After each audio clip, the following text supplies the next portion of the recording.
Let me know when we have quorum. I will.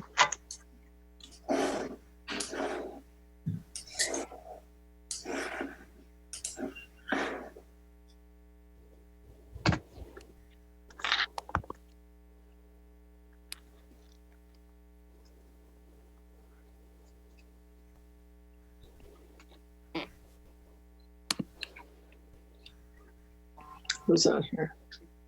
Madam President, we have a quorum. Mhm. Thank you for that, and welcome everyone to the May 26th regular meeting of the Board of Trustees.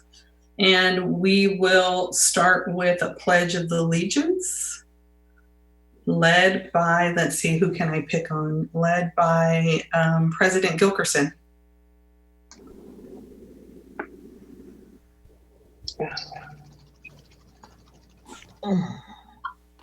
I pledge allegiance to the flag of the United States of America, and to the the republic for which it stands, one nation, under God, indivisible, with liberty and justice for all.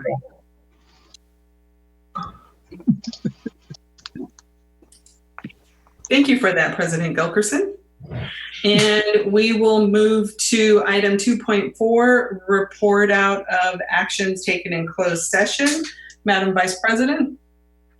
Yes, we have no actions from tonight's meeting, but from the special meeting on May 5, there was direction from the board to form an ad hoc committee.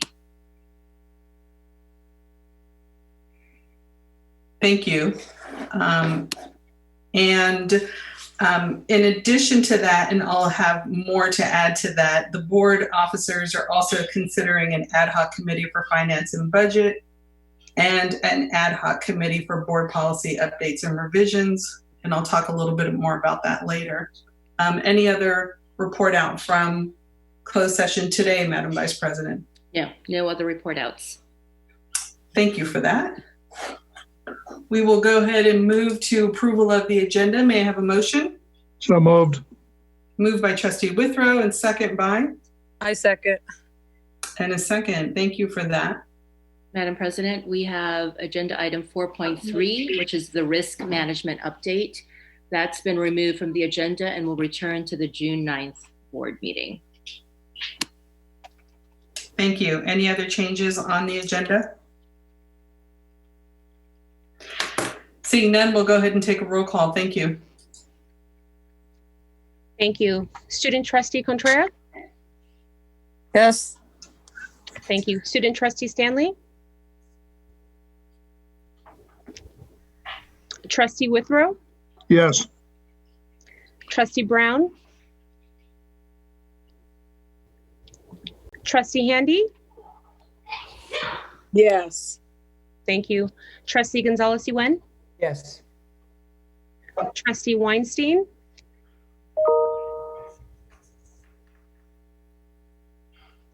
Trustee Napoli-Bellarice? Yes. And Trustee Bonilla? Yes.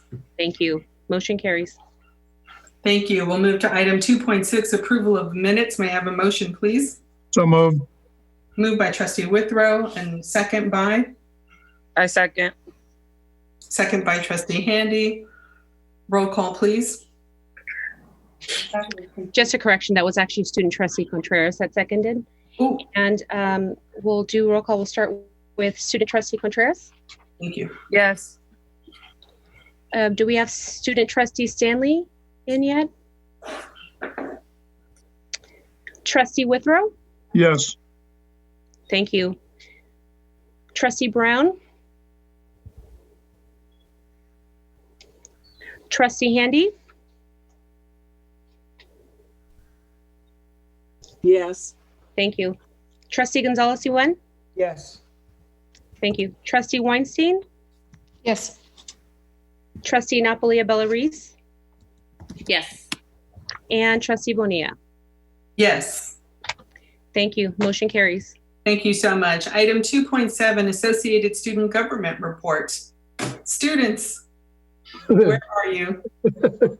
We have two speakers, Madam President. We have Max Franks from Berkeley City College, and we have Spencer Staggers-Elmore from Merit. Fantastic.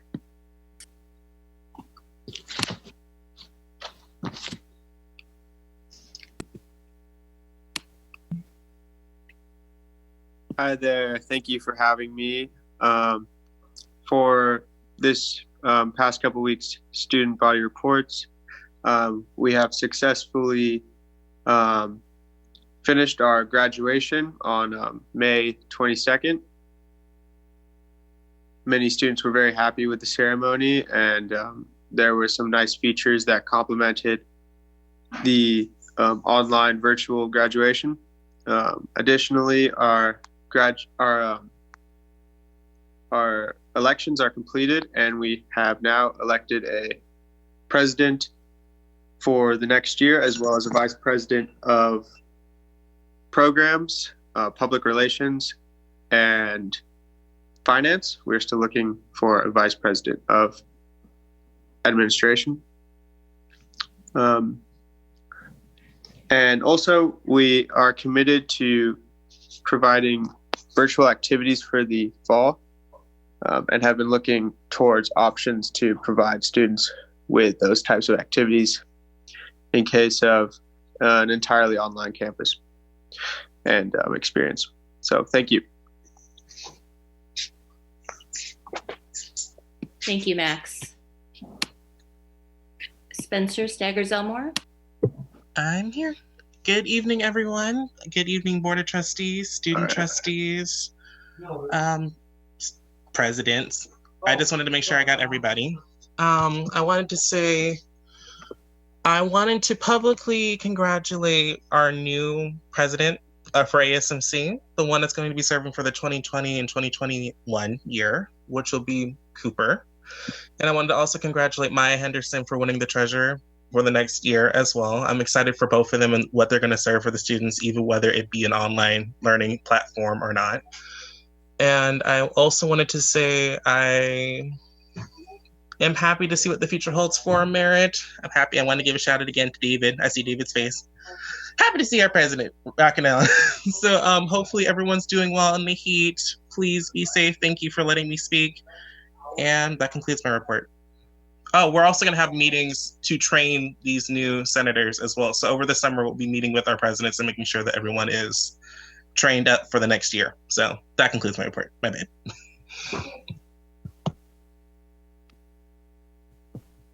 Thank you, Spencer. Does that conclude our student reports? Yes. Thank you so much, students.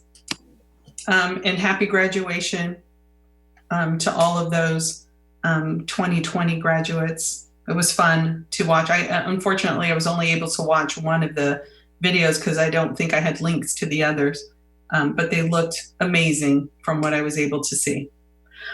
We will move to 2.8, Classified Senate Report.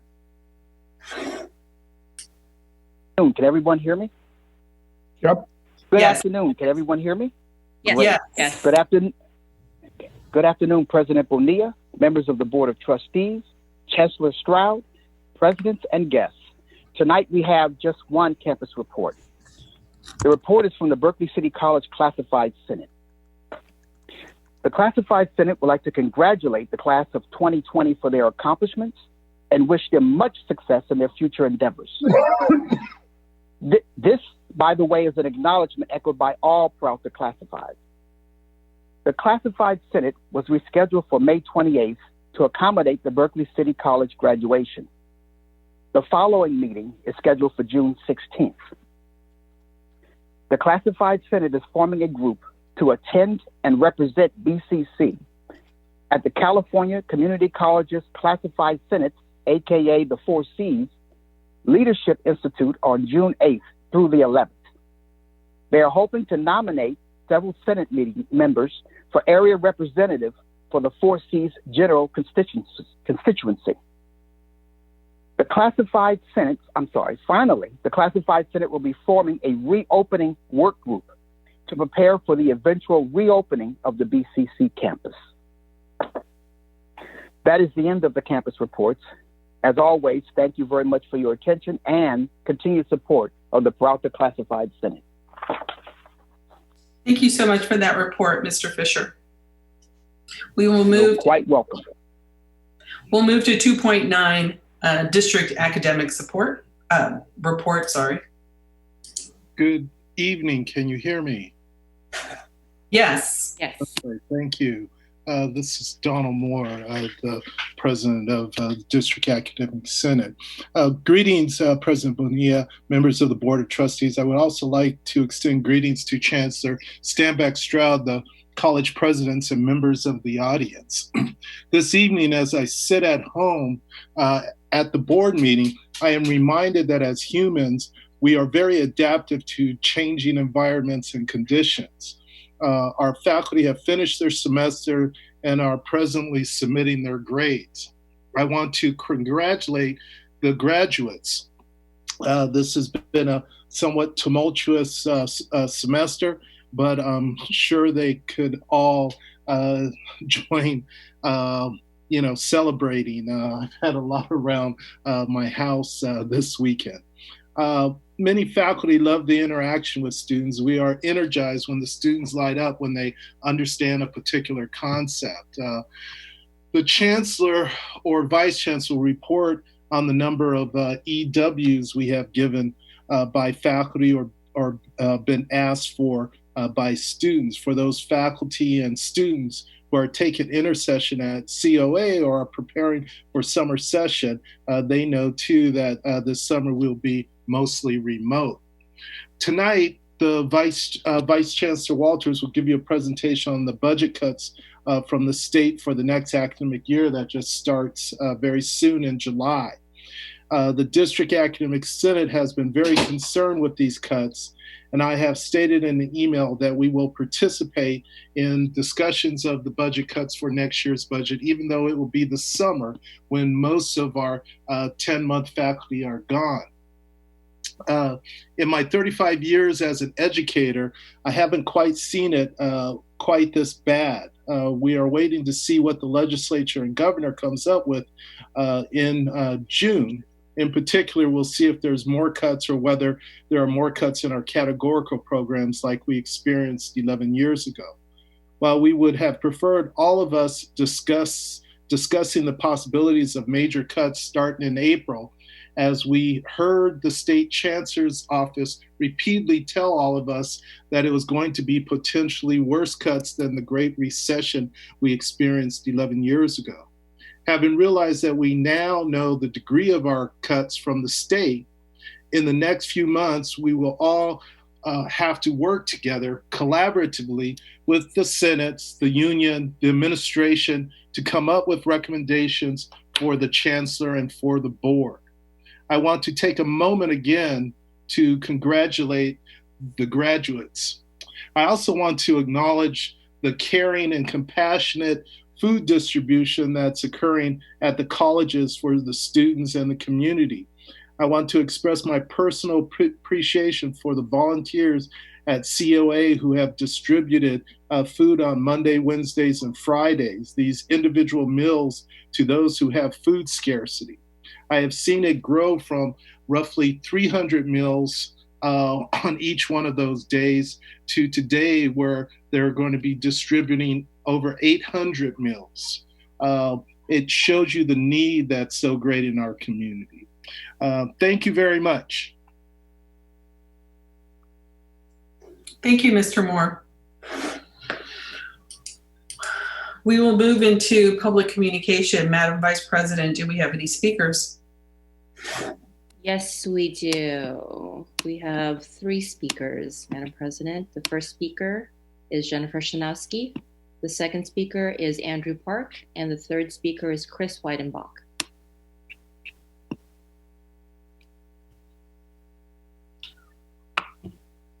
Jennifer Shanowski. Madam Vice President, I see she is not in the waiting room, so we'll go ahead and move to, Andrew actually Park. she is here. Excuse me. Great, thank you. Hi, Jennifer. Hey, sorry, I still have y'all on my 7 o'clock timing, and I just dinner for the kids, and I was like, oh my God, it starts at 6 now. So I'm sorry. Is it my turn to talk? It sure is. Oh, well, hello. Welcome to Zoom meeting number 10,000 million. I don't have a lot to say tonight. I just really want to congratulate David Johnson on his potential appointment to be president of Merritt College. Merritt has really needed a strong, supportive, thoughtful, empathetic, brilliant leader for a long time, and I'm really, really grateful that David is here. Stacy is a good friend of mine, and so you know, I would have loved Stacy as well, but I'm grateful for David, and the faculty at Merritt are really, really grateful that David is here. So that's all I really want to say tonight. I want to welcome David as our permanent president at Merritt. When I come home again, I hope you're still there. Thank you, Jennifer. Andrew Park. Thank you, trustees and representatives, for this time to share my concern about the district mailing list and the vitriol on it that we still have. I am reading from an email sent last week, subject, Chancellor's response to the District Academic Senate May 19, 2020 announcement. My apologies in advance for reading only a portion of a very long message. It reads in part, the May revision to the state budget was released on Friday, May 15, 2020. The next day, May 16, 2020, Dr. Walter, Vice Chancellor of Finance, issued a PCCD announcement highlighting the impact the revision could have on our district. And at 9:43 a.m. on May 19, 2020, the District Academic Senate issued an announcement containing this assertion. And quoting Dr. Moore's message, she said, now that the May revised budget has been released by the governor, SIC, while this provides us a glance now, our district neglected to engage with the district participatory governance committees and the academic senate on the various possible budget scenarios. See today's PCCD announcement on the possible impact to PCCD. And following that quote, this is the last part of the email I'll read from. The Chancellor says, because this type of communication suggests nefarious motivation or, at the least, professional neglect on the part of the district leadership, I want to address it head on. I don't know where the Chancellor sees allegation of nefarious motive. Such allegations seemed completely absent in the original DAS announcement. I read Dr. Moore's message in full, thinking that because of district PIO's delay, there has been yet another Brown Act violation. It should have gone out on Saturday. And I agreed with it fully, never once thinking anyone was accused of having nefarious motives. I can share from my experience serving on District Technology Committee. CBT's IT plan that you approved in April 21st meeting has most of the phase occurring in summer. And because it is typical for faculty voice to be ignored in this district, no one other than me raised the point that faculty are away in summer. I believe DTC recommendation for accepting that proposal included the language that Senate presidents be consulted through the implementation in lieu of regular shared governance process. And just so that I'm not misunderstood, I want to say that I share this to point out that faculty input is routinely neglected in this district. And I share this without accusing anyone of demonstrating or having any actual malice. It is disappointing to see the level of vitriol that the Chancellor included in her message with the disrespect she shows to the academic senate.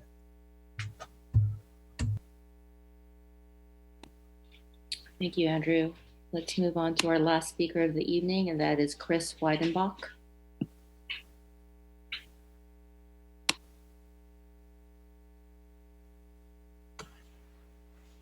Hi, good evening. Was fighting with the mute button. I was going to try to cede my time to Isis Pichello. Instead, I'm going to share a message from ISIS. ISIS says, "This is my last Board of Trustees meeting as the editor-in-chief of the Peralta Citizen. Last semester, Michelle Snyder introduced me as the new editor-in-chief, and it's my pleasure to do the same for Jacqueline Opalak.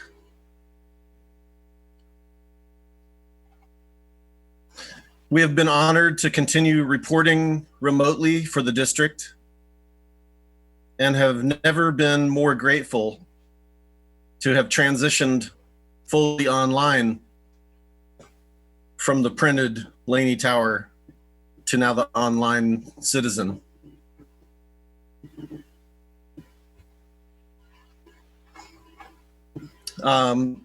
Isis expresses her disappointment to not be using her own voice to make this introduction to Miss Opalak, but felt it was important to inform the community.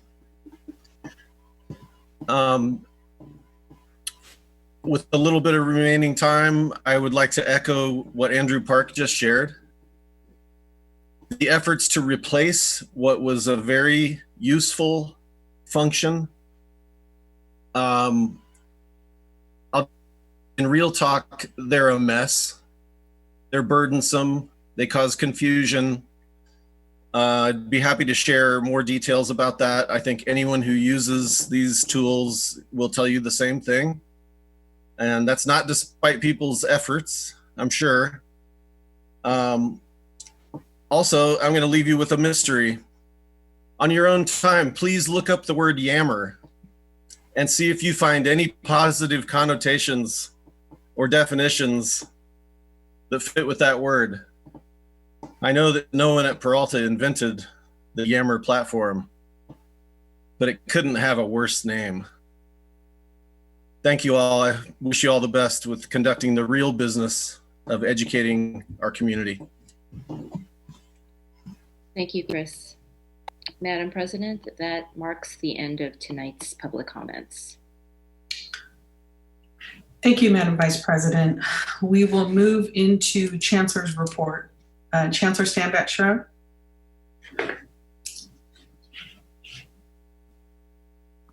Thank you very much, Trustee Bonilla. So we have a number of things here under the Chancellor's report, but the first thing I'd like to do is extend my congratulations to the graduates of each of the colleges: Merritt College, College of Alameda, Berkeley City College, and Laney College. I did get an opportunity to attend one of the graduation ceremonies as well, and really appreciated all of the excitement and really enjoyed seeing the students celebrate their accomplishments. The second thing I'd like to do is welcome Dr. David Johnson. He has been appointed as the president of Merritt College. He has extensive experience in the classroom and as an administrator, and that coupled with his appreciation for the value of collegial and consultative decision-making, his deep personal ties to the community have been invaluable in supporting and leading Merritt College. Before moving into administration, Dr. Johnson spent 15 years in the classroom, teaching at such institutions as the University of Washington, the University of California, Berkeley, the California State University, East Bay, but it was the experience of teaching in Peralta, first as a part-time faculty member and then as a tenure-track instructor in history and African-American studies, that continues to inform his perspective and priorities as an educator. Over the last decade, Dr. Johnson has served in several administrative roles. He began his post-teaching career at Kenyatta College in Redwood City, where he was the Dean of Humanities and Social Sciences, and later the Vice President of Instruction. He then assumed the role of Vice President of Academic Affairs at Las Positas College in Livermore. His aspirations to return to his community were finally realized when he was hired as the Vice President of Instruction at Merritt College. Dr. Johnson was raised in Oakland, California, and is a product of the Oakland Unified School District. He holds a bachelor's degree in mass communications from UC Berkeley, a master's degree in communication from the University of Washington, and a PhD in history from UC Berkeley. So please do join me in extending a warm Peralta welcome to Dr. David Johnson as the president of Merritt College.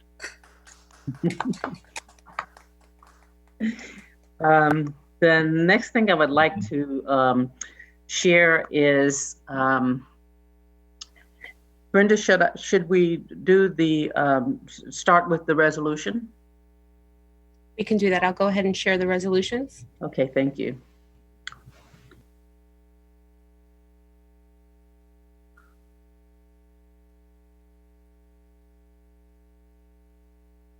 Thank you. Well, we have a student trustee that's leaving us, and so I would like to share this resolution honoring Dowell Stanley. And Trustee Bonilla, the resolution is on. Would you like to do us the honors of reading the resolution? Yes, let me make sure I can fit it to my screen because it is very, very tiny. Hold on.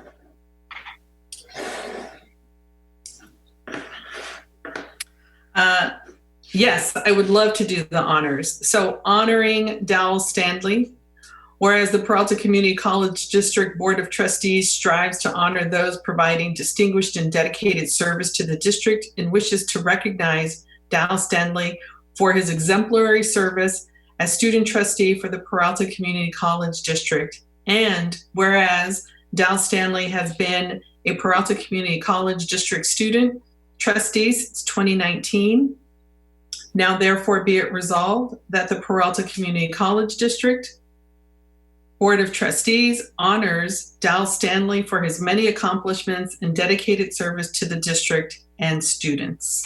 Thank you. Thank you. And Dowell, if we were there, we would be bringing you up to the front, taking pictures with you, giving you some flowers. But we hope that you will take our small token of appreciation with the gift card that was provided to you. I will. Thank you so much.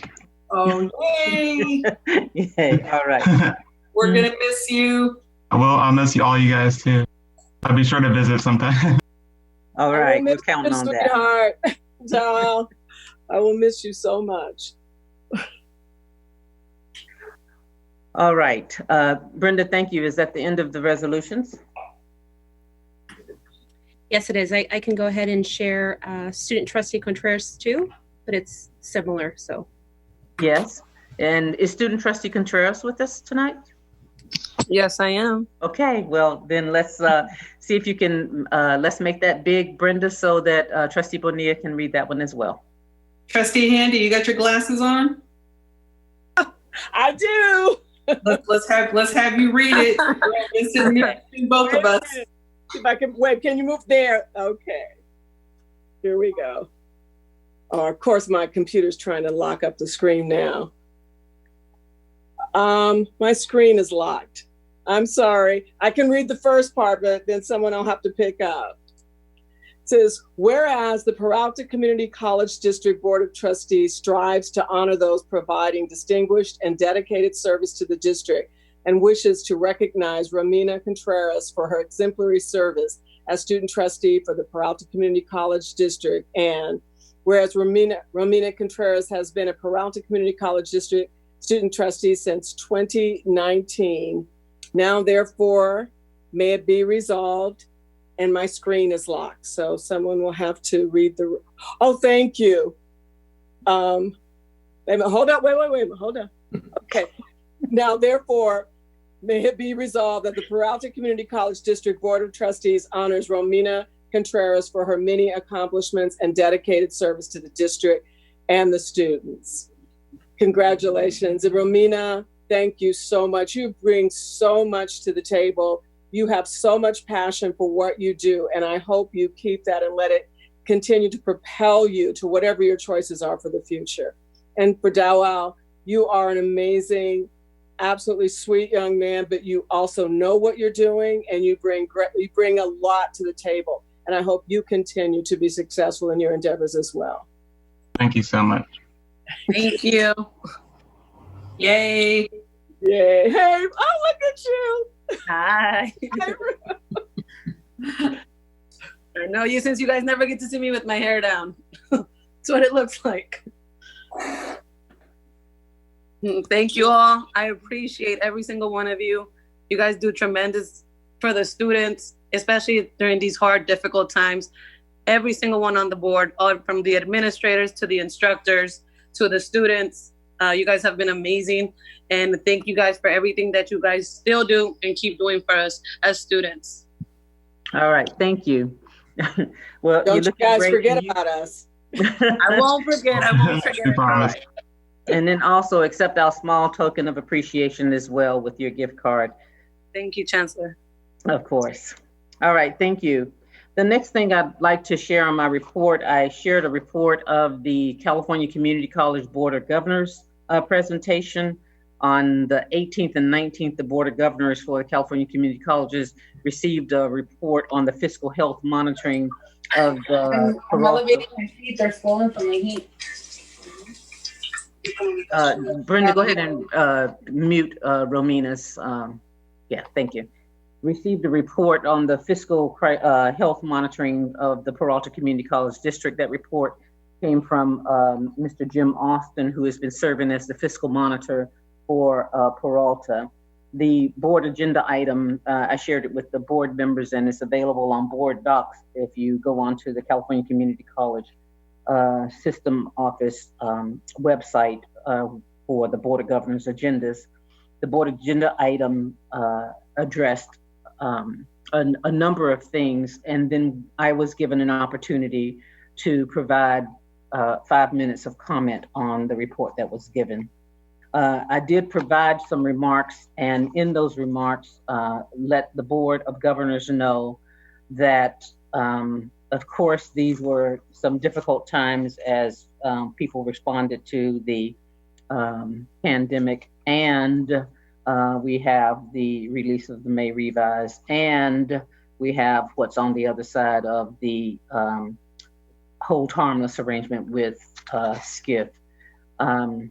So there were a number of things that we knew would lead us to some very difficult conversations and hard decisions that will have to be made.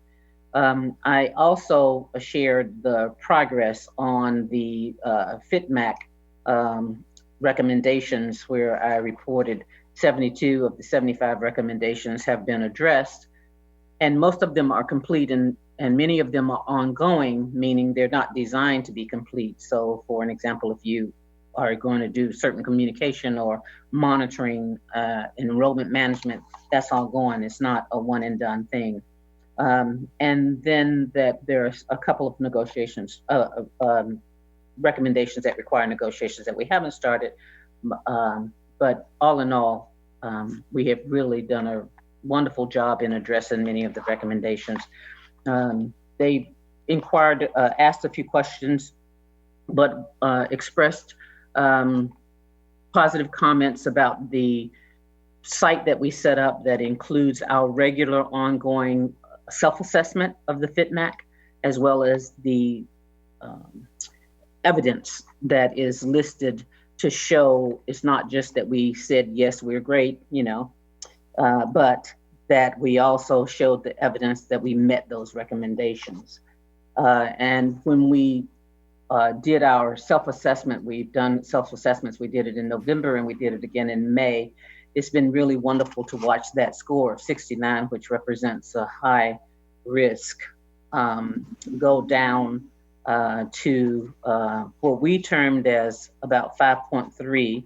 And Jim Austin did share with the Board of Governors that he probably would have graded them a little differently, but nonetheless, even the ones that he would have graded differently still kept us well under the 10% mark, would put us down around 9%, I think, if I have that number correct, well below the 10% mark that identified healthy standards. So I'm really pleased to report that and give a lot of credit to the finance staff and all of the executive team for helping us move in the direction and address these recommendations. And you're able to see the evidence yourself, board members, as you have a password protected website that has documents that you can look at as evidence.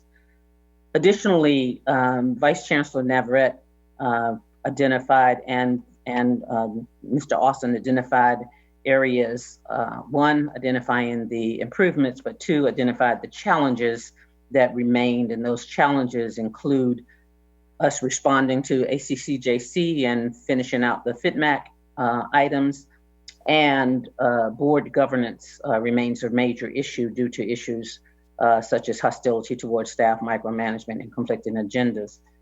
So I'm sure that Trustee Bonilla will give further information to the board members as well, but in the course of the public agenda item, Chancellor Oakley asked for a report asking very specifically for a report on how the board would address some of the challenges that were raised, concerns that were raised, and Trustee Bonilla indicated to Trustee Oakley that she would be looking forward to following up, making sure we get specifically what Trustee Oakley is interested in having the board provide. She indicated that this was the first time a formal request has been made of the board to provide such a report. So we have been following up in the process of making sure we understand what Chancellor Oakley is requesting. He did provide some further information to Trustee Bonilla as well, and I provided that information to you and to all of the board members in an update. So I'm certain we'll have more discussions around that particular issue. The other thing that I would like to share is some information about each of the colleges and their partnerships with the World Central Kitchen. And I provide... I'm sorry, Chair.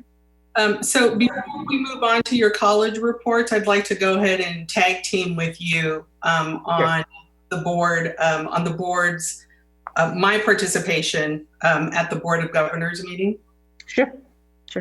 And so thank you, Chancellor, for capturing that for the Board of Trustees and for our Peralta Community College District. I also attended as a panelist along with Jim Austin and the Chancellor, so that if a particular question came up about the Board of Trustees, that I'd be able to answer firsthand.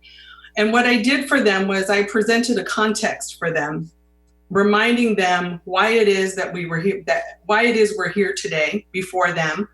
I believe it was on May 19th. And I took them back a year prior, that when I went before the BOG last September of 2019, I reminded them that it was this board that reached out to FCMAT. It was this board that reached out to the Joint Legislative Audit Committee to determine what were the best pathways for the district, for the board, to get a deeper analysis on the fiscal state of Peralta, because this board was deeply concerned about its fiscal state. And with that, I reminded them that as a result of ACCJC's letter that we received back in 2018 prompted this board to make those requests to both the State Chancellor's Office regarding a potential FCMAT study, as well as the Joint Legislative Accounting. And back then, VP Weinstein worked very closely with me in giving clear direction to the then administration on moving forward with the FCMAT study, as was suggested by the System Chancellor's Office. That's a critical piece to remember, because it's this board that initiated, engaged, and proactively sought the FICMAT study and welcomed them to this district with open arms. Moving forward, this board was also critical in ensuring that collaborative brain trust was brought on to make sure that we were working, that the district had tools and systems in place to make corrective actions administratively on some of the deficits that were identified through the FICMAT study and through ACCJC. And if you recall, it was that ACCJC letter that prompted the board and notified the board that the then administration had failed to submit a fiscal strategic plan, failed to submit. The deadline came, the deadline passed.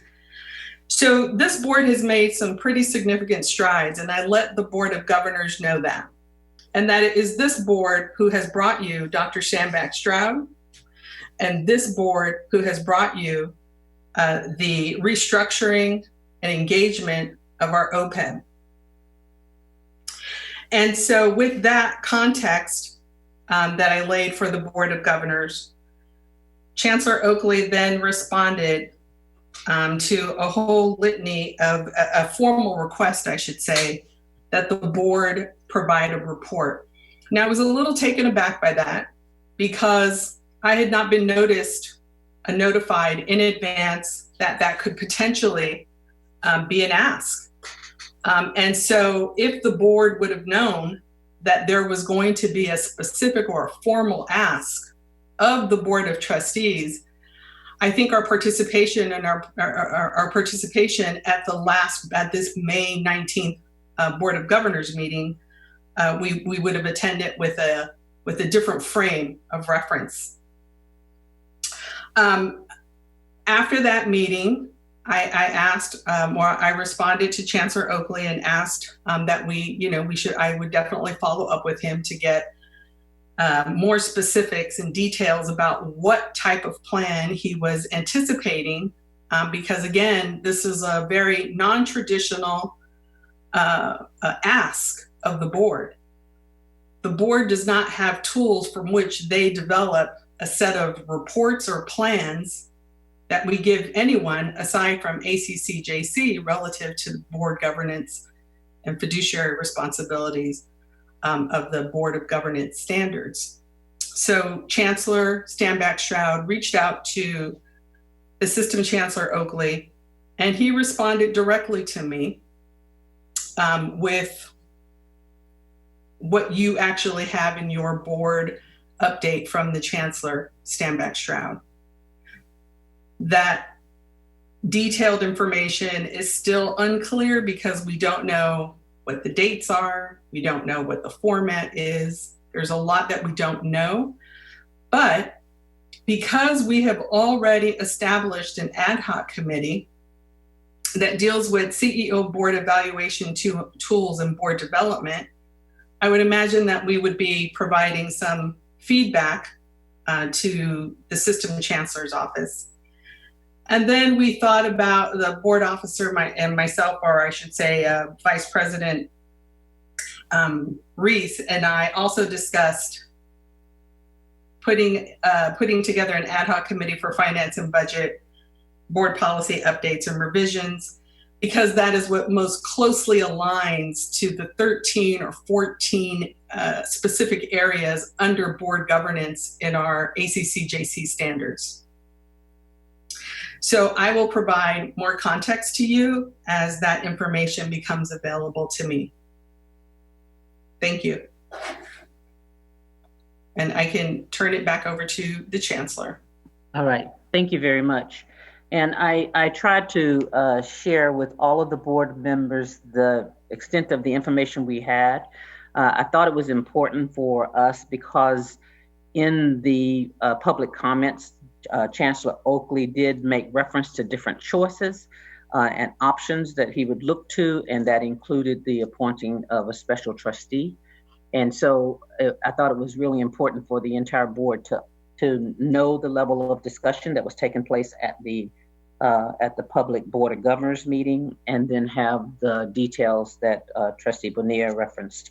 And I will continue to get as much information that I can in terms of timelines and deadlines and format and structure and those types of things in order to support the board in being able to provide what Chancellor Oakley is asking for. Thank you, Chancellor. We may have some questions by trustees about this particular subject. So I do see Trustee Gonzalez, you win. Thank you. I'll make this brief. I would simply like to associate myself with the comments of the board president. Thank you. Thank you for that. The other recommendation that I would make too as well, since this is a report or a plan of action, quote unquote, that is asked of the board, it seems better and more prudent that the board president initiate and have those communications with Oakley rather than going through the chancellor.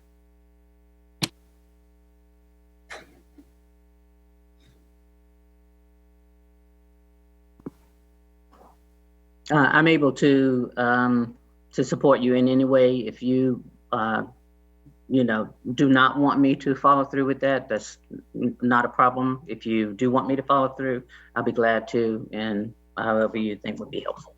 Yeah, I think the way that the communication is going now is I'm sorry. Trustee Weinstein. Yeah, hi. I want to thank you both for making presentation. I want to thank you, President Bonilla, because I remember going through that experience with you, and we did the best that we could. And certainly at that time, we also reached out to our state representatives who responded very positively to our board and to the importance of our community colleges. So I think we have a lot more positive than many would think. But I would like to ask the Chancellor, when you talk about, Chancellor Oakley, but when you talk about the special trustee, do you want to tell us a little bit about what exactly that is?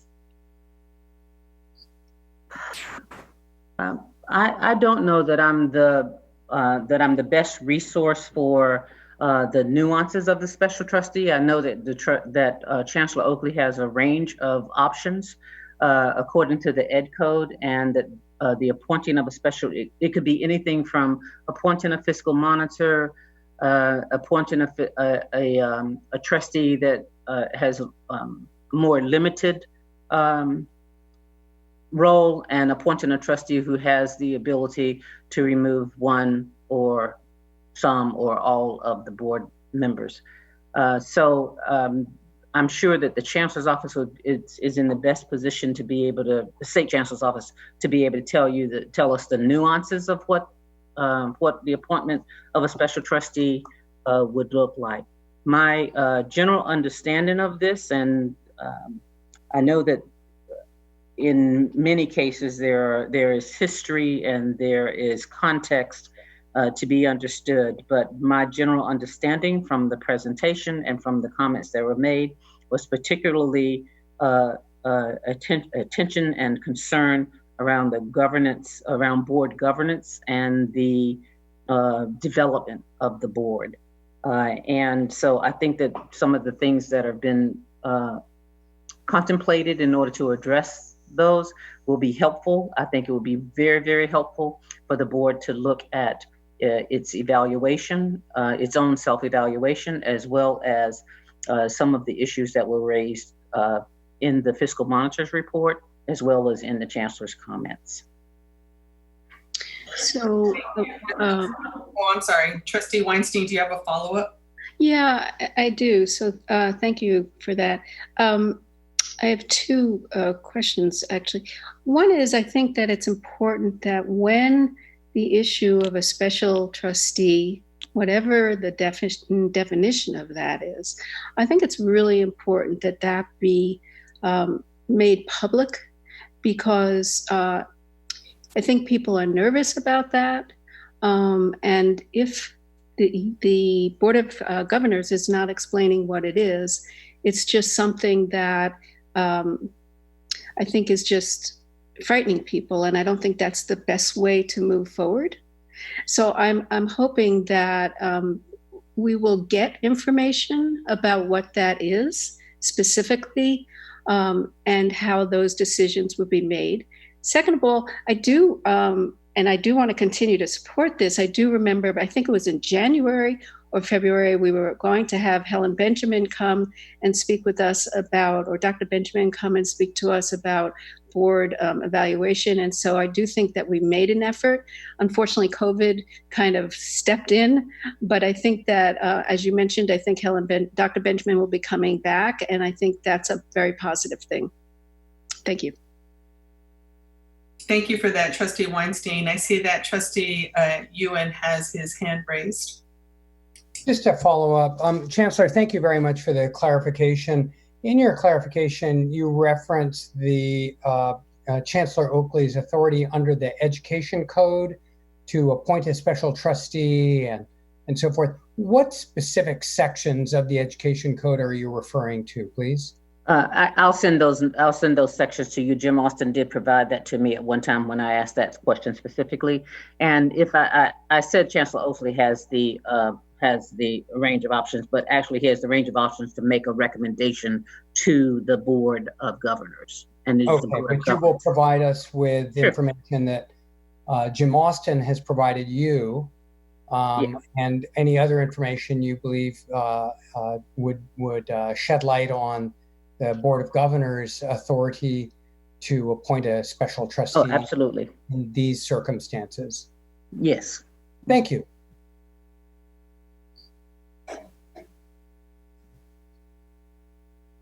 Thank you, Chancellor. Okay. So if I can proceed with the Chancellor's report, one of the things that I reported on recently was the work that the colleges were doing with regard to providing food for students. And I shared with you that each of the colleges told some very specific information about how they were providing distributing food for students, and their partnerships that provided that. The colleges are engaged in a partnership with the Eat, Learn, Play Foundation. It is Stephen and Aisha Curry's foundation, and is committed to unlocking the amazing potential of every child by fighting to end childhood hunger. And in doing so, each of the colleges have, particularly during these response to the COVID-19 pandemic, have engaged in these various relief efforts. I provided for you how each one of the colleges engaged. So you'll see Laney College has a partnership with Eat, Play, Learn. And President Gilkerson provided for this report some of the details of the partnership. She provided some wonderful pictures that showed the engagement of Laney College and how they were able to distribute fresh produce and lunch for the students. They distributed more than 3,500 meals since the start of the partnership. As well, the College of Alameda did the grab and go lunch distributions, and they delivered more than 600 meals to students. And Merritt College is working with Eat, Play, Learn now to address the needs. They are in the process. The first grab and go pop-up is scheduled for Thursday, which is May 28th. So that's coming up. And Berkeley City College is just starting with its partnership as well. It has connections to the World Central Kitchen Food Distribution. It has connections and is making connections with the World Central Kitchen Food Distribution, and they're prepared to connect with Berkeley High School and UC Berkeley as well for some distributions. And all of the colleges have indicated their thanks to Foundation Director Lanice Jones for being so instrumental in supporting each of the colleges to secure these meals for students and to strengthen their partnerships with the Eat, Play, Learn Foundation. So I wanted to share that. Board asked for a little bit more, and I shared that with you. And then one of the other questions you asked was, are they also passing out additional information when they're passing out food, et cetera? Each of the colleges did share different things that they were doing, and that was this fine balance between providing additional information but trying to minimize the contact and the number of things that people would have to touch in order to minimize the potential spread. So I did get from each of the presidents that they were answering questions, that they were be able to talk about different things, anything from registration, enrollment, responding to different questions that people had, making references or referrals, as well as passing out great meals. So I just wanted to share that. And then if I can go on to ask the colleges, each of the colleges, if they would be so kind as to provide their update. I'd like to start with the College of Alameda, please. All right. Oh, sound like a dog, not mine. So good evening, everyone. So I just want to start with, the end of May, usually for most colleges and universities, is a time of celebration, end of May, early June. So I don't want to kind of lose that for today, because I just want to once again congratulate all of the graduates of COA in 2020. So we had our virtual graduation also on Friday, and all the graduates of Peralta. So I just hope if any students are watching it, or even faculty and staff, watch the virtual graduations and still feel that love we have for our students. And we are still so proud of them, even though we couldn't do it in a physical paradigm. We did it as best we could virtually. And then I also really want to thank all the people who helped make a virtual graduation work. It was the first time we've ever done one. So, hey, we kind of hit it out of the park, I think, doing it the first time, a home run. So we had a lot of people at the college and at the district office that really helped us put this together. So that shouldn't be forgotten, that still a graduation is an endeavor to place, even if it is virtual. And so it took a lot of work. I think we did an excellent job. And then following on the graduation theme at COA, I'm doubly excited because we also host ASTI, the Alameda Science and Technology Institute, at our college. And their graduation from high school is right now too. And so this morning I was able to give them a small video of celebration for their graduation. So we're very proud of our ASTI graduates at COA who have spent 2 years of their college, most like their junior and senior years, taking college level courses. So most of the ASTI students they all have college credits, and most of them have got associate's degrees upon graduating from high school. So they're transferring on as juniors to schools throughout the country. So we're very proud of our ASTI graduates too, because they are part of our family. And then lastly, I also want to, today is our first day officially of spring intersession for College of Alameda. And so this is an online session that we've traditionally had at COA that bridges between the traditional spring semester and the start of summer school. The enrollment is very strong for us in intersession. Right now, our average enrollment today per section was about 39 students, which is great. And we have about 31 sections being offered. And so there is still, the teachers are just rolling with it. They went from remote learning in spring now to DE in intersession, and they're going to roll right into summer. And so everyone is just working together really hard to give our students all the opportunities they can to graduate on time, because COVID has put roadblocks in front of our students. So we're all trying to mitigate all of that. And then just lastly, once again, I just really want to say thank you to our student trustees for their service to us. You've been tremendous, and thank you for being student trustees. We really appreciate your service. So thank you. Chancellor, before we let President Karras go away, can you describe that beautiful picture behind you? Oh, sure. Yeah, it's my favorite thing. So when last week when I was on campus, it was actually a nice day, not cloudy. And so that is our new building. And so that is our new liberal arts building that will be opening up this summer. Actually, it'll be finishing this summer. It's about 97% complete. I watch it every week for that percent. And it's going to be lovely. It's going to have our fashion design and apparel program. Art's going to be there. all the social sciences, faculty offices, dean suites. It is a wonderful, wonderful building and a real tremendous new asset for our district and our students. And it's just Gorgeous. right down Webster. When you pop out of the tube, you kind of still see the In-N-Out burger, so I'm still kind of competing with that. But after that, you totally notice our new building, which is the best thing ever. Congratulations. Thanks. Looks great. Looks beautiful.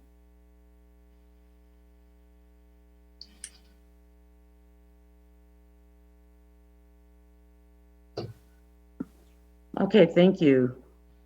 Then may I have the college president, David Johnson, present on merit, please. Good evening, Board of Trustees, Chancellor, administrators, faculty, classified professional staff, students, and general public. We've touched on a couple of things I was going to mention in terms of the ASMC election. Spencer did a good job with that. So I'll just start with something I'm very excited about, which is the new Merritt College Veterans Connection Center. We're pleased to announce that our managers and campus leads met to discuss and ultimately approve plans for the Merritt College Veterans Connection Center, which is going to be located in the R building, room 108. We're already beginning to initiate the redesign of the space, and we're planning on having a grand opening spring 2021. So I want all of you there. And I think given the needs and the number and the needs of the Merritt students, opening this center really signals a commitment to supporting and serving those who've served us, which is particularly apropos given we're just coming out of the Memorial Day weekend. I want to talk a little bit about some of the support we've been giving in terms of our emergency aid grants. We sent out messages to approximately 6,300 students with information regarding emergency aid grants. Within the first 5 minutes, we had 700 students click the link to apply for our grant. So just a quick breakdown of what we were able to do. With the Hunger Free Emergency Food Grant, we received 268 applications. We were able to award 200 students a Safeway card in the amount of $100 each. For the Student Equity Grant, we were able to provide 40 students with $500 one-time grants. The AT&T Promise Grant, Support Scholarship rather, 23 students, one-time grant in the amount of $100. And finally, the Peralta Dreamers Scholarship. We were able to award 11 Dreamers from Merritt College a scholarship of $150. So really excited about that. The Chancellor mentioned that our maiden voyage is Thursday, our first grab and go pop-up from 12 to 2. We're going to be at the David E. Glover Education and Technology Center, which is located 6948 Foothill Boulevard. Thursday afternoon, noon to 12, 6948 Foothill Boulevard. So we would love to see you there. We're going to distribute, it's our first time, 350 lunches. We're going to provide packets that contain class schedules, program brochures, registration materials, and just again, promoting as the summer school starts, the Merritt College Chromebook lending program.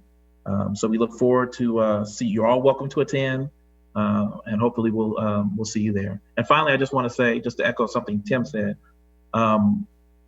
we were the first one, May 20th, we did the first virtual commencement, and it was a little different, okay?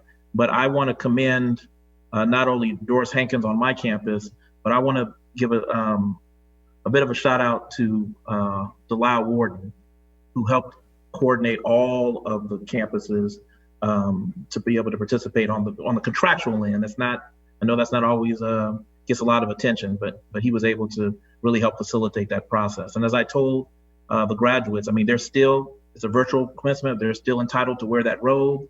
It means just as much this year as it would any year. So I just want to congratulate them on a job well done, especially as they've had to navigate uncharted waters. So that's the report from Merritt College.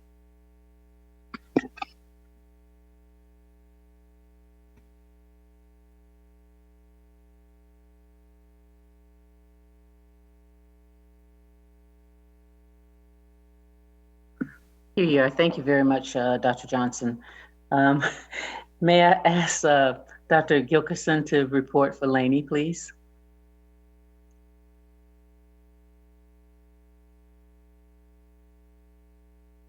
Yes, thank you, Chancellor. Thank you, Board of Trustees. Good evening, everyone. I'm going to start my board report actually with sharing a little something with you all first. So I'm going to go ahead and share my screen.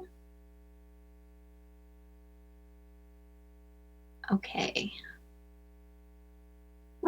My name is Archie Williams. Right, let's get to know you first of all, Archie, a little bit. Okay.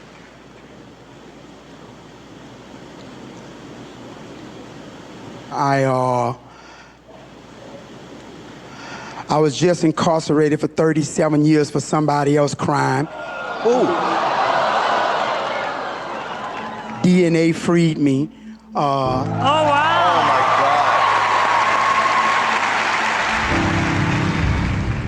God. On the morning of December the 9th of 1982, a 30-year-old white woman was raped and stabbed in her home. I was arrested on January the 4th. I couldn't believe it was really happening. I knew I was innocent. I didn't commit a crime. But being a poor black kid, I didn't have the economic ability to fight the state of Louisiana. I was sentenced to life in 80 years without the possibility of parole or probation.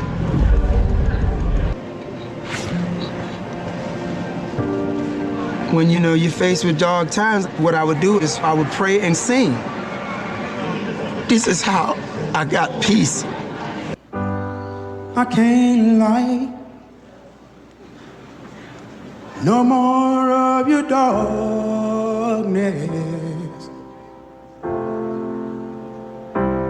All my pictures seem to fade to black and white.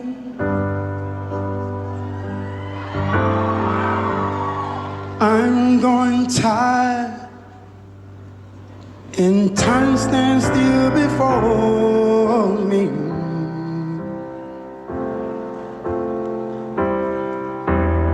Frozen here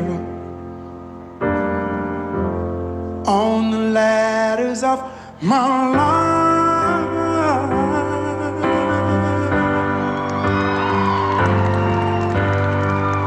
Don't let the sun go down on me. Although I search myself, it's always someone else I see. I'm just another fraction of your life to wander free.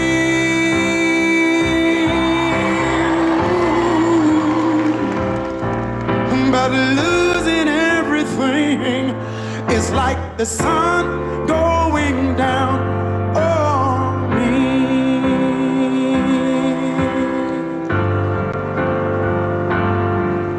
The sun going down on me.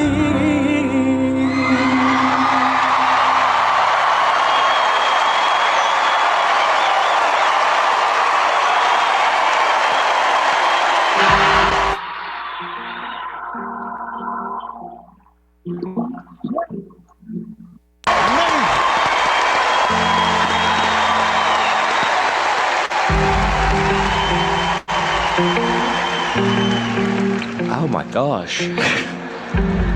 Heidi. I mean, I don't cry for a whole lot of things, but that really did it to me.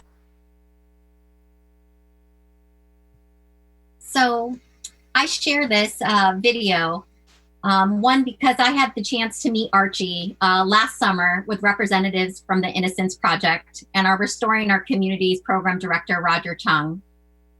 James Millett, a staff writer for The Citizen, wrote an article profiling Archie last fall, and he called it a new chapter here at Laney College.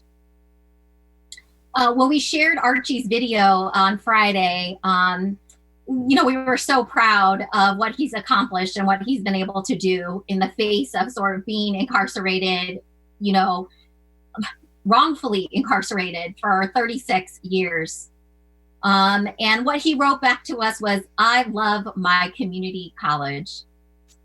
As we grapple with statewide and local budget discussions, Community colleges are once again having to advocate and remind everyone about the critical role we play both in economic recovery and the lives of our community.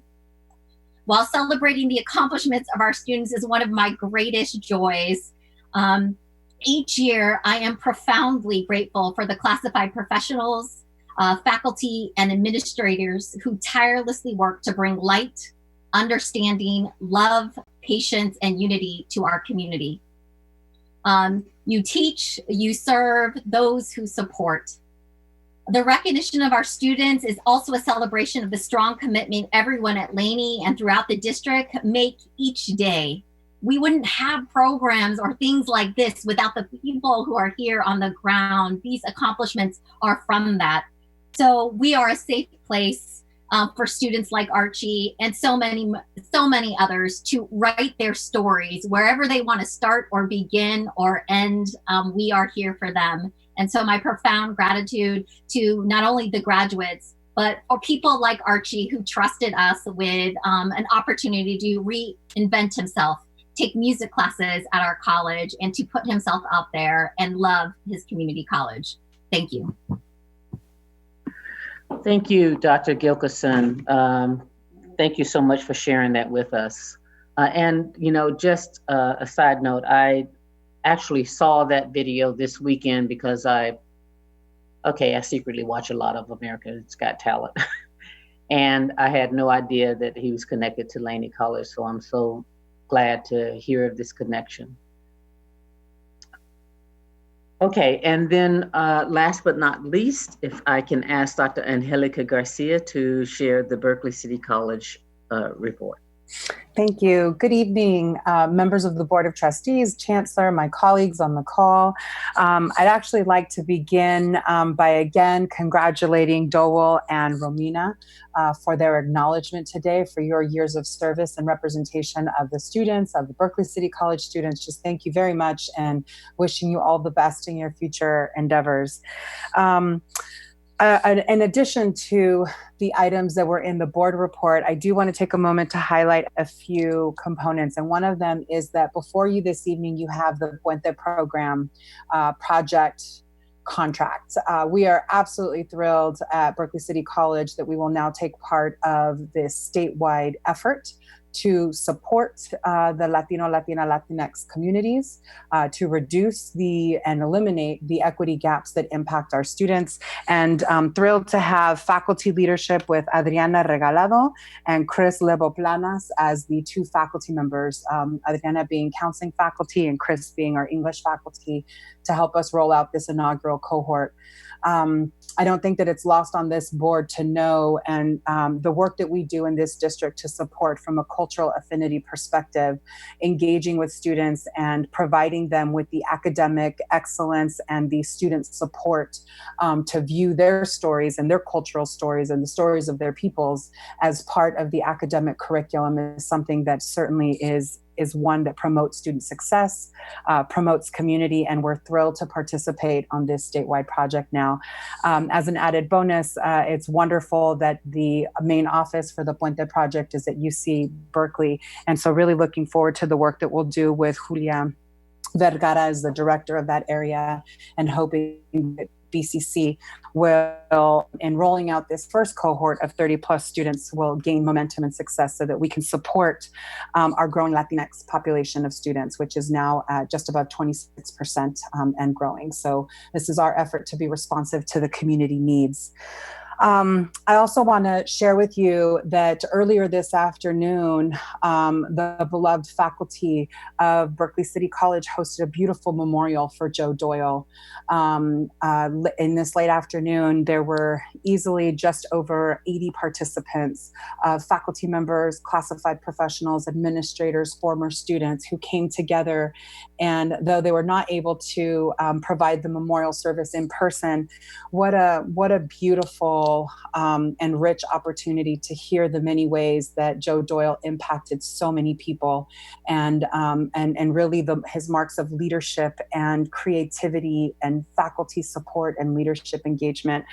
Though I did not have the privilege of knowing him, I recognize that I have the privilege of being a part of a community that is inheriting a lot of his work and his brilliance and support. So that was definitely something that, to be admired this afternoon. I also want to share that we were excited to invite our new Berkeley Community Scholars students. So as part of our Berkeley Promise program, we have completed the orientation for our new Berkeley Community Scholars, and we have 6 of our previous scholars who received the High Hopes Transfer Scholarship at $8,000, as they now have completed their work at Berkeley City College, are transferring on and getting the financial support to continue their academic studies. As an update to the Eat, Play, Learn Foundation, Chancellor Stanback-Stroud shared that all 4 of the colleges are, even from this morning, we have now confirmed that Berkeley City College will receive the prepared meals at 2 days a week, and our inaugural launch will be this Friday, May 29th. So we will now participate and have the opportunity to learn in the footsteps of my fellow colleague presidents here to offer this resource, in addition to what we already offer with the Berkeley Food Network and Alameda Food Bank. And lastly, as I close in the report, I know we have an accreditation corner. There's some information that's going to be shared tonight. As we are closing out the year, I really just want to extend my gratitude to classified professionals, to faculty, to the administrators for their tireless work, not just in closing out this academic year, but ensuring that we continue to do the work over the summer to be prepared to support and teach students in the summer and the fall. And that also includes ensuring that our college gets to tell our story, that as we prepare for accreditation, as we finalize our institutional self-evaluation report, that we do right by our community, by the work of this district, by the work of this college. And so we're very excited to continue that process and be ready to start the new academic year, showing our strong foot forward and telling our story about promoting academic success, student completion, and ultimately eliminating equity gaps. Thank you very much. That concludes my comments.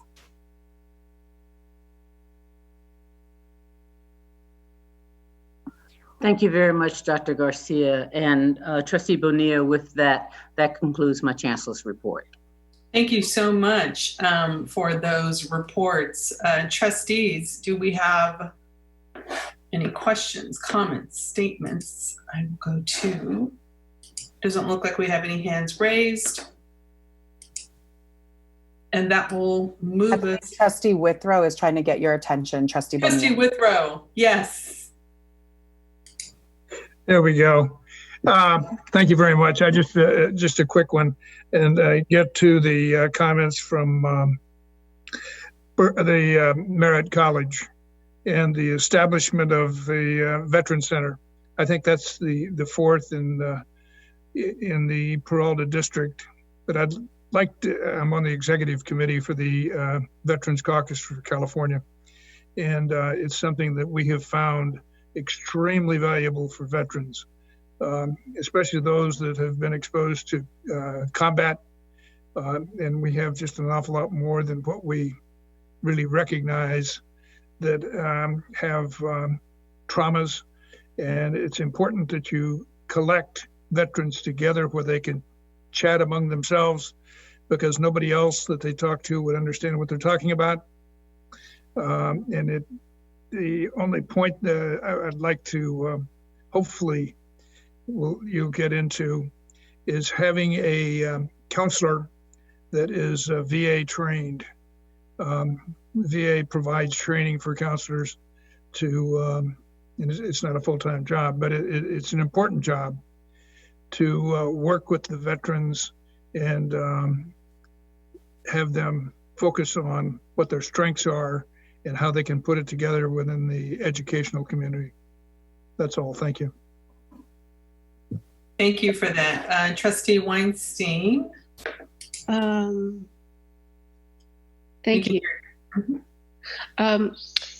I mean, seriously, how can you not be touched by everything that the four presidents said, and particularly the story of Archie? And I do secretly watch America's Got Talent, so I did watch that.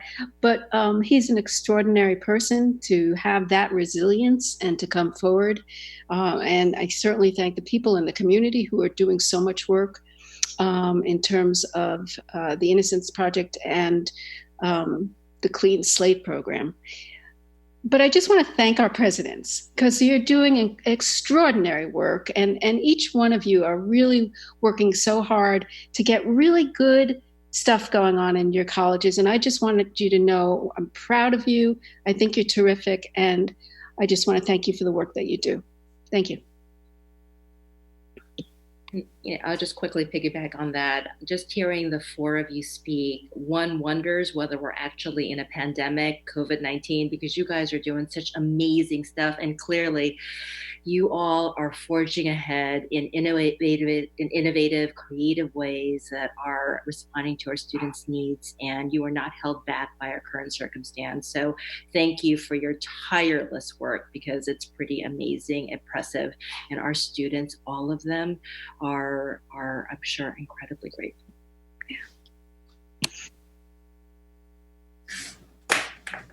That's great. Thank you, everyone. Ditto, ditto, ditto. And ditto, ditto. I think there needed to be 4 dittos on that for each president. We will go ahead and move into item 3.1, presentation accreditation preparation. Chancellor. Thank you very much, Trustee Bonilla. I would like to ask VC Brown, Dr. Brown, to start with the presentation. Good evening, community and colleagues and Board of Trustees. I'm here tonight with the Accreditation Liaison Officers to give an update on the ICER, the Institutional Self-Evaluation Report.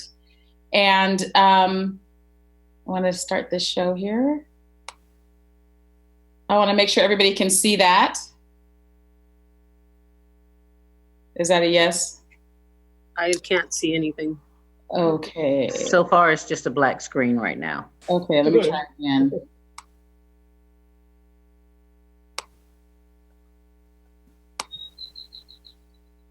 So it said that you started screen sharing. Yeah, can you see anything? But it just shows a black screen. Okay. I know how to share. I do know how to share, but I'm not sure what's going on here. VC Brown, do you have the presentation just on your computer that you can just pull it up on your computer and then share that? That's what I have. That's what I'm doing. Oh, okay. Can Brenda could help me and share it? Brenda, can you share the presentation for her, please? You know, I don't have it on my laptop, so it's going to take a couple minutes. I don't have it. Is it on board? It's on Board Docs. It is, but I do not have Board Docs open on this screen. I have 4 different screens open. So let's see if there's something I can do. Let's see if I can be helpful. Here we are. I have it. And I will share my screen. Thank you. I don't know what's going on here. That's okay. We got it. Okay, you just have to let me know when to move it. There it is. Okay, thank you. Yes, so tonight we're going to give a brief presentation about the status of the institutional self-evaluation report that the district and the colleges, all of our teams are working on. And this presentation is in alignment with the Board of Trustees calendar. Okay, you just tell me the next slide when you want. Okay, the next slide. Thank you. So as you all know, preparation for a comprehensive accreditation review provides an opportunity for reflection and deep thinking about an institution's current conditions and future directions, and about an institution's achievements to date and its future goals. So the committees have been involved in a series of trainings and writing, organizing their teams, and that's what we'll talk about today. Next slide. Chancellor, you can go to the next.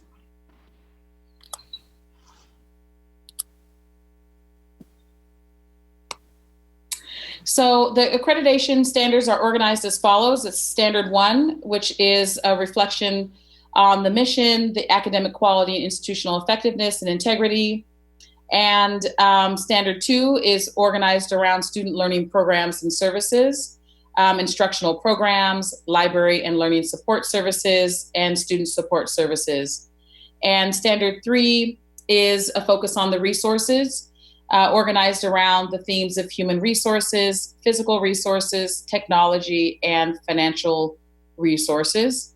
And then Standard 4, leadership and governance, which is organized around decision-making roles and processes, the chief executive officer, governing board, and multi-college districts and systems.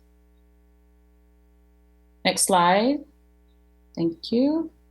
So as we've done in previous years, the district has been working for over a year on the district wraparound. The committee structure involves the vice chancellors of each of the areas and or their representatives. And we set a goal to have the district wraparound completed by June 30th of this year. Our aim was that we didn't want the colleges to have to wait for what the district produces in this multi-college district. And we were ahead of schedule. February 18th, we sent out the first draft of the district wraparound to the colleges to get broad input from the colleges, because after all, it is their report. And then COVID-19 hit. And so we find ourselves a little bit behind where we wanted to be, but thankfully we were ahead of schedule. So we are primarily writing about Standard 3, the resources standards, but as well we have provided input to Standard 2, especially the student services sections, and of course Standard 4. So our timeline is on the right-hand side. We formed the committee over a year ago, did a number of trainings for the committee, and then we began working on outlines that were evidence-driven. And those took us through the fall semester, where we went back and forth with the team and myself and Annette D'Ambrosia, who is the co-lead with me for the district wraparound. And then the leads and or their designees wrote out from the outlines what they wanted to express in the standards and submitted that to us. And we've gone through, like I said, that first round of edits. And so our plan now is to finish cleaning up and reviewing and have the district wraparound completed July 30th. Our timeline for the submission to the Board of Trustees is, again, to have the wraparound completed July 30th. The college ICER final drafts will be done by September 30th. The first read to the Board of Trustees will be October 27th, and the second read to the Board of Trustees will be November 10th. Next slide. And so now each of the accreditation liaison officers from the colleges will just take a minute or so to talk about what's happening at the college level. And the first is Tina Vasconcelos, Vice President of Student Services at College of Alameda. Good evening, everyone. Can you hear me? Yes. Okay, fabulous. So first I want to take a moment to publicly acknowledge the COA team for their amazing work and engagement in a thoughtful process reviewing the college against the ACCJC standards and eligibility requirements. I'm absolutely honored to work with such a fabulous group of professionals. We've engaged for the last 2 semesters in deep work reviewing the college and our processes and procedures to ensure that they're aligned in not only meeting the standards, but exceeding the standards in some areas as well.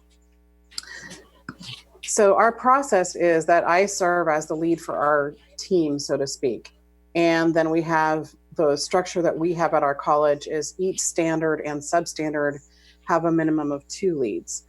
One is an administrator and the other one is a faculty or classified professional. We develop job descriptions and with requirements and are compensating classified professionals with overtime, and faculty are receiving stipends for their leadership roles. Each committee substandard team is comprised of a diverse group of individuals with experience and expertise in the substandard areas, either based on their participation on governance committee work or their expertise from where they sit and their role in the college. For example, the budget committee members in standard 3 there's 2 co-leads for the committee. They serve along with the business director for that standard. That's just one example.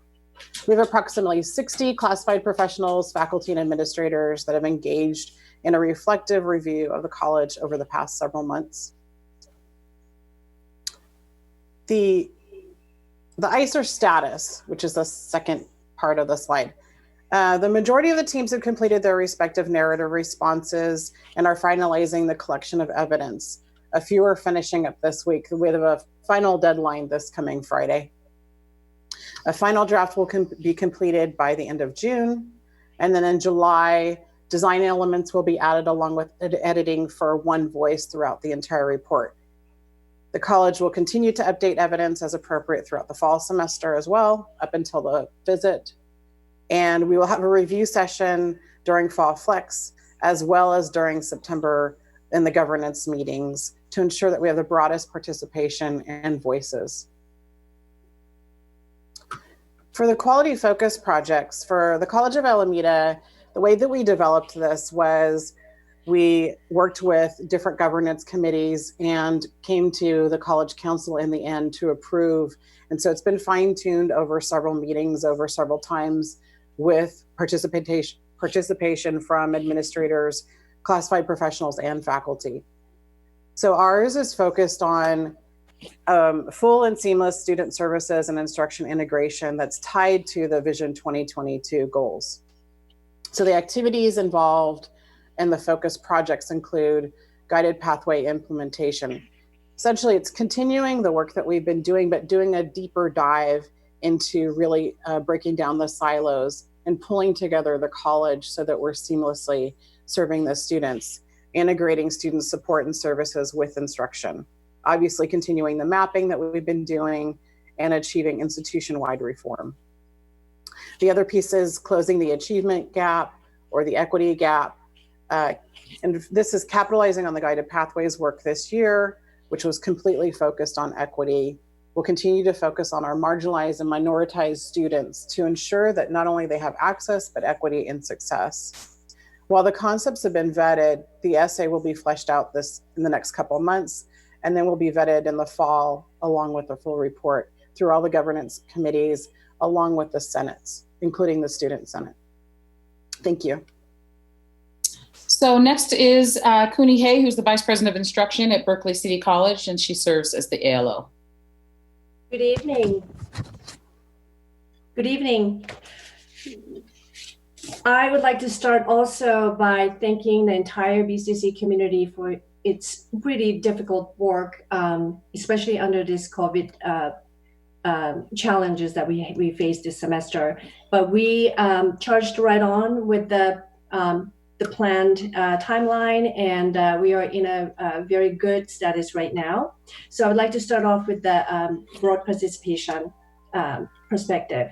So the broad participation of the BCC community is assured primarily in the following areas. First, multiple surveys to the students and in the community were sent out.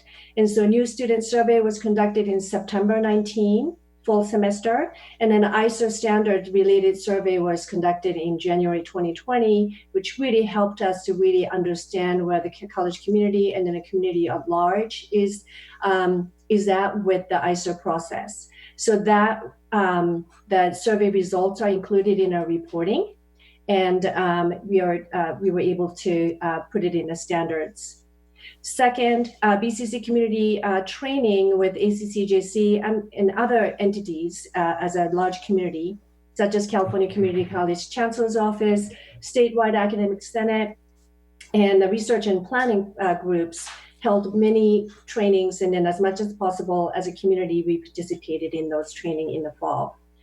And thirdly, all participatory governance committees' agendas included accreditation and ISER update at every meeting that they have held in fall and spring semester. So that elicited a broad conversation from different constituency groups at each meeting. Fourth, each Flex Day since fall 2019 had a section dedicated to accreditation and ISER updates and opened up for discussion and feedback sessions and Q&A. And lastly, BCC Accreditation Steering Committee structure also reflects our broad and cross-section of participation from our community. So Dr. Charlotte Lee, serves as the faculty ALO, and each standard leads are made with faculty, classified professionals, and administrators, and supported by writing team members, including students also, who are aligned with relevant participatory governance committee members. So the next one is BCC ISER draft process. So the fall semester was dedicated in developing a timeline, action plans, and for all fall 19, spring 20, and summer 20, and fall 20, and spring 21 for the visit preparation. And a bi-monthly steering committee meeting was held, and along with the study session, structure and organization of writing process was discussed, and evidence collection check-in to identify, and then the check-in meetings to identify challenges, opportunities, and communication plan with the community was formulated. And regularly scheduled standard meetings throughout the year has been happening with the steering committee members, and making an announcement through the BCC Messenger to the entire community as to where the ISER is at. Spring 20 this semester was a little bit challenging. However, we have made sure that the narrative portion was all completed, and also identification of the evidence, and then the plan for linking has been formulated. And then the first draft of the standard part of the the narrative draft was shared with the entire BCC community with the feedback format online on May the 7th, and we're waiting for their feedback coming back this Friday. So we'll be able to get some input from the entire community, and we'll be able to input that feedback. And fall 2020, so our timeline is also that by June and July, no later than mid-July, we'll be finalizing our process. And then right now, as VC Brown said, we are identifying, as we write our process, specific questions to the district also to be able to help us with the specific items that we have questions about. Okay, and then finally, the quality-focused essay for BCC. It is a starting point, but we have gone through the governance committees to identify two primary areas that we would like to focus on. One is the elimination of equity gap as a goal, and leveraging guided pathways for student achievement and learning. And then the second one is really the overall strengthening of student support services online across the college to ensure that the student success is in the primary focus in this new environment. So the committees will be going into the fall to formulate the outcomes, clearly identified outcomes, and then assessment processes and so forth. So we have a plan to address those issues in the early fall, summer and then early fall. That concludes my report from BCC. Thank you. And next is Denise Richardson, Vice President of Instruction and ALO for Merritt College. Good evening, trustees, Chancellor Stanback-Stroud, presidents, Peralta students, classified professionals, faculty, and members of the public. Wanted to make sure we didn't leave anyone out, so thank you for having me today. It is my pleasure to provide a brief overview of our accreditation efforts at Merritt College. Merritt College is fortunate to have a very committed and representative team collaborating on our institutional self-evaluation report. And over the last 3 months, it's truly been an honor and a privilege to work with our team and to help guide our efforts. To ensure broad and inclusive collaboration, we have 4 sets of tri-leads. So we have a faculty member, a classified staff member, and an administrator working on the steering committee that guides our work, as well as leading each of the 4 standards. In addition to that, we have an extremely talented task force of designated individuals who will be working through the summer to complete our report. It's a bit of a dream team composed of our esteemed faculty senate president, our head librarian, who will serve as the editor and who has extensive experience with accreditation report writing, a consultant who is a previous merit student and employee and has tremendous institutional memory and knowledge. We also have a part-time faculty member who's had substantive involvement with budget matters at the college, and two very skilled faculty members who will be assisting us with finalizing our report at the end of June. We are also inviting our incoming ASMC president to participate in the work that we're doing this summer. Our ICER draft is in development. We've made progress in each of the standard areas and have integrated the feedback that we've gotten from the district where appropriate. Over the last 2 weeks and through the end of this week, we will continue to collect evidence and narratives from our standard leads so that our editor and summer task force have all of the information and documentation needed to complete our final draft by the end of the summer term. Now for our quality focused projects. By fall 2020, we plan to have 2-year pathways for all of our majors and scheduling to support those pathways so that students can take a full load of courses with their programs with a 2-day schedule. And this is, of course, in intentional alignment with our guided pathways planning. We plan to implement a college-wide collective marketing campaign that integrates and leverages all new and existing resources, including our soon-to-be redesigned website, Merit Hub, College Central, guided pathways, program mapping, our areas of interest, and social media web pages. We plan to create a consistent theme in our marketing so that each program highlighted fits within the exciting new Merit brand. Lastly, we plan to develop a career exploration summer academy in partnership with OUSD's Linked Learning Division to enable students to earn college credit, explore hands-on virtual CE programs while earning stipends for completion. The programs that have been identified for the first academy are Administration of Justice, EMT, Fire Sciences, and Paralegal Studies. That concludes Merit's report. And last is Rudy Beslikoff, the ALO and Vice President of Instruction for Laney College. Good evening. It gives me great pleasure to speak to you as the Accreditation Liaison Officer for Laney College this evening. I actually want to flip the script a little bit and start by talking about our ICER draft status and start there.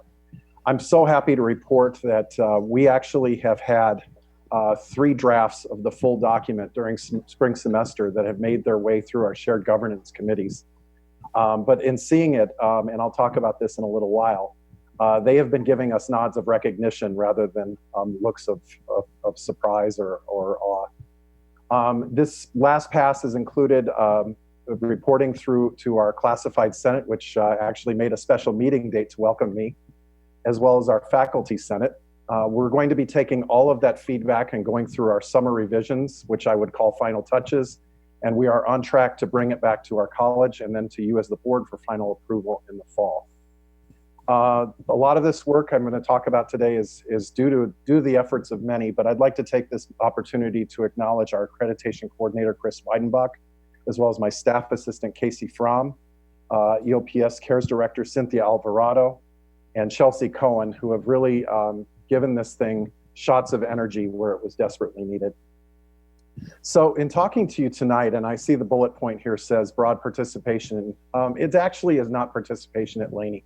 It's been investment. It really has, and something that leaves me in awe every time I approach this document. At the beginning of the year, back in August, before instruction ever kicked off, we had 27 people attend our pre-accreditation retreat, and that was followed up with a brown bag event and as well as a flex day session this spring that was facilitated to talk about assessment for classified professionals. But along the way, our meetings have been regular, and they've been most noted by our coffee, donut, and accreditation Fridays that we had during the fall. And that was a key time to really build evidence and build key response points to each of the standards.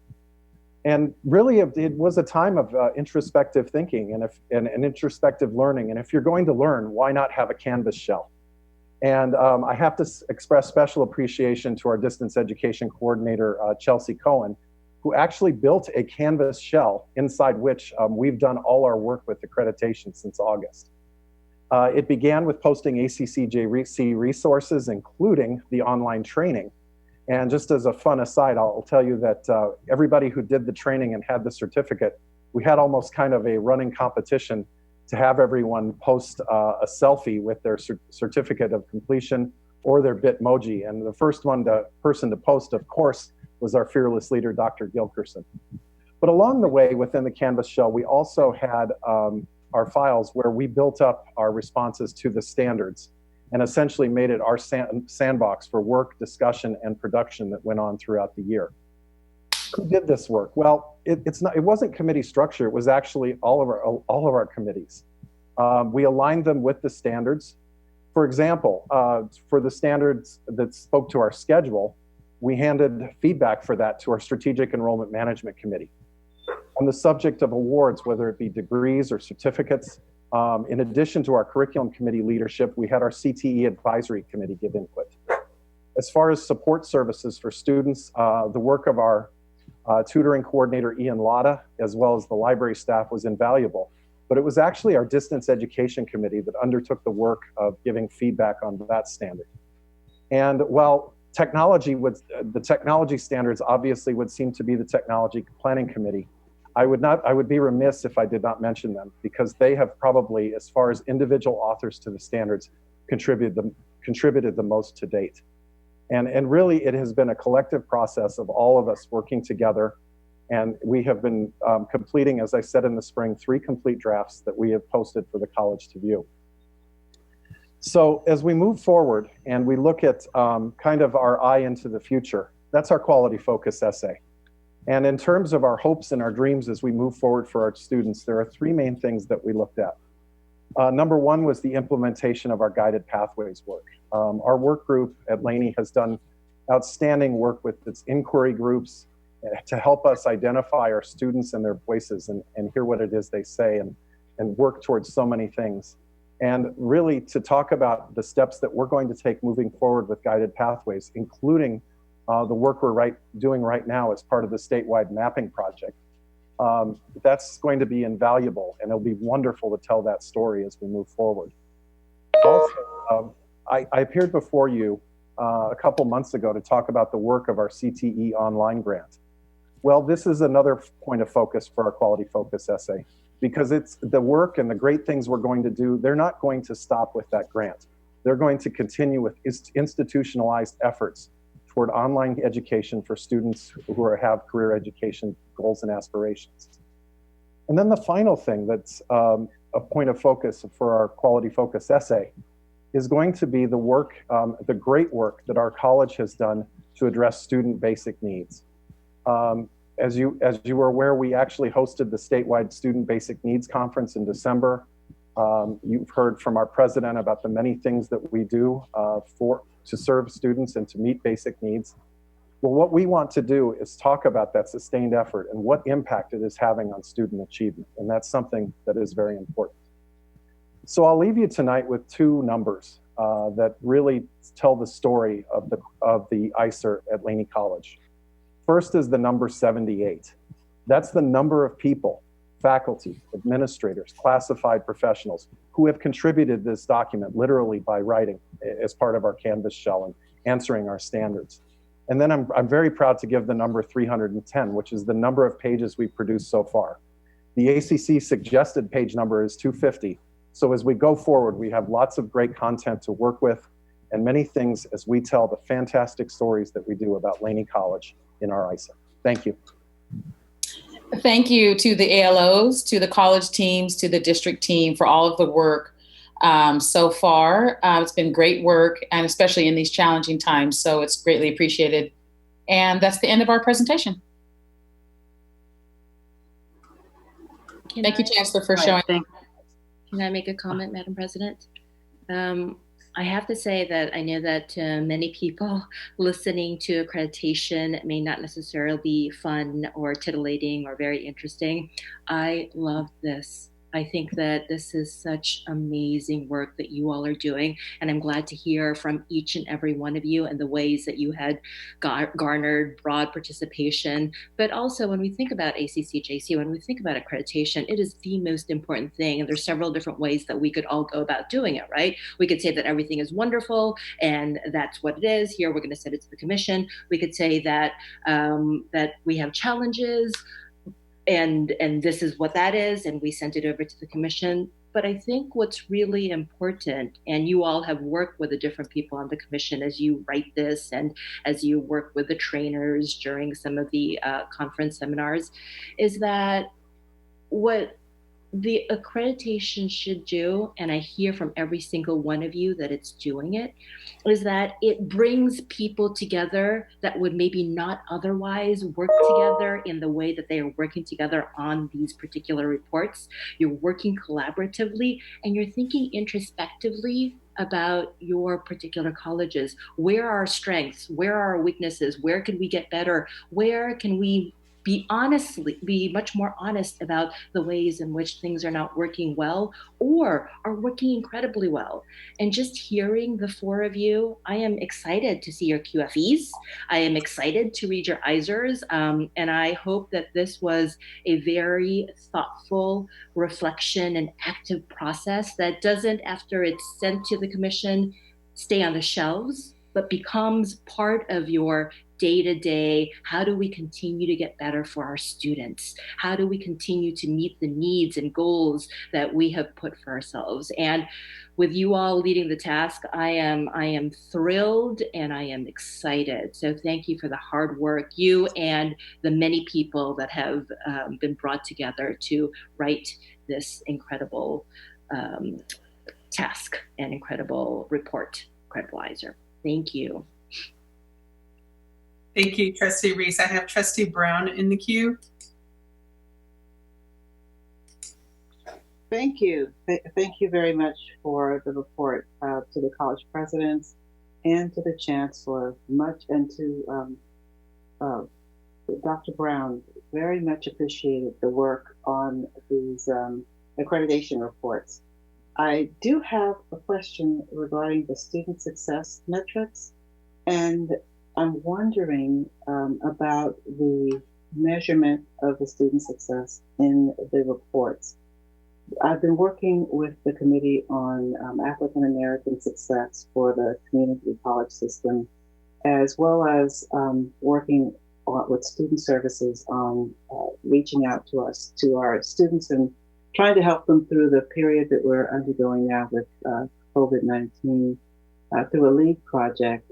And one of the things that keeps reoccurring for our students is that measuring the success is really about equity in terms of how the students are, each individual person, in tailoring the support that the students receive and the delivery of the education in a way that is supportive of the students. And so my question is, the student success metrics that are contained in these accreditation reports, how are they framed in terms of the particular needs, reaching the students that we have, and how we're supporting them so that the delivery of education and the success of the student can be measured, and then is the measurement regarding achievement of their educational goals, and is that individualized for the students as well? Do we have a metric or a means of assessing that? I would allow the ALOs to answer from the college perspective, because they all are looking at different student success data and have different programs associated with achieving that data. So if any of you would like to share some of what you're doing around student success.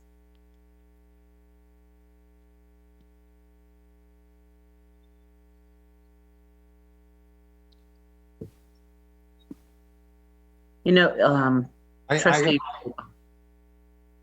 please go ahead, Dr. Fiscal. Oh, yes. Trustee Brown, thank you for your question. Actually, in the beginning portion of the report, there is prior to the standards, there's actually a section where we all report our student achievement data. That's something that we're beholden to do. Certainly, as we look at telling our stories and responding to a number of the standards, there's a lot of what we do to help disproportionately impacted students to promote equity. A lot of it resonates in our responses to the standards. I think certainly of, for example, within Standard 2B, as we talk about providing support to students studying remotely, for example, that resonates what a student on ground would be receiving. Those are things that we have to answer to in terms of those responses as well. And then also, again, within our quality focus essay at Laney, really looking at addressing students' basic needs. That's certainly another undertaking we have, and it's a passion that really begins with our president.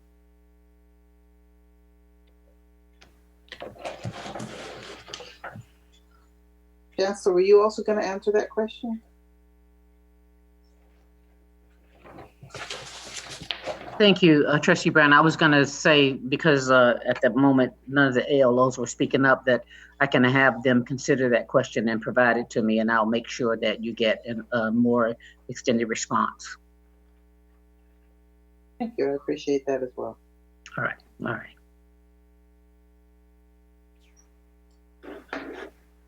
Okay, and VC Brown, is at the end of your presentation? Yes, it is. Thank you for your time and attention. All right, Trustee Bonilla, I'll stop sharing my screen now. Okay, thank you for that. That was a great overview of what is happening with accreditation at each of the colleges, so very appreciated. But I also want to pause for a moment, and Chancellor, if we can go back to the agenda to receive an update from you on item 8.4. Yes, thank you. My apologies to the board. One of the things that it was pointed out to me that I missed is just a small detail in the wording on the agenda item. On 8.4, it includes, though we include a recommended act item in the body of it saying that it's a final reading and is being presented for approval. Okay. And the recommended action at the top of the agenda item, it should read, consider approval of resolution instead of first final reading of resolution. It should read, consider approval of resolution 19/20-56. Okay. Thank you for that. And do we need to do roll call on that again, Madam Clerk? Yes, we do. We'll start with student trustees. Student trustee Contreras? Yes. Thank you. Student trustee Stanley? Yes. Trustee Withrow?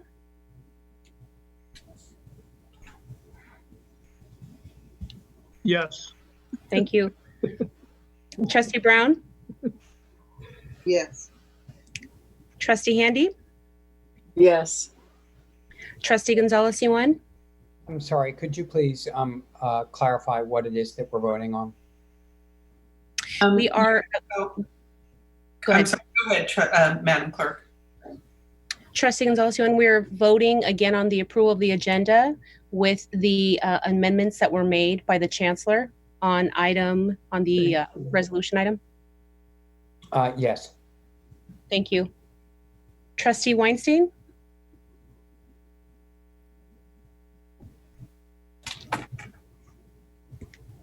Trustee Weinstein? Okay, Yes. Thank you.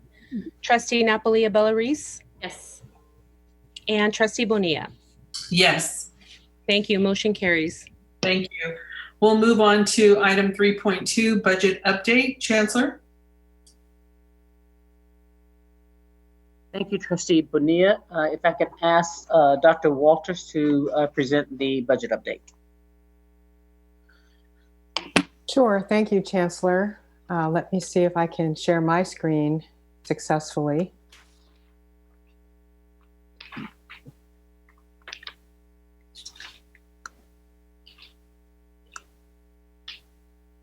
Are you able to see this? Yes. Yes. Great. Let me try to.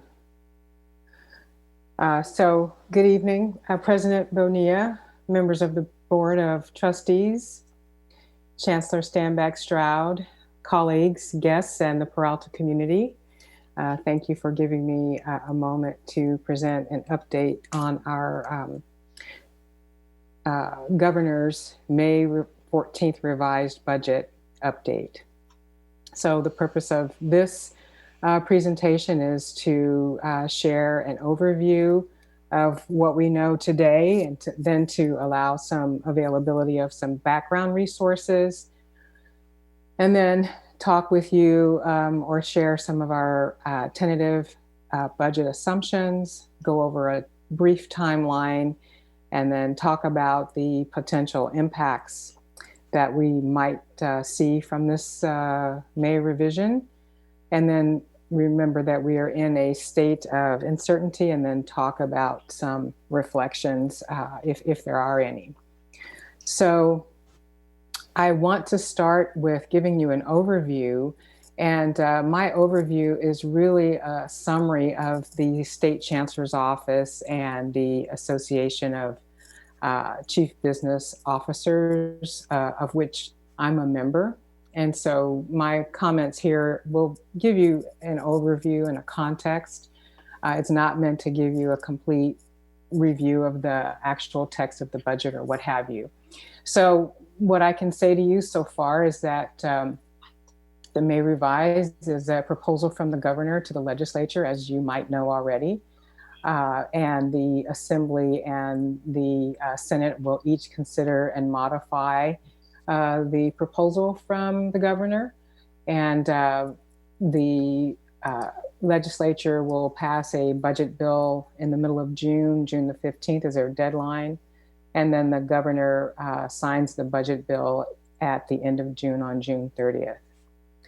So one of the main, as you know, reason that we're in the situation with the state budget has to do with the COVID-19 pandemic. And the community colleges, the California community colleges, are experiencing very deep and excessive expenses around that, as is the state. So just to give you an extrapolated estimate of what the COVID-19 response expenses are for the community colleges in the state of California, where they're estimated at $150 million. And then the estimated FEMA reimbursements that we are all applying for is in the neighborhood of $22 million.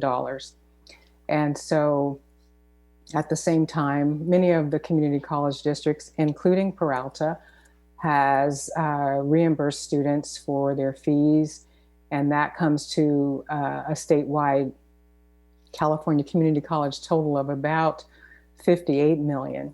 So when all those are taken into consideration, the total estimated impact of COVID-19, the pandemic, for our colleges and districts is in the neighborhood of $209 million, with an unmet need of about $187 million, if you consider the federal funds from FEMA that are being applied to this crisis. The budget outlook then for California from the Department of Finance projects that there will be a $41 billion decline in revenues by the end of 2021, and a $13 billion increase in the health and human services costs and the other pandemic-related expenditures. So the result is a budget shortfall of about $54 billion compared with the governor's January budget proposal.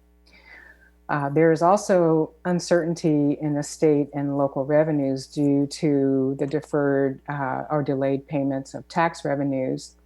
And it's anticipated that the estimates will be down in terms of sales tax around 27%, personal income tax somewhere in the neighborhood of 26%, and then 22 to 23% for corporate tax.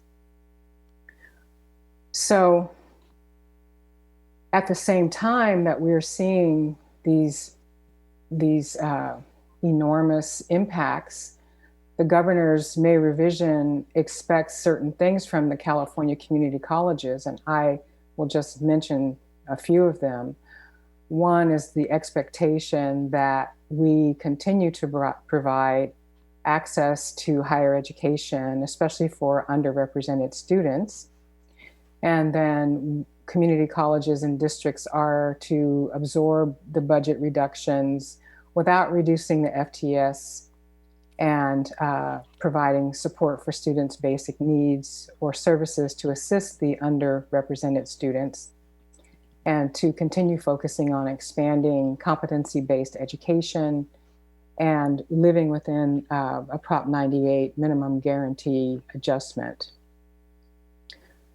So this impact is having a decrease in the overall funding of $1.5 billion for the community colleges compared to what was proposed in the January budget. And just to give a little context of the depth of this, when you compare the $1.5 billion in budget cuts that was a part of the Great Recession, that took over about 5 years, whereas this is impacting us in about 5 months. So we are considered the most consequential education system with equity and access, but we're really trying to find ways to express to our leaders that we need to find ways to deal with this budget deficit. So the community college apportionments reduces the student-centered funding formula by 10%. And it also, though, holds us harmless, if you will, for an additional 2 years. There are proportional shares of cuts to categorical programs and reductions for community-supported, or what's known as basic aid districts. And then there are shifts in the revenue, what's referred to as a deferral, in June 2020 and June 2021. For June 2020, we're looking at $330.1 million being shifted into 2021. And then $662.1 million being shifted from 2021 into 2022. In addition, we are looking at reductions in strong workforce. We're looking at reductions in the Student Equity and Achievement Program, faculty office hours, academic senate, and community college system support programs. We are not receiving any cost of living adjustment. There is a preservation for fulfilling funding for Cal Grants and community college student financial aid programs. And there is the possibility of exempting districts from their COVID-19 pandemic related costs from the 50% law calculation. So this is the environment in which we find ourselves right now. And if you would like to have further reading on these issues and these proposals, here are some links that are available for you. You can take a look at the governor's revised budget here from May the 14th. And then there's the governor's revised budget document for higher education. And then the California Legislative Analyst's Office has provided some information regarding the proposals that we're grappling with right now. So I'd like to switch now to talk about some of our policy assumptions in guiding our development of the tentative budget in light of the May revise. And so we're assuming in our district, we're assuming that all of those proposals are being enacted in June. Having said that, we are entering into fiscal 2021 with a healthy fund balance of $18 million. And that is going to help us in managing our cash as we move forward here. We are also really working towards holding to the required board policy reserve of at least 10%. And we're actively managing our cash, as I mentioned just briefly, to meet our obligations. And if we are able, and it becomes something we can do, we will exclude our COVID-19 expenses from the 50% law calculations. And importantly, our district will work with the participatory governance processes and make recommendations through the Chancellor as we move forward. Our revenue assumptions for the tentative budget are based on our 3-year average of 16,735 FTES. We are going with the notion of no growth budgeted in Peralta for this same period. We have no COLA, and that we are being held harmless through 2024. We are receiving an unrestricted lottery figure at $223.45 for each FTES, which is an increase from the $204 figure. And then we are also looking to the parcel tax measure E, and that'll be estimated at about $8 million for this upcoming fiscal year. There are some additional revenues that we are in the process of or either have applied to, and they include the FEMA funds, which are to cover our expenses relative to, for example, laptops, cleaning supplies, overtime, personal protective equipment, security, reopening costs, things of that nature. And we just received last week or a week or two ago the go-ahead from FEMA to go ahead and apply for these funds. We will, if whatever we apply for is approved by FEMA, we will receive 75% of those expenses. And we are going to, like I said, move forward with those. For CARES funds, we have applied for every dollar of $7.7 million for each of our colleges and for our institutional component. As you know, or maybe you don't know, but 50%, at least 50% of those funds are direct pay to students. And there has been a little bit of a conversation about whether or not the only U.S. residents and only those who are qualified for Title IV funding is going to hold. There's some conversation about that being changed, but nevertheless, those funds go directly to students. And then there's the expenses for transitioning to online instruction, for example, that we might apply, that might work for the other aspect or the other portion of the CARES funds. So this slide, I wanted to present this to you so you would have a one-to-one direct relationship between each of the budget reductions that are being proposed right now and the impact that that would have on our district. And so I am going to refrain from going through each one of these line by line, but I do think it's really important to call your attention to the decrease in Prop 98 student-centered funding formula. The total of the state is $593 million, and that translates to $9.6 million to Peralta, and that is for the 2021 fiscal year. The decrease in strong workforce is equivalent to $2.2 million for Peralta, and the decrease in the student equity and achievement line item is $1.1 million to Peralta. I want to also point out that we are being presented with a $2.1 million increase to offset our local property tax decreases if they should come to pass.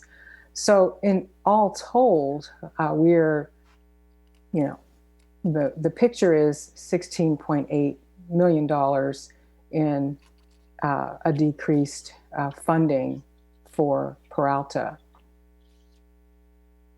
Along with the decrease in the actual budget line items, as I mentioned earlier, we are talking about deferrals, revenue deferrals to Peralta from this fiscal year into next fiscal year of $5.4 million, which we do expect to receive that funding in July.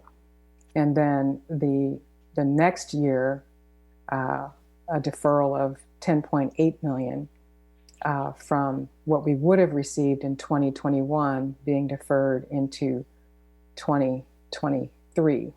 So, but as I said, we hope to be able to manage and will work diligently managing our cash and ensuring that we're looking after that.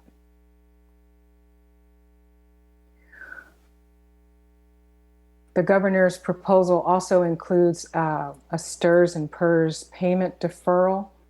And what that translates into is that our district will not have to pay in fiscal 2021 $1.3 million. That will be added on to the end, if you will, or deferred for these two retirement programs. So that is a little bit of a relief for our cash flow. I want to also now point out that, because of this pandemic and the COVID-19 depth of economic,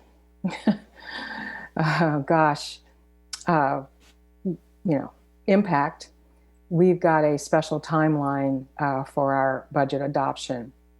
So in May, we received the May revise. And as I mentioned earlier, in June, the governor and the legislature will approve the final budget. And then for this board, we will look to present the tentative budget on June 26th. And then in July, we should be notified as to our tax revenues and what we can expect to receive. And then from that point in August, we are expecting to have what's being called an August revise. That's going to help identify what we're really dealing with after those tax receipts are confirmed. And then because of that August revise, districts in the state here are being given the opportunity to present the adopted budget in October as opposed to September, so that we can really understand what we are up against. And so we expect to take advantage of that opportunity. So we will be looking to October to provide that adopted budget, taking into consideration the August revise. And then in December, we might receive an additional allocation, and that amount is to be determined. So as you can see from this timeline, things are really shifting. Now, some districts in the state are taking advantage of the opportunity to even delay presenting the tentative budget because they feel like that might be of value to them.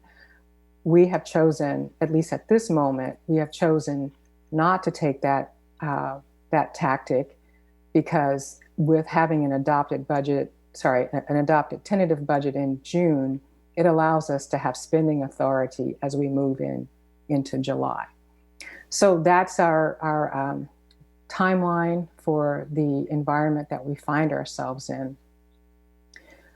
And now just to mention what our expenditure assumptions are going to be in this time of uncertainty is that we are going to actively manage our positions as we are navigating these waters and looking for perhaps an economic growth returning in perhaps 2023, 24, as some of the economists are sort of using their economic models to indicate that that might be when California can think about getting out of the bottom of their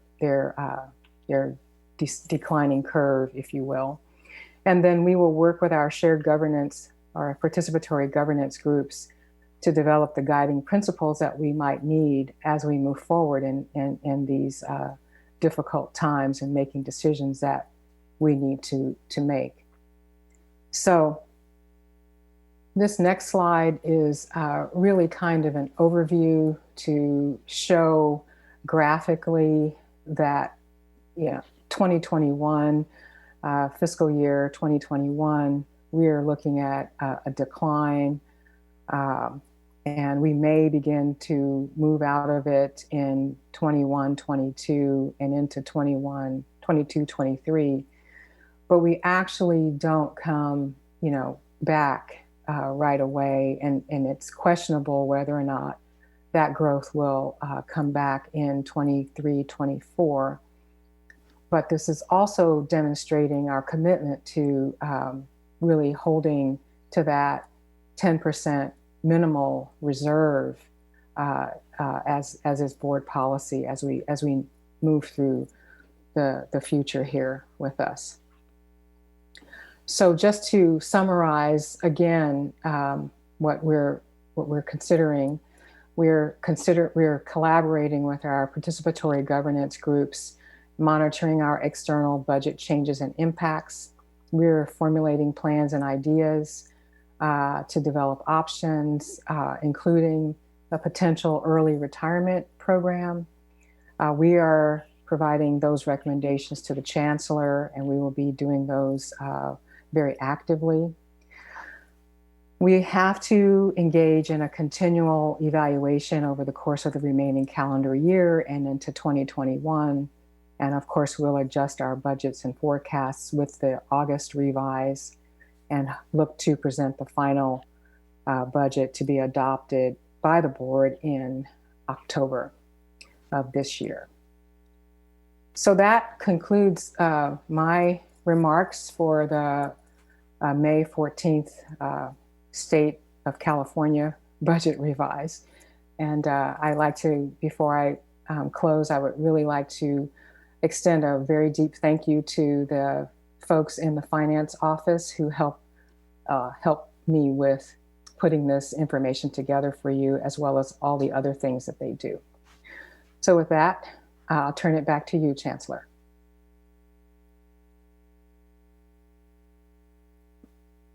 Thank you, Trustee Bonilla. Thank you for that. And I'm sure that our trustees are queuing themselves up right now. So we'll just give them a second.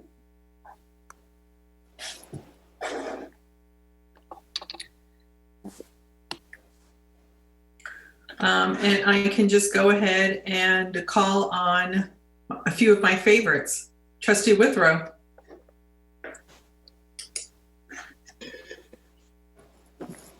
It's an interesting portrayal of exactly the hit.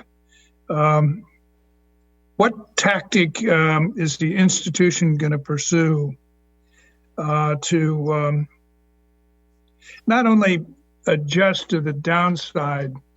Where are we going to look for increasing revenues in areas that we don't have it? And one thing that I have in mind, we live in an area, irrespective of the COVID-19 debacle, we live in an area that has corporate prosperity, number one. Number two, we have a concentration of population where real estate is quite expensive. And with the 4 colleges, certainly 3 of them, we have a lot of real estate that is underutilized. Even at Berkeley, the auditorium, which is a nicely programmed area for presentations and whatever. I can't imagine we do much on Friday, Saturday, and Sundays. We have the University of California, Berkeley that is basically programmed out in terms of space. And it would seem to me that there's a real opportunity here to get not hire an employee, but bring in someone who knows the real estate market, knows how to work it and how to market, and find out if we can't use just an awful lot of the space that is underutilized and bring in revenue that we don't have right now. That's it. Thank you. Chancellor, would you like to just continue to take comments? Yes, I can answer that question really quickly, though. It's pretty easy. But yes, I will take the rest of the comments. Trustee Withrow, you're absolutely on point. As a matter of fact, we have engaged a process to do what's called a best use analysis, so that we will be in the position to advise the board. We get frequently approached to do anything from build hotels on Laney's campus to build housing on a campus to put soccer fields at Merritt. We get approached for lots of different things. And given the development that goes on in this area, we thought the board would be in a better position to be a little bit proactive, so that you're not just in the position of reacting to proposals that are typically unsolicited. But as the board experienced when the A's made a proposal and so many other proposals, that best use analysis will give us some idea or some notion about revenue generation possibilities, and give the board an opportunity to kind of set some priorities around that. We also are engaging in just conversations around enterprise operations, where we can generate revenue from the facilities in a more innovative way than we've done so far. So those are ways in which we're starting those conversations. And of course, we want to engage the governance groups to be able to, any ideas are good ideas for us to get in the mix right now. Thank you for that. I have Trustee Gonzalez-Yuin, and then I have Trustee Brown right after that.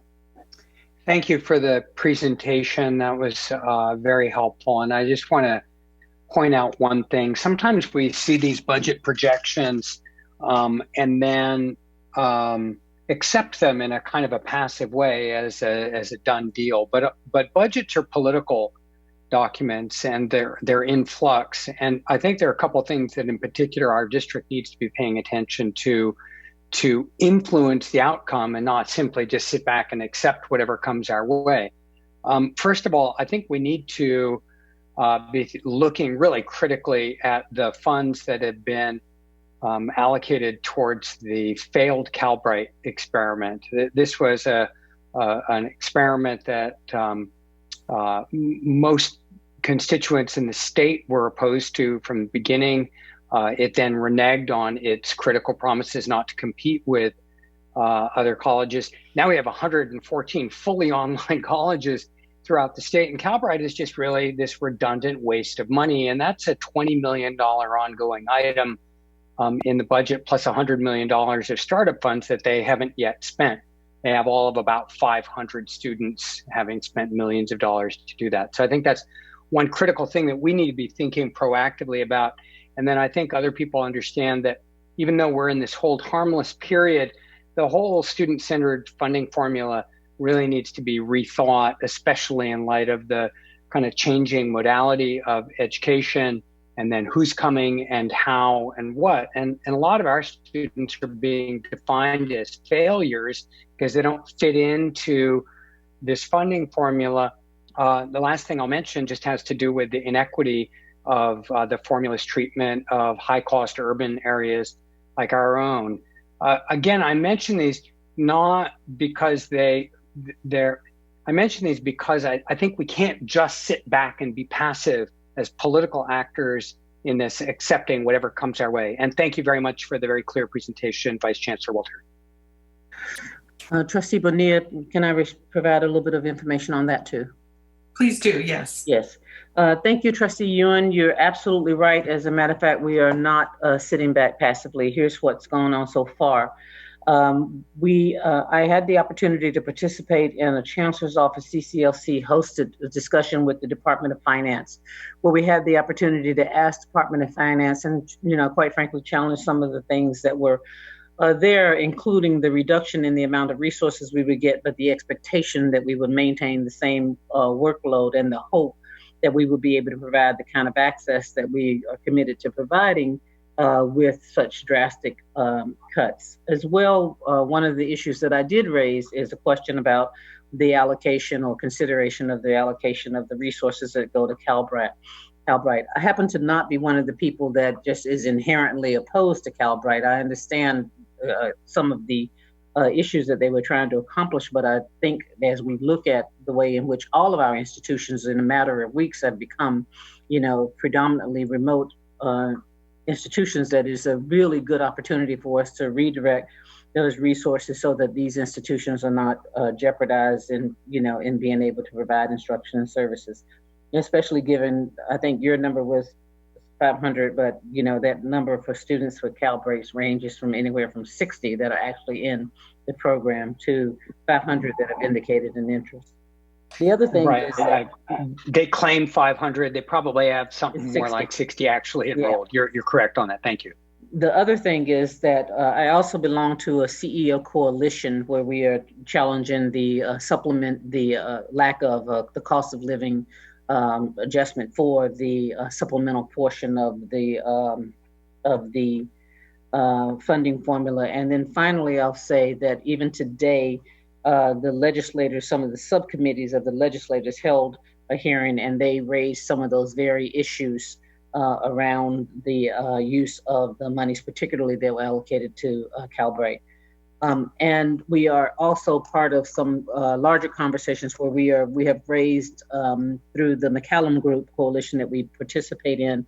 We've raised the issue of re-looking at the allocation of strong workforce program monies, where they're making a significant cut in those resources. We're suggesting that they not make those cuts, that they allocate all of the monies to the colleges instead of supporting the regional infrastructure, which could stand to only cut strong workforce that goes to the colleges by about 18 million, as opposed to having it have, some 50 or 60%, 40% reduction that's being proposed. So there are a number of fronts that we are working on as part of our networks, as part of the coalitions that we participate, and just in part of our roles as the CEOs and CVOs in this district. Excellent. Thank you, Chancellor. Thank you, Chancellor. And I will, Trustee Brown. Thank you. Thank you for the presentation. I had a question regarding just some of the slide 7, the CARES Act and the FEMA reimbursements. My understanding of the FEMA reimbursements were that it was for emergency response, and that we could, it was for emergency response regarding our institution as a local agency, and that we could get reimbursement for like the deep cleaning and some of the contracts that we had.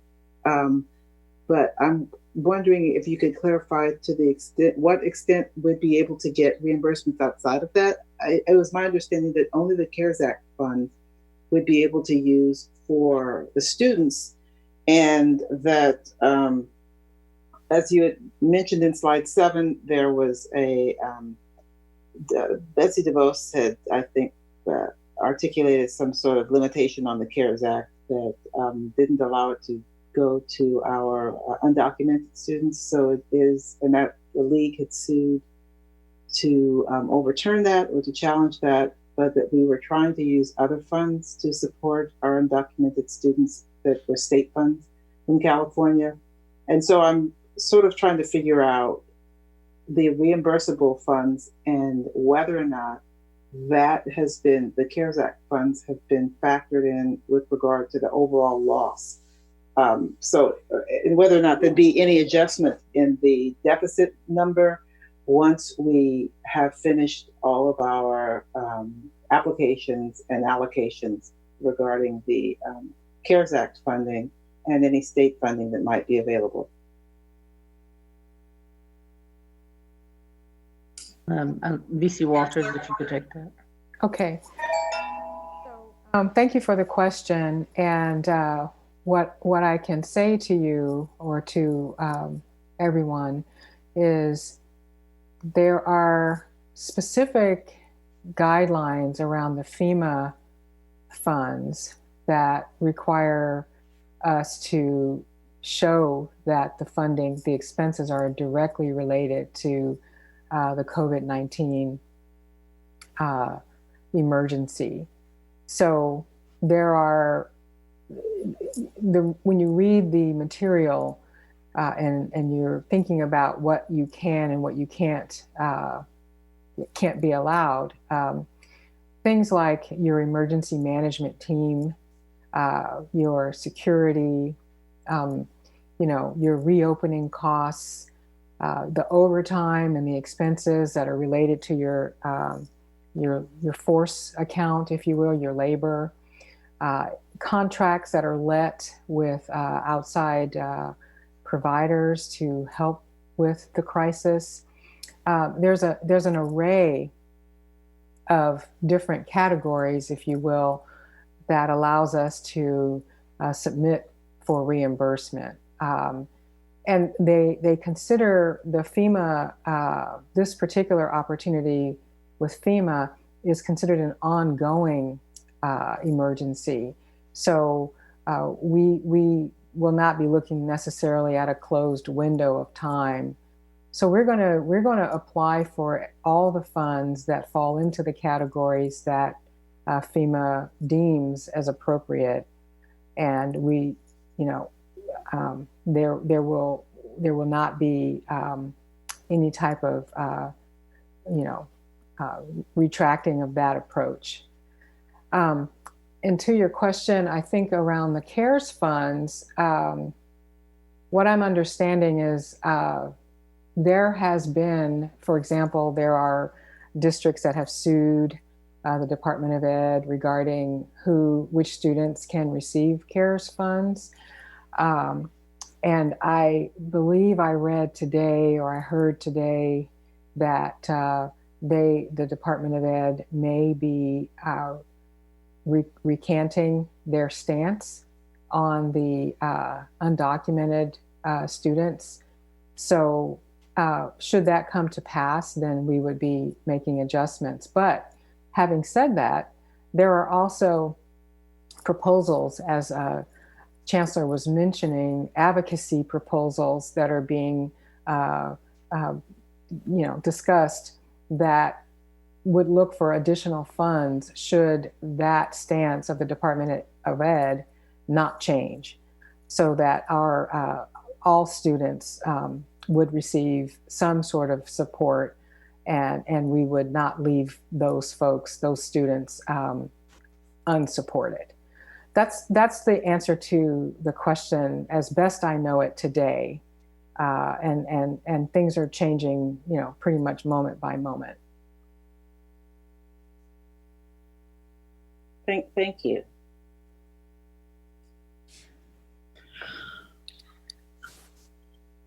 Am I the last person? Trustee Weinstein? Okay. Trustee Reese. So thank you for that, Vice Chancellor Walter, for the presentation.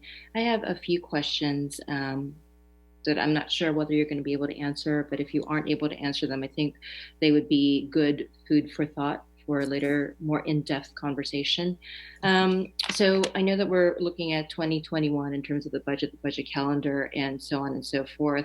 But as you were saying, COVID-19 has impacted our state current economic situation. And so the question that I have then is, what was the revision to our state revenue budget? What is our current, was there a revision to our state budget? For the district, because there were changes in state allocations and expenditure trends, right, from the state. So did our revenue from the state change for the district? So right now, the assumption, we're coming from a point of an assumption.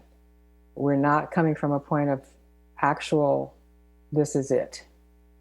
So the assumptions are that we will receive $16,800,000 less over time if none of the advocacy or if none of the items find change through this process. Right, that's for 2021. I guess my question is for 1920. Oh, okay. So the only thing that, I'm sorry, I apologize.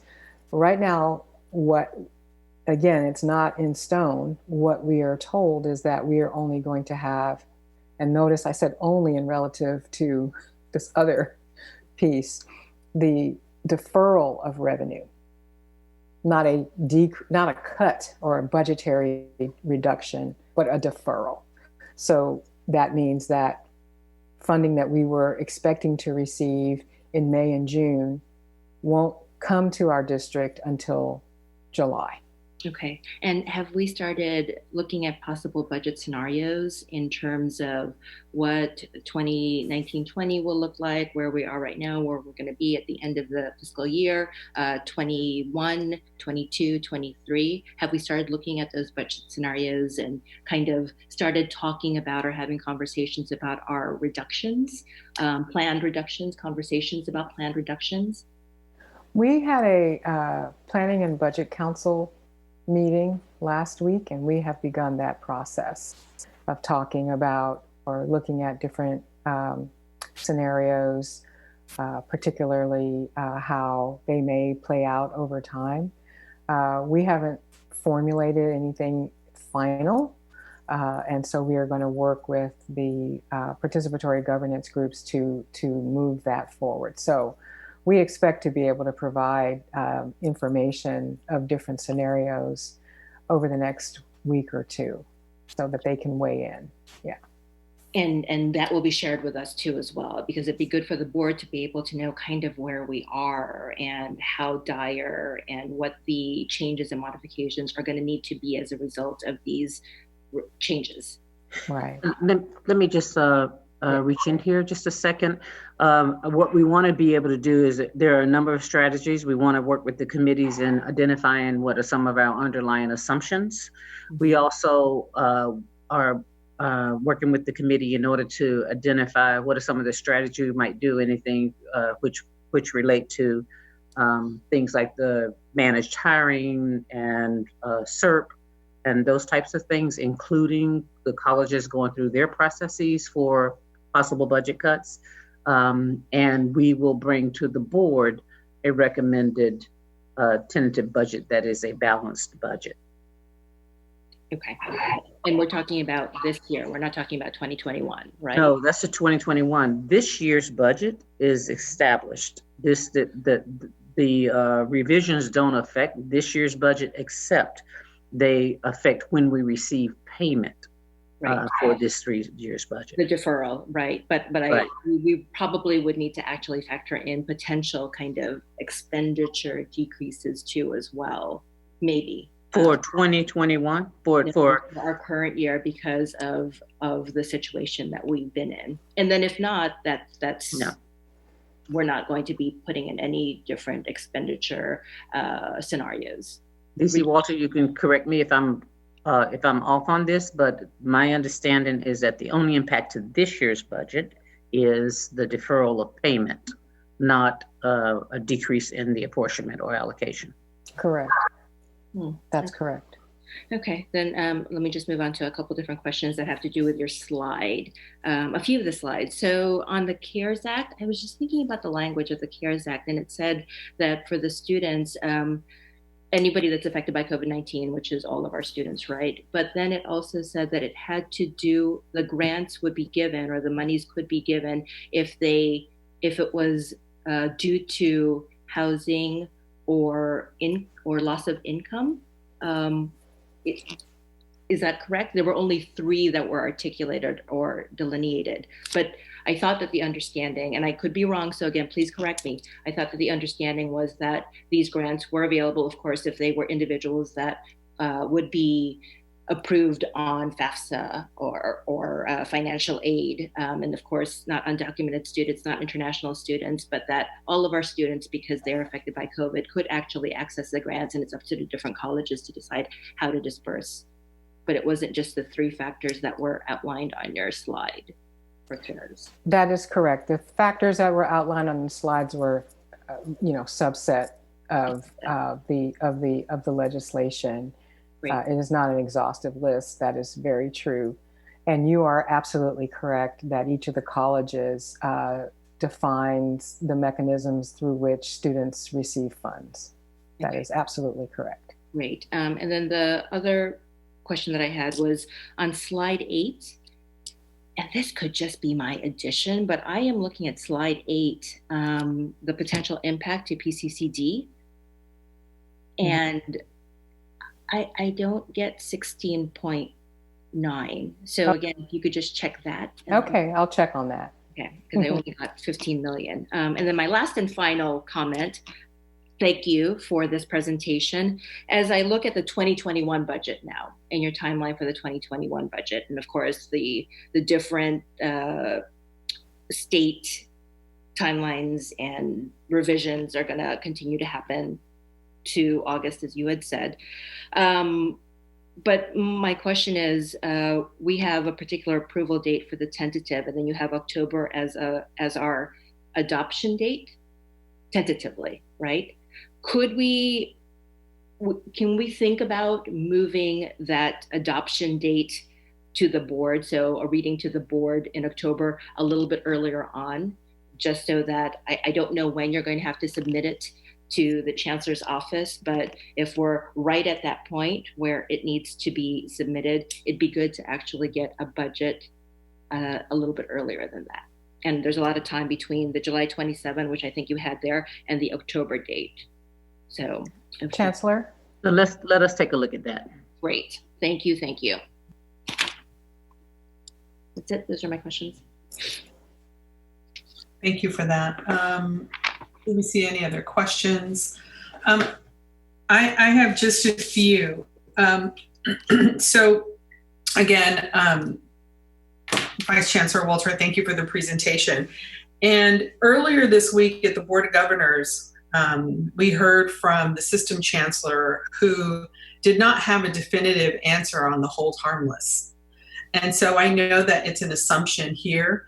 And with that in mind, Chancellor, I'm wondering, are we thinking of running different budget model allocations to better understand our footing and where we stand? And I say this because it's going to be really important that we understand how these assumptions impact not only the hold harmless question, but also what happens with our debt obligation on OPEB and where those assumptions fall into this budget. How this budget particularly impacts our end fund balance, which we know is healthy now, but what happens to it in the future. And these are just kind of things that we're just thinking about. When we see something like a deferral for PERS, what does that mean in terms of when does that become due and how it impacts the budget? So I think these are great. I really appreciate all the different assumptions here and the different kind of lens that you're providing this information. And so I'm looking forward to receiving updated information as well as the timeline for this budget adoption that was already mentioned. So I just want to stop there. I wasn't looking for a response. I'm just kind of thought sharing with everyone. So thank you.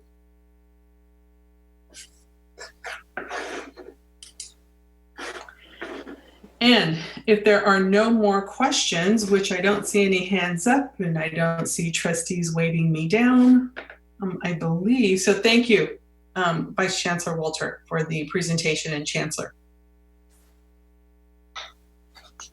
We will move on to, we have a number of informational items, which I'm not sure why they're listed as informational, not under consent, but that's let me go back to board clerk. Why are we have a number of informational items, 4.1 through 4.5? What would you like me to do with those? So, Board President, those are just mainly items that have background material and reports that are, they do not need a motion. And so they are there for your information. Okay. And so you just want us to look at them and give you a thumbs up?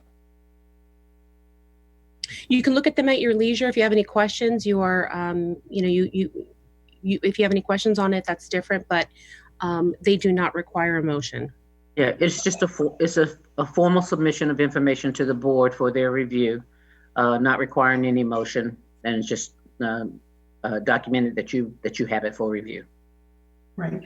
Thank you for that. And so I would then go ahead and defer to any of my trustees who have questions on any of the informational items 4.1 through 4.5.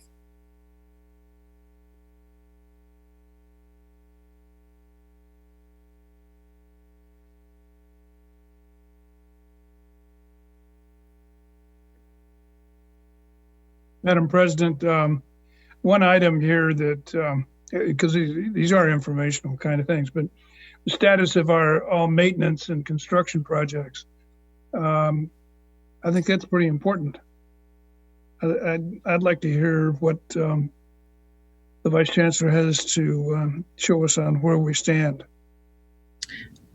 You know, if I can just add something, Trustee Withrow. This item is in as an informational item for this meeting, but it is meant to be presented at a later meeting or to go into it. So, how was I supposed to understand that? Yeah, I don't think, and so this is not something that, unfortunately, we didn't discuss this in agenda setting. So we just need some more clarity. Chancellor, we'll go over this with you. Yeah. Actually, we had the information and we had the presentation, and it was too many presentations. So we were asked to move the presentations to future meetings. Okay. Yeah. Okay. If I hear no objections from my trustees, I will go ahead and move to the consent calendar. May I have a motion to approve? So moved. But can I just ask one question while we're talking about those reports? Yes. At the last meeting, we had asked that we get a report regarding the community outreach for our bond program. When we hear about the bond program, part of what we want to know is that our governance policies are actually being implemented. And one right. So that's a really great question, Trustee Brown, and I didn't know how to bring this up. Because it wasn't on the agenda. But now that you've asked, I was checking my email earlier, my work email earlier, and I just happened to have, let's see, what is this called? I'm on a listserv for construction contracting opportunities and events. And there are a number of public agencies who list a number of events related to contracting. And lo and behold, Peralta Community College District Virtual Local Business Outreach and Procurement Update is one of the events listed in my email. So it's very exciting. We're business. Great. Yes. I wish I could share more with you, but it's there. And so kudos to the Chancellor and her team for putting this up. Right. Well, if we could just have that be included in that meeting, how is the community outreach happening? It's good to know it's happening. Is it attended well? Are people being walked through how to do business with Peralta? Are people being told how to manage issues if they don't get their payment on time? And then also what the status is of our PLA, because these are board policies, and that's that's our governance role. So it would really be great to know that our policies are being implemented. That's right. Thank you for that, Trustee Brown. And I'm sure the Chancellor's taking note of that. I also have Trustee Weinstein. Yeah, thank you. What I did want to say is that I really appreciate 4.4, and I want to thank VC Sada for that.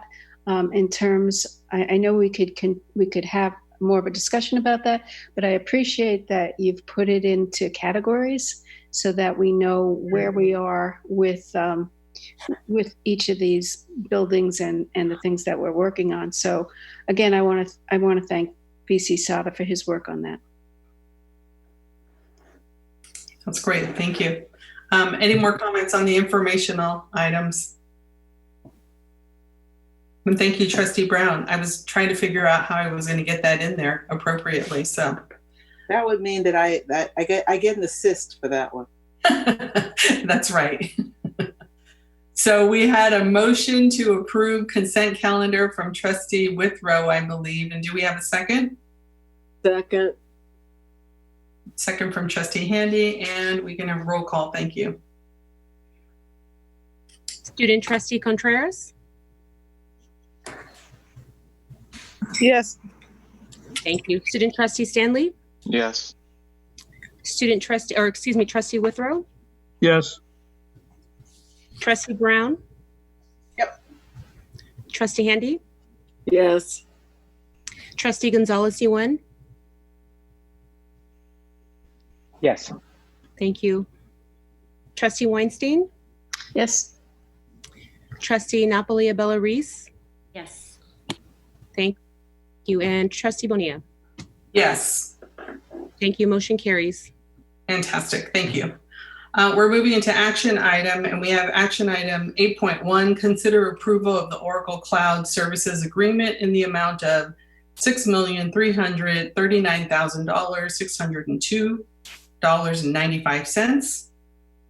And motion to approve. So moved. And a second. second. I heard a second. I did. Thank you, Student Trustee Contreras. And we will open for discussion. So before we open for discussion, let me remind the trustees that as we move forward in discussing this particular item, I want to call your particular attention to Board Policy 3250, which is institutional planning. And if you have not read, I can read that the planning system shall include plans required by law, including but not limited to the long-range comprehensive strategic plan integrated with the following plans, one of which is information technology, and that these institutional plans listed shall be integrated into the annual budget preparation process, and the Chancellor shall submit plans to the board when board approval is required by Title V. Plans will contain goals, objectives, long-range measurable outcomes. So as we open for discussion on this particular item, I'd like you to preface it within the context of Board Policy 3250 on institutional planning. And with that, I will go ahead and take any questions.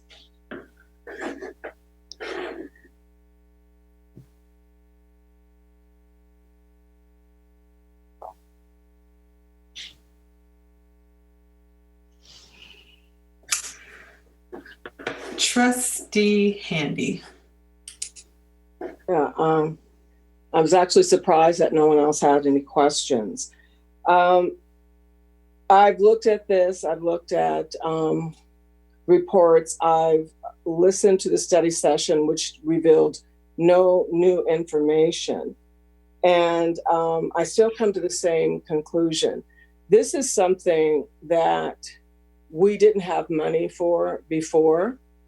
And that was the only reason why we weren't doing it. I'm thrilled to see us move in this new direction. I'm actually very grateful that we have the funding to do this. There are things that need to happen, but I don't think that we have all of the pieces in place to make sure that we're successful with this implementation. I would have loved to have known that we were moving in this direction so that, one, we could add some of the institutional information. We could also ask those questions all in the same, in the same room, ask the questions so that we could come to what is in the best interest of the district. Because after all, that is what we're elected for here, is right, to make a decision what's in the best interest. But basically, we're kind of being given something after it has been planned without being able to put input into it. And so I want to be real clear, I do not object to moving forward. I do have challenges that I don't understand where we have the resistance to putting those things in place to protect us. I hate saying this all the time, but this is my 18th year as being a trustee. And for every $1 million that did not go where it's supposed to go, it always looked like this. And so to learn from our mistakes and do our fiduciary responsibility, we need to make sure that there are certain things in place. First of all, there needs to be a gap analysis that tell us what our gaps are, and then how Oracle is going to fill those gaps. So basically, it's like when you take your car in and you say, oh, just do anything and you're just going to pay for it later. We haven't addressed what are our specific needs. And usually those things go through kind of a shared governance, everybody weighs in. But the reality is we know we have some issues with our student service modules. We know that we have challenges with our financial system, which, by the way, we spent $3 million with PeopleSoft. It was called Peralta 1. And so, again, we did that, but we don't have documentation of the deliverables. The system is still a little bit faulty. And again, that's because we didn't have the continuity of leadership so that we could have someone following that process from start to finish. We did not have a CTO for many, many years. We don't have a CIO or a CTO right now. So that's a chief information officer or chief technical officer. So we are letting pretty much the consultant drive this, because this is not part, if we'd had this as part of our master plan, our district master plan, then our facilities our technology master plan would be following that. So I don't think that we were opposed to having this vision. We just didn't realize we were going to have that money to do it. And I think rather than being penny wise and pound foolish, we need to make sure that all of those T's are crossed and all those I's are dotted so that we get the results that we want. I mean, when I asked that question 2 weeks ago, they were surprised. And then when I brought it up again in the study session, there was still no response. I got blank looks on when I said a gap analysis, which is standard technical procedures for doing a project like this. And they had a week or 2 weeks to go and do that for us. That would show the sincerity of wanting to know where we are. What are the challenges, not the obvious ones, but what is needed? How do we prioritize? What are we going to put in phase 1? What are we going to put in phase 2? But that didn't happen. And I just got blank stares from technology people who were wanting us to spend $7 million, who honestly did not know that they had done business with us 3 years ago. So I think that that's on us to make sure that we have what we need, that we know what we're getting, that we know what the time frame is, we know what the deliverables are. And if they don't deliver, then that's on the chancellor. But for us, we have to also make sure that we're protecting the public's trust. I don't have a problem with Oracle or anyone else, but this is a no bid contract. And so and giving that to them, that's a gift. But let's make sure that we're going to get what we need. And so on some of those things, like we need to prioritize the changes that COVID have brought. They're already putting out articles in the Atlantic Times and others saying that we're going to have an influx of students coming in because of COVID. Even our student trustee on CC, Elsie, said he's not going to go straight away to university because he's not accustomed to this online piece. So he's actually going to stay in the community college. And again, something else just popped on that. So we need to know how that's going to factor into it. Our student portal needs to be mobile friendly, and it's not. Does that mean that we don't have sufficient upgrades for it to work properly? And is that why that's in phase 2? Because we have to do the implementations in phase 1 before we can do phase 2? Or is it just because with all the transitions, we've not had an opportunity to get our student portals going up? But that should be our main priority. The deliverables are just too vague. And finance is not written into that contract at all where I could find it. But the money that we spent in 2017 and 2018, that was $1.3 million. I just found out today that it actually had gone up to $3 million after that. But that was for the financial module. So what parts of this proposal now are redundancies based on what we've paid? And because we don't have the report of the completion of that project and the deliverables, I have concerns that we need to be looking at that. Why is our financial module not working yet? Did we drop the ball somewhere? Did they drop the ball? That would have been determined in a gap analysis, so we know where to go from there. And I'm almost done. There's a lot of work also that's put in this proposal that's going to be accomplished in 1.5 years. June 2021 is the completion date. So that's what they're saying. What are the penalties if they don't meet that deadline? That's a very short time frame. Do we pay for change orders due to scheduling issues? Because this is a massive project where, from what I was told on my study session, that we start the first phase, and then 6 months later, we concurrently do the second phase. And so that's going to take a lot of manpower from Oracle. And how is that going to work? Are we going to, again, if they're not able to meet that, is that going to come to us as a change order and it goes up? So that's something else that should be written into the contract. Who's going to monitor that schedule, that 1.5 year schedule? We do not have a CIO. We do not have a CTO.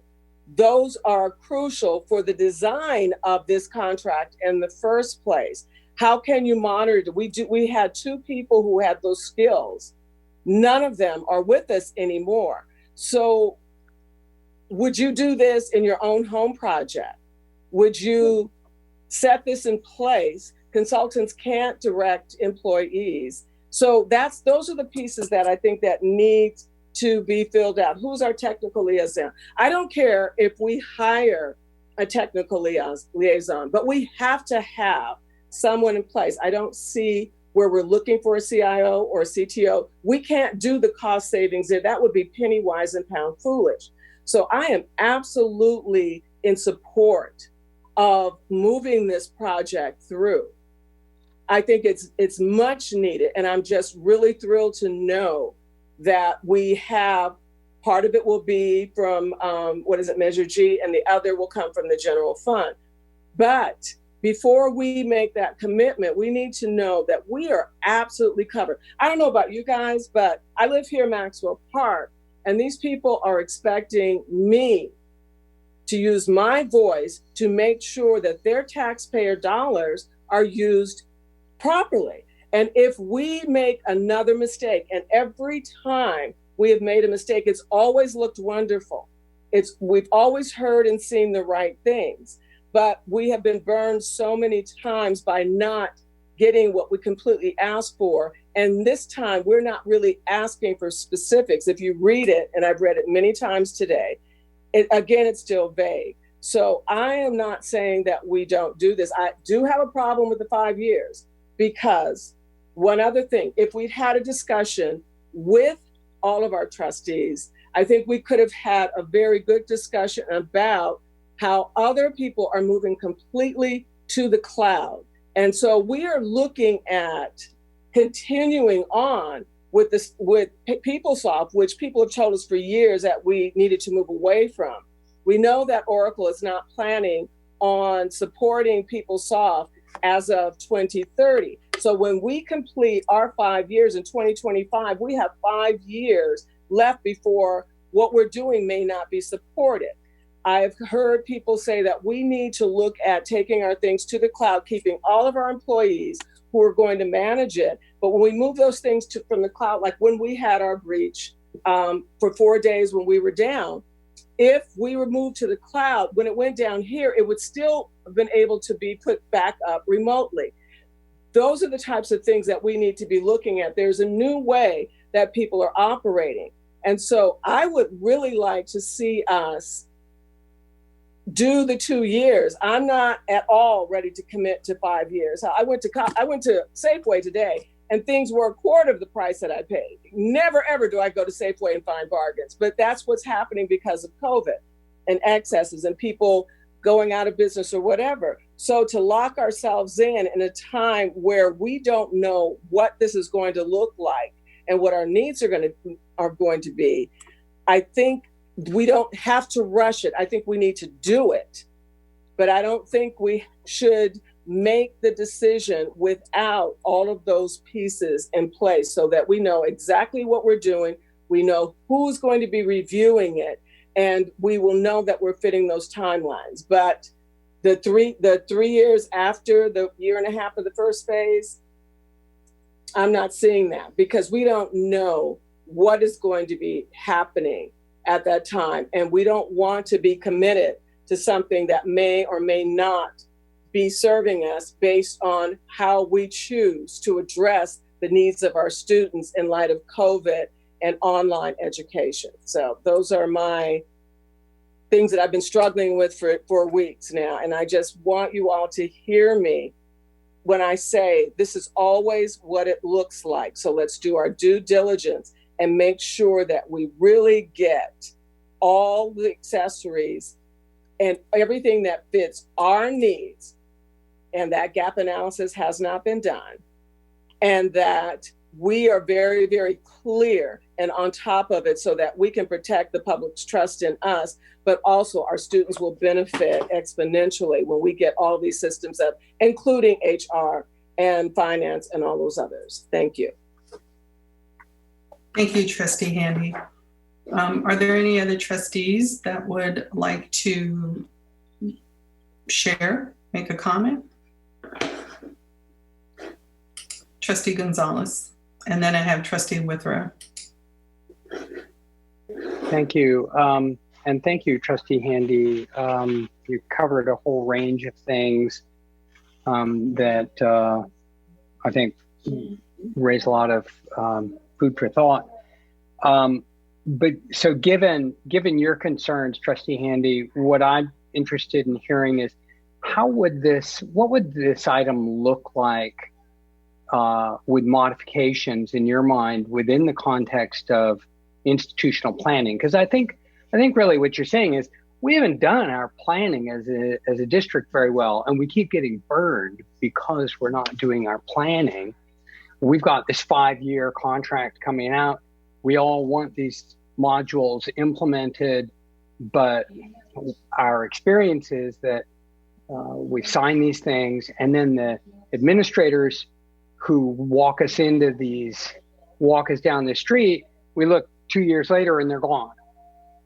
Up there, exactly. And so what would that planning look like? And if we were to ask the administration to come back with this item so that it really satisfied the board policy around planning and in the context of the issues that you've, I think, really cogently raised, what might that look like? How could we modify this? Or is it something that just like, here, this needs to not get worked out on the dais here, send this back, bring it back, please, to respond to the planning needs and your concerns. What do you think this would look like? And so through the chair, I'd address that question to Trustee Handy.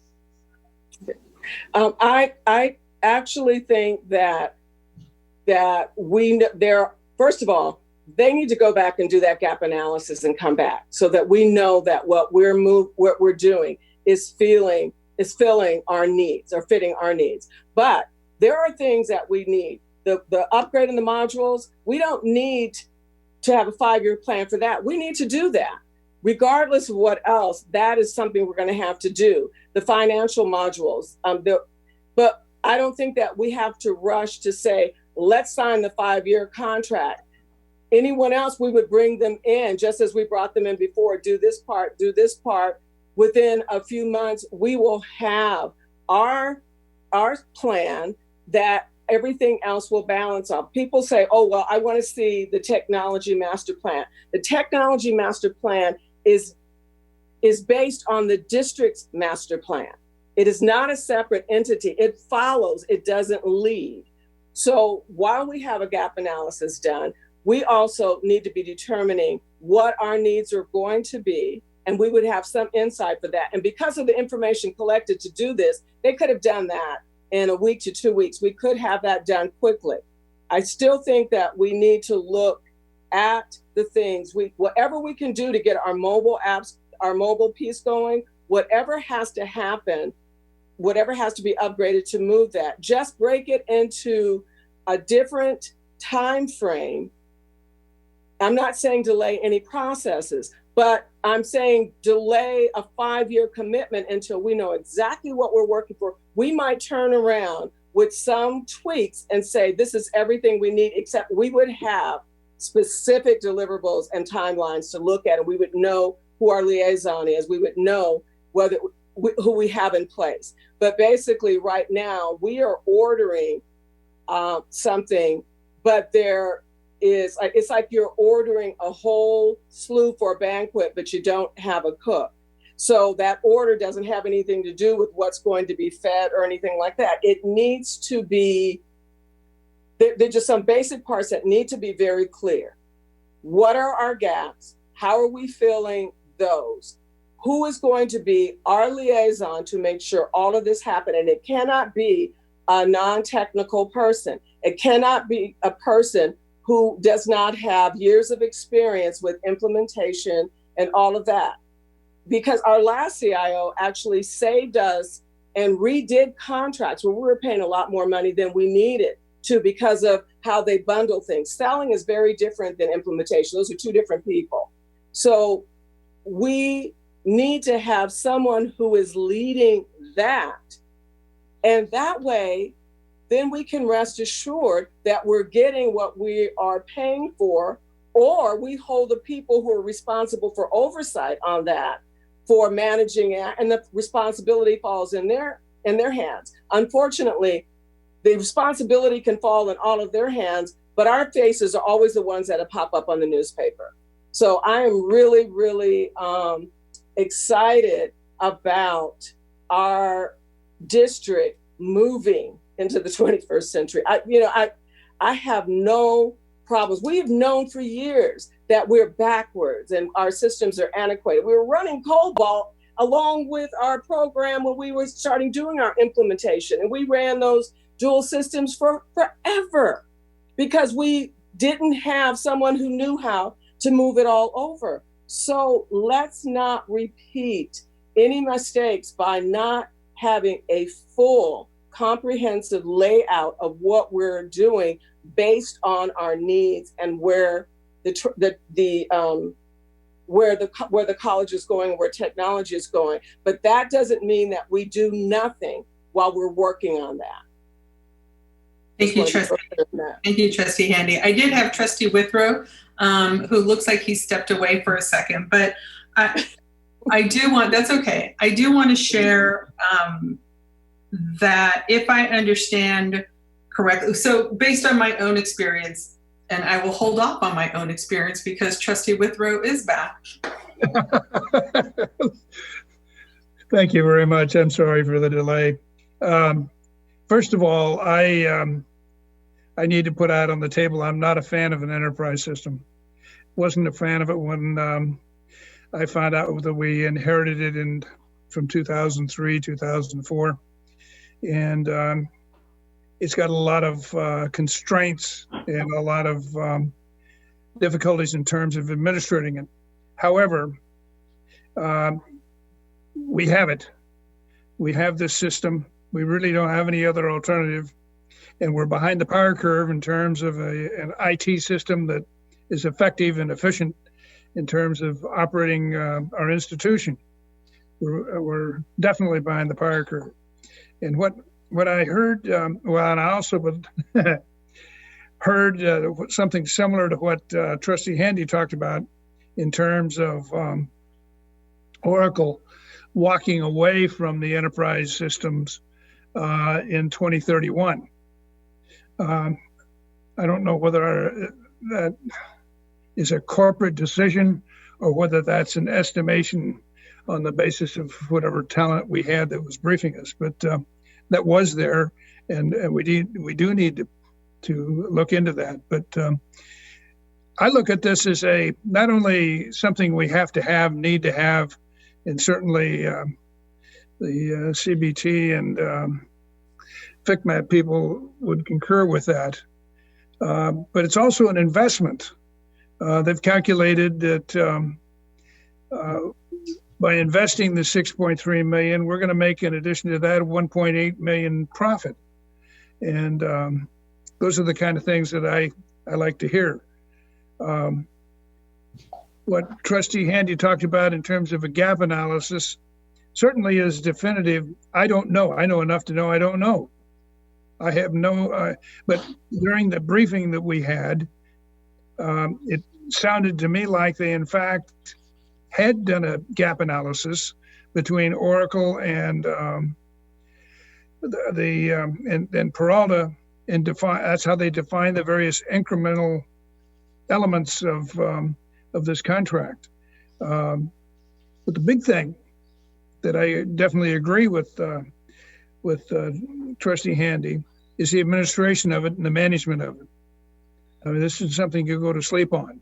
And one of the things I did ask a question of that was briefed during the briefing was that it's not a commitment of funds for time expended, that these are defined deliverables.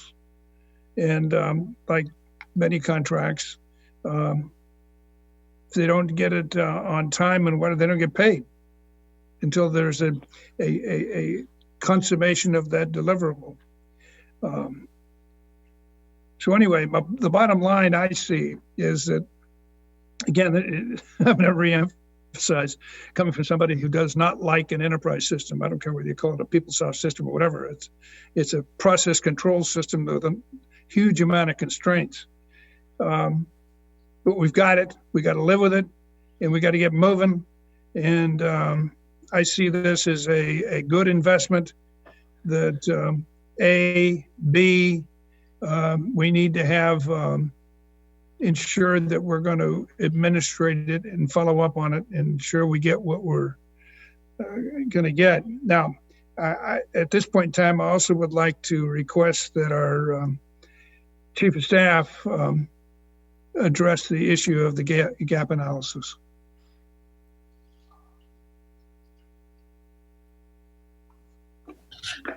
So I want to make sure that, I heard Trustee Handy reference a gap analysis. A gap analysis is also referred to as a needs assessment. It's based on the needs determined by your staff, by your institution that identifies the need. But before, I want to make sure, I was going to go to Trustee Weinstein, but she just stepped away from her, there she comes. Trustee Weinstein, please. Oh, thank you. The main thing that I am concerned about, and I brought this up in the meeting, was that I'm worried about a 5-year plan. I mean, and I understand BC board and said that we would save $1 million some odd dollars. But at a very low level, my experience has been that, often I'll get something and it'll say, but if you pay for 2 years, it's cheaper than the 1 year. So I pay for the 2 years, and after the 1 year, I don't want to see it anymore. It's not doing what it's supposed to be doing. And here I have a second year. And, I feel like it's the same thing, basically. Like we're saying, okay, it's cheaper with 5 years. But you know what? If it doesn't work, it's not cheaper. So I would rather it be a 2-year plan if we're going to do it at all. Thank you. Thank you for that. And again, making sure that our comments stay within our board policy 3250 on institutional planning. One of the things that struck me about the study session was that it did not feel like a study session. It felt like Oracle was doing another presentation, and I got very little, maybe 10 minutes or less out of an hour-long commitment on the district needs. But I'd listened to 40 plus minutes of an Oracle presentation, and that was disappointing because I really was excited about hearing kind of a fresh perspective from the district on how they've identified for themselves what their IT needs are based on a lot of historical information that is readily available, as it was to me when I did my own research on what we as a board have approved over the last few years. From 2017, almost $300,000 on software update and licensing. October of 2018, another almost $300,000 on software update and licensing. And October 22nd, 2019, another $300,000 on software update and licensing. And I do know that there's also a CBT plan who is definitely working on what we were anticipating as a IT strategic plan, which I don't believe came up in any part of the study session and the analysis. And I think to Trustee Handy's point, I was looking for a deeper analysis on the needs assessment, on the transition to cloud-based computing, on the impacts of COVID-19, and how that is going to impact our institutional learning for our students and faculty and administration moving forward. And unfortunately, none of those things really resonated, again, from a 45 re-pitch of a sales plan from Oracle as part of a study session. So I'll stop there because there are other trustees in the queue, and so I just wanted to bring those up. I will move to Trustee Brown. Thank you. And I have a question, actually, here's what I'm thinking. I recall a very involved report in 2018 regarding DGS and finance that also incorporated the need for a technology upgrade. Bonnie James' BRJ report was in the fall of 2018. And then we also had, at the same time, a analysis of the technological upgrades that we needed to present or that we needed to consider. And those were following along the lines of audit findings that we had that related to finance, and we didn't have the equipment to perform those audit findings. I mean, to perform the functions that kept resulting in the audit findings. We did have a $2.3 million IT upgrade to address some of those, but it was only in part. And then we received about the same time in November of 2019, or no, the fall of 2018, a proposal that was part of our IT master plan that talked about an overall upgrade that would deal with the finance and it would deal with the HR functions that we needed to improve, and it would also address some of the applications that would allow the students to use their phones to have access to different functions to check their grades and to communicate through our Peralta system. So the level of review and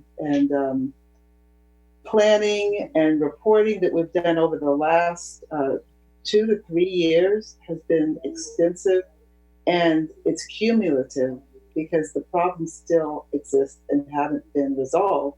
And then we get the FICMAT report telling us the same thing that we looked at in the BRJ report, and the last upgrade that we considered back in 2018 with our prior Vice Chancellor of IT. So I don't consider those to be exercises that are not applicable to what we're considering now in terms of the technology upgrade, because we still have those issues remaining outstanding. And when we had the training on IT, the questions that I asked were still related back to the report that we got in 2018. Now, the board has changed composition. Not everybody was there in the room when the reports were taking place. But we keep hearing the same thing in evaluations and assessments by consultants that come and tell us what we need for our technology upgrades. CBT tells us the same thing in the BRJ report, and so does FICMAT. And so I think that there is some redundancy that we've experienced over the last 2 years regarding our technological upgrades because they have persisted. So I think when we consider the planning, I think we need to look cumulatively over the planning that we keep doing on this topic because it has occurred. We do have assessments that tell us what we need, and they come from external agencies and from inside of Peralta. And as Trustee Withrow mentioned, one of the ones that is looming large is from the Fiscal Crisis Management Team, telling us the same thing that we've looked at on numerous occasions. Thank you, Trustee Brown. And it looks like I've got Trustee Reese in the queue. Yeah, so I think that we are all seeing and sharing the same ideas, and that is we know that the district has to engage in a technology contract, and we know that we need to do that because we have to do that to meet our FICMAT needs, our audit findings, as Trustee Brown had just said, our CBT recommendations, financial and HR needs, and basically to just modernize, to get us from whatever medieval age we were in to a modern system. So we all agree there, especially the people that are working in the district and dealing with the interface, the very cumbersome interface. So I'm sure that there's agreement across the board. But what kind of doesn't make sense to me is that we just hired CBT to create a technological plan. And when I went back to that particular plan, phase 1 and 2 of that plan includes what I am seeing as a needs assessment. It is a needs assessment that evidences data and information. It talks about working with some of the work and some of the documents from before. It talks about working with constituency groups to see what their needs are. But it says that within phase 2, which is supposed to be completed, I believe, on that document, April, May, June, it has all of that information, all of the evidence and all of the data that we're looking for. And so if I think back to the board policy 3250 that Trustee Bonilla or President Bonilla was talking about, it seems like we want the same thing, but we do need to be thinking about how we engage in contracts or how we engage in certain vendors or certain relationships or certain financial contracts in a very haphazard way. And what makes much more sense to me is that we've hired CBT to do the very information that we're asking for. And they are independent from Oracle. They work for us. So it seems like they would give us the kind of information that we're looking for that is neutral and that is objective. And then once we have that information, we could actually see how this contract meets those particular needs or must be modified in order to meet those needs. The study session to me was interesting, a little bit as well, but I didn't get much more out of it. And what I was a little surprised at is, again, I wasn't here in 2017, but I very easily went back to 2017 and looked at that particular needs assessment. And I wanted to know with specificity how the people telling us about this current contract see how different or how their scope and how the depth of their contract differed from the $2.8 million contract that was approved in 2017. So what I'd like to do is I'd like to not put the cart before the horse. And again, as individuals who are about to approve or could be approving $6.1 million of public monies, I would like us to actually wait for the CBT phase 2 data, which should be done in June. And then at that particular point, once we have that information, then maybe this contract is the right contract. Maybe it needs to be modified. But I think that that information, because it's objective and we've paid for it, and it is the plan for the district, seems to be what needs to come first before this contract. Because another study session is not going to do what we need it to do. But we all want the same thing. We want to ensure that we have a technological system that brings us to the modern age. But right now, we don't have, I believe, if I'm hearing my colleagues correctly, we don't have the substantial information to feel like this is going to be different than prior updates, prior upgrades, and prior contracts. So what I'd like to do is I'd like to make a motion to put this contract after we've gotten the data from phase 2 of CBT's project. Is that an amendment to? A friendly amendment, yes. And my motion maker for this item is? Withrow, I believe, is that correct? Yeah, that's me. You all do realize that June is next month, so we're going to, it's. Trustee Bonilla. Trustee Handy, hold on, Trustee Handy. Unmute yourself.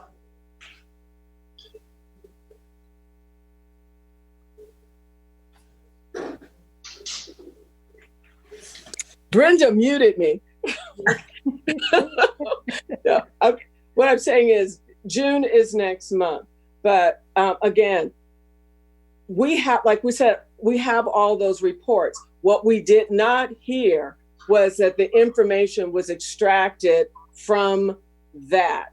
And I think we're going to be doing this, but how we're going to be doing it, what we're paying for it, and how it's staged is what would be based on our master plan. And I think that if CBT is going to be coming up within June, or even if they have something that will give us information to make an informed decision where we specify the deliverables, then I think it's a great idea. again, I don't think any of us are against it. We're all excited about bringing the district forward, but we want to do it wisely and not like we've done before, especially when we've had challenges. We've gotten some things out of the different contracts that we've had. It's just that when you keep having turnover and changeover, no one's there longer than 2 years, the total ball gets dropped. So you have a contract, but when the time comes, you've paid off the contract, but there's no one there who even knows that they need to check the deliverables. So I think we need to tighten up that piece based on our institution's need, and then we would be good to go. Thank you, Trustee Handy. Chancellor?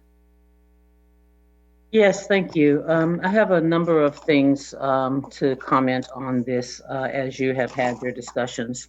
The first thing I want to talk about is, I'm sorry that the office hours didn't provide you the information that you sought. We tried to set up office hours so that you could come and ask any particular questions and that we could respond to those questions, because that was what was asked. So it wasn't intended to be study sessions, nor was it intended to be additional presentations, but instead office hours that you would be able to discuss any particular area or question that you have.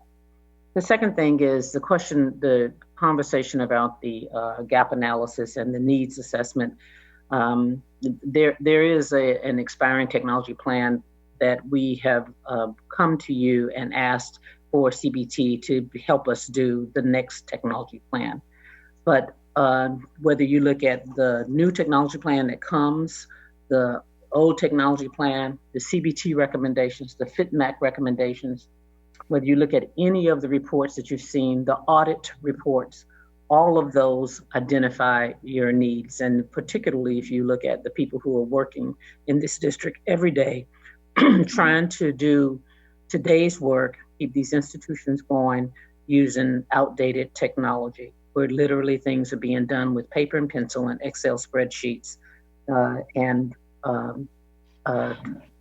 the kind of inefficiency that it takes, and quite frankly, cost to the district because of the lack of the technology.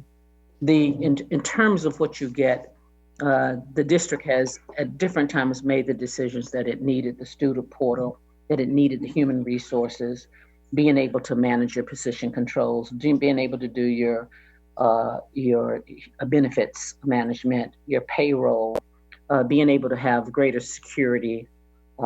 All of those things have been identified before, and this contract provides that has been elusive to this district in the past.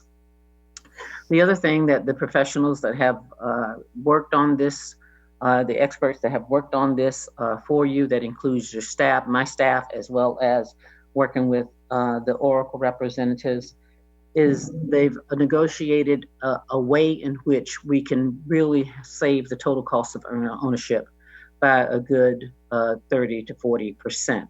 And that is the large amount of money that you talk about when you're talking about the decrease in the operational cost. And all of the times that this district has needed all of this before, perhaps it has not been able to do so because it didn't have the money. But explicitly in the bond program, the taxpayers support us doing this, having the technological infrastructure in order to meet the mission of the district.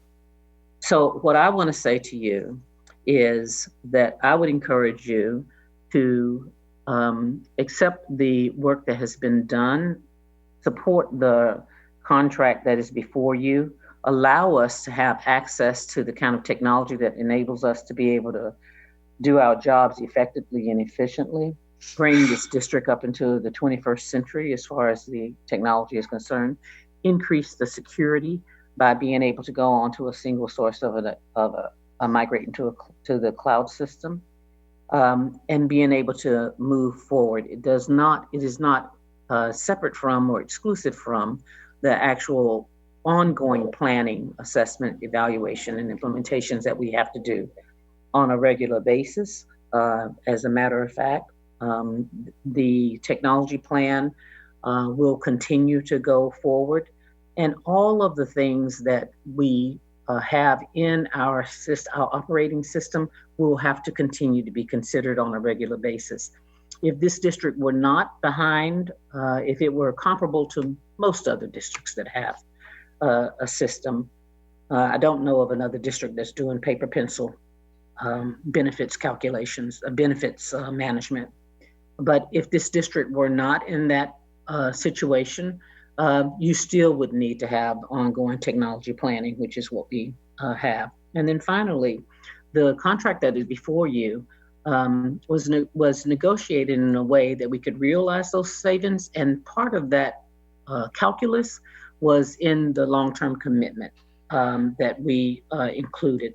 So with the bond money and with the saving, with the fact that we would actually save money, we put forward a presentation to you, a possible contract. And as the board delays making this decision, then please do understand. Last time Trustee Withrow asked me, what happens if you don't make this decision? And I said, well, it's simply a delay in timeline. That delay in timeline costs you money as you delay, because it is not that you are not realizing the savings. We will continue to pay the high operational costs. And as for the CBT report that you're expecting in June, they are asking us for the progress we've made on the CBT recommendations, and the report that you will get from them will reflect either that we have made progress on the technology recommendations or we have not. And it is cascading and has a domino effect, because we will not have made progress on the technology, which means not on the audit findings, which means not on the human resources, which means not on the finance module, which means not on all of the different processes that are named out in those recommendations. So I don't know that you're going to get anything different from your CBT report in June. Thank you. So I would urge you to pass the contract and allow us to proceed to upgrade the technological infrastructure and be able to carry out the work that you've asked us to do. Chancellor, thank you for that. What I've heard, is, one is getting late, so we're all losing our voices. What I've heard is that we emphatically want to support an IT work plan moving forward to upgrade this district. The issue is that we've received, this is one of many IT upgrades that we've received over the years without assurances on how this plan is integrated and meets the details of the board policy that we have before us on institutional planning. And I do believe that you are correct in that it could, in fact, by changing the timeline, cost us more. But in the end, after having done a much deeper analysis to determine that perhaps this is a 18-month or a 2-year contract, we'll save even more money as opposed to the $6 million that we have out there. And I think that's what your trustees are asking you now, is to have a much more deeper analysis and assessment, given the changing environment that we're in. To make a 5-year commitment at this point on anything just does not sound fiduciarily responsible. And that we don't have enough information to make that decision. And so what I heard from Trustee Reese, from Vice President Reese, is to table the item, reassess the contract so that it meets our immediate needs within, say, the next 12 to 24 months, and not the next 5 years, because we have no idea what the next 5 years are going to look like and what those technology needs are going to be. And that's the friendly amendment that I heard from Trustee Reese make to Trustee Withrow. So Trustee Withrow, I believe that ball is in your court. I understand. I want to clarify what I'm hearing here. The amendment would call for proceeding with the contract for the first phase, which is 2 years. At the same time, we're going to be calling upon either CBT or somebody to analyze whether the needs of that second phase. Is that right? I'll let Trustee Reese clarify that. Yeah, actually, that is not my amendment. I'm willing to take modifications, but my amendment specifically is, according to the CBT report and what they said they were going to do, that we just hired them for. They have phase 1, phase 2, and phase 3, and quite specifically, phase 2 says that they are going to review existing reports and data as background to the Technology Master Plan, study all existing data and plans articulated by college leaders in phase 1, call out relevant elements, prepare for integration into phase 3, work with the designated Vice Chancellor to ascertain existing and future technology needs, compile technology needs identified for instructional programs, student services, and administrative works, work with planning committee meetings, college forums, and survey distribution. They'll be meeting and gathering input from committees and representatives identified by the leadership team to ensure that the planning process is truly inclusive and bottom up. I mean, that for me is a lot more than CBT coming to us with the same information that we've had before. And according to CBT's timeline, that should be done in June. So what I'm hearing from this is they're going to be culling a lot of information. They're not just asking us what we've done. So this is the CBT technology plan that we just paid for, or that we just hired them to do. So my ask or my motion, sorry, Withrow, if that was long and convoluted, but my ask is that we wait until we get this report in June to decide on this contract. So we're looking at a 30 to 45 day delay. That's when CBT is 30 to 45 days. Mm-hmm. Okay. I guess the question then again to the Chancellor is, what is this going to convey to our fans who are overseeing the operation? That is this going to be interpreted that the board is interfering with a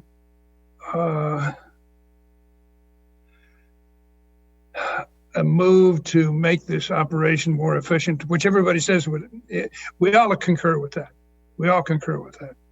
I haven't heard anybody say that they don't concur that we have a mess, if you will, in terms of our IT operation.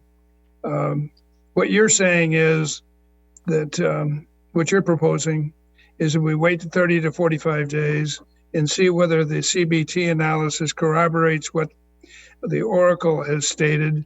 And if that's the case, then we move on with the contract.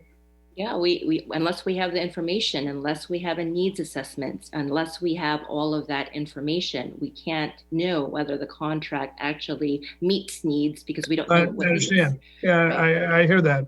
But what you're proposing is that we wait for the CBT, which is going to provide us that needs assessment, their vision of it.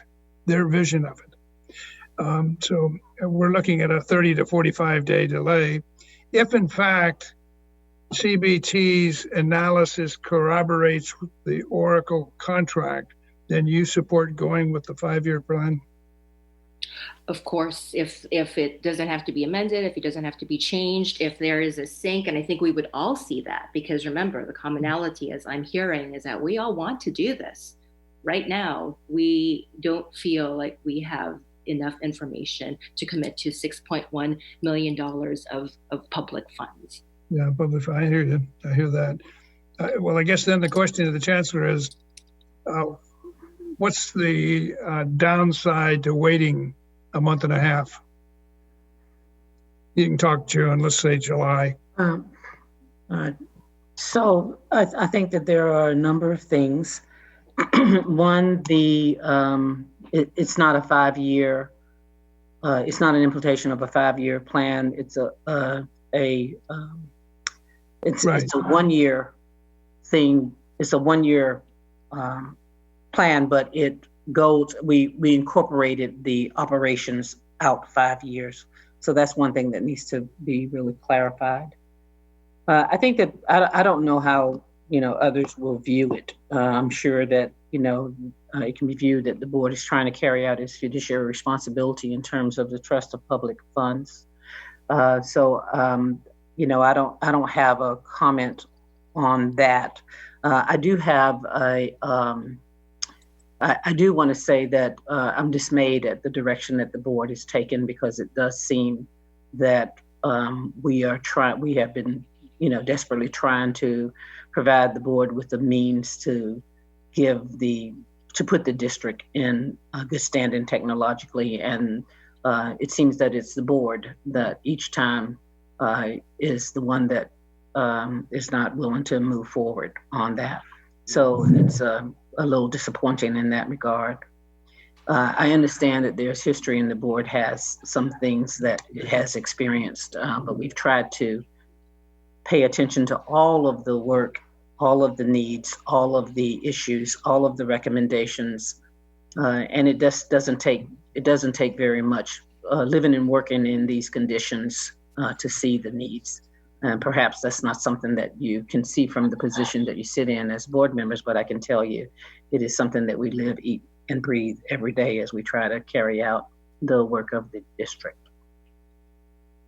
Thank you, Chancellor. Trustee Handy?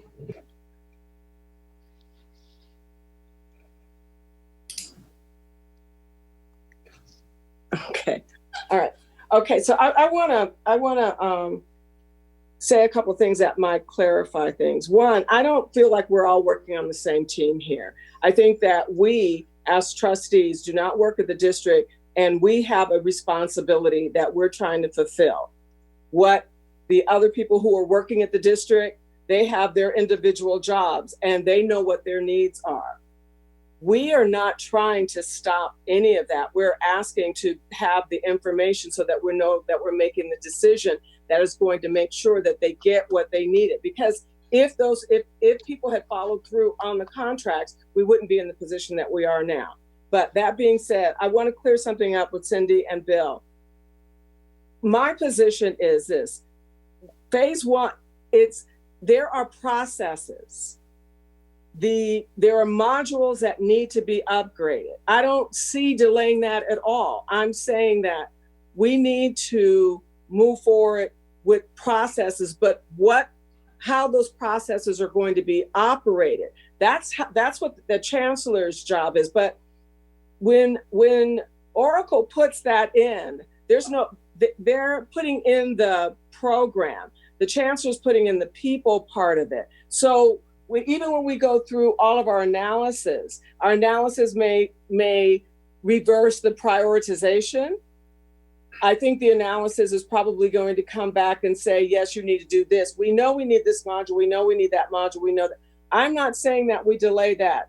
I would actually say go ahead with the first and second phases. But what I would want from the district office is saying that in that contract, if we find that we have to change that, if it's not meeting our prioritized needs, that we would have the ability to change that, not be locked in. I'm not hearing, and I've said this over and over again, and not one time has someone said, well, she's really asking that we have financial protections and we have an out clause if this does not meet our needs. I'm not saying that we need to keep delaying it. We have those reports, as others have mentioned. But unfortunately, with all that I've said here and before, no one felt the need to say, we brought together all of the information from the previous reports and looking at the most updated issues, that we have taken it all into consideration. All I got was deer in headlights every time I asked the question. And no, Bill, he did not answer my question that analysis had been done. He talked for 4 minutes, and then I said, so that would be a no. because he did not give me the answer. So that evasiveness or not knowing makes me know that we need due diligence and we don't have a CIO or CTO making the decision. So no, I would like to see this move forward, but I don't want to commit to 5 years. I want to commit to phase 1 and phase 2. And if the contract was written that we had the option to pick it up, if everything moves successfully for the next 3 years, then we can revisit and pick up that option. What I don't want is the first phase is going to be what, 3 million, then the second is another 3. What I want is that we're all on the same page and saying, yes, we really want this, but we also are going to do our absolute best to ensure that we are getting what we're paying for. So when you're thinking, when they have the sessions and the focal sessions and step out, that's not going to change module implementation. That's technical equipment. That's not going to change. So when they're talking about the phases, that's not going to change. Now, the people side of PeopleSoft, if we can have assurances tonight that says, if any of this doesn't fit in what our actual needs are, when we get the CBT report, that Oracle is in agreement to rewrite it. It may not change the cost, but it will change and make sure that our needs are fit.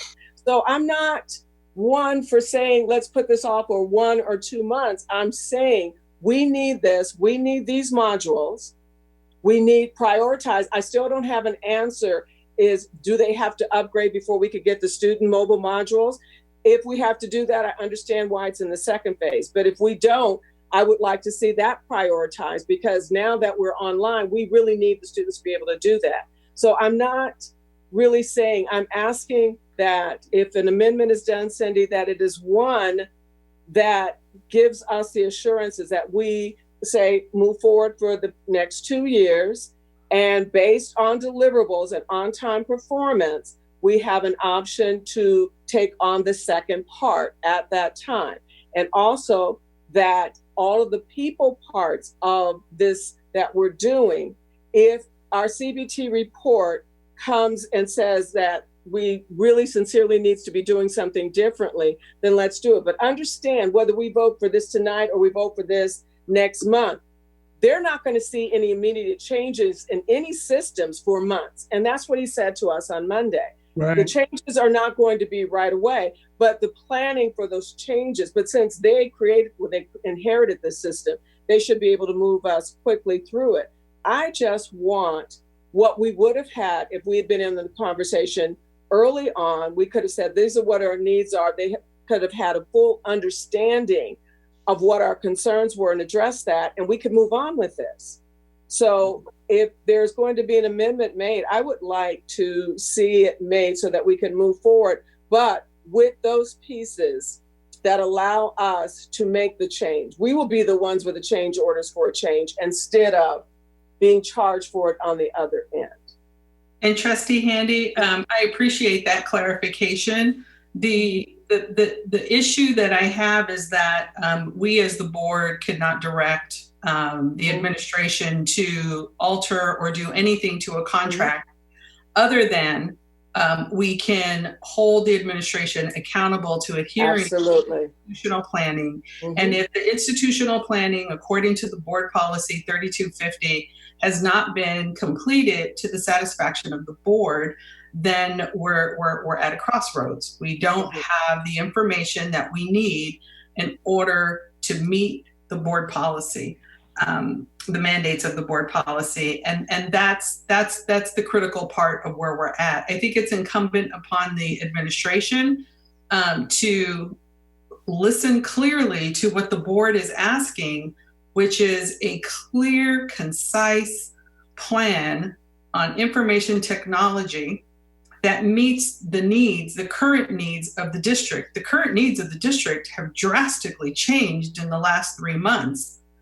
As this particular contract was being built out, we became impacted by a pandemic, and we've switched to online. And I completely appreciate that we need to move forward with with upgrades But to that point, upgrades have been presented to us time and time and time again. I don't know what happened to the last set of upgrades over the course of the last 6 years. So, and that's part of the needs assessment. That's part of the institutional planning. That's part of the budget preparation process. We now have a different funding model for this particular contract that didn't exist last year. So I don't even know what that means and how that looks, because it doesn't adhere to BP 3250. So I definitely hear what you're saying, and it's a complex issue for us because the contract is a high dollar value over a long period of time, and we've got economic uncertainty before us. I do have Trustee Brown in the queue.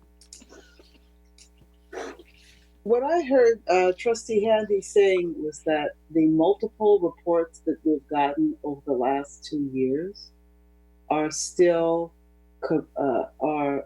valid, and that they show the board has done the planning and the work, and that she was saying she wants to make sure that if we go forward with the contract, that there is an adjustment opportunity in the event that we find that to be necessary. But I don't hear Trustee Handy saying that we have not done the planning, because there are multiple reports in our public record that show that we have assessed this matter and analyzed this matter and received reports regarding the state of our information technology, and they are redundant in their articulation of the need for technological upgrades and to do the HR functions, financial functions, and for our students to be able to log in using a smartphone, and for faculty to be able to record grades using a smartphone.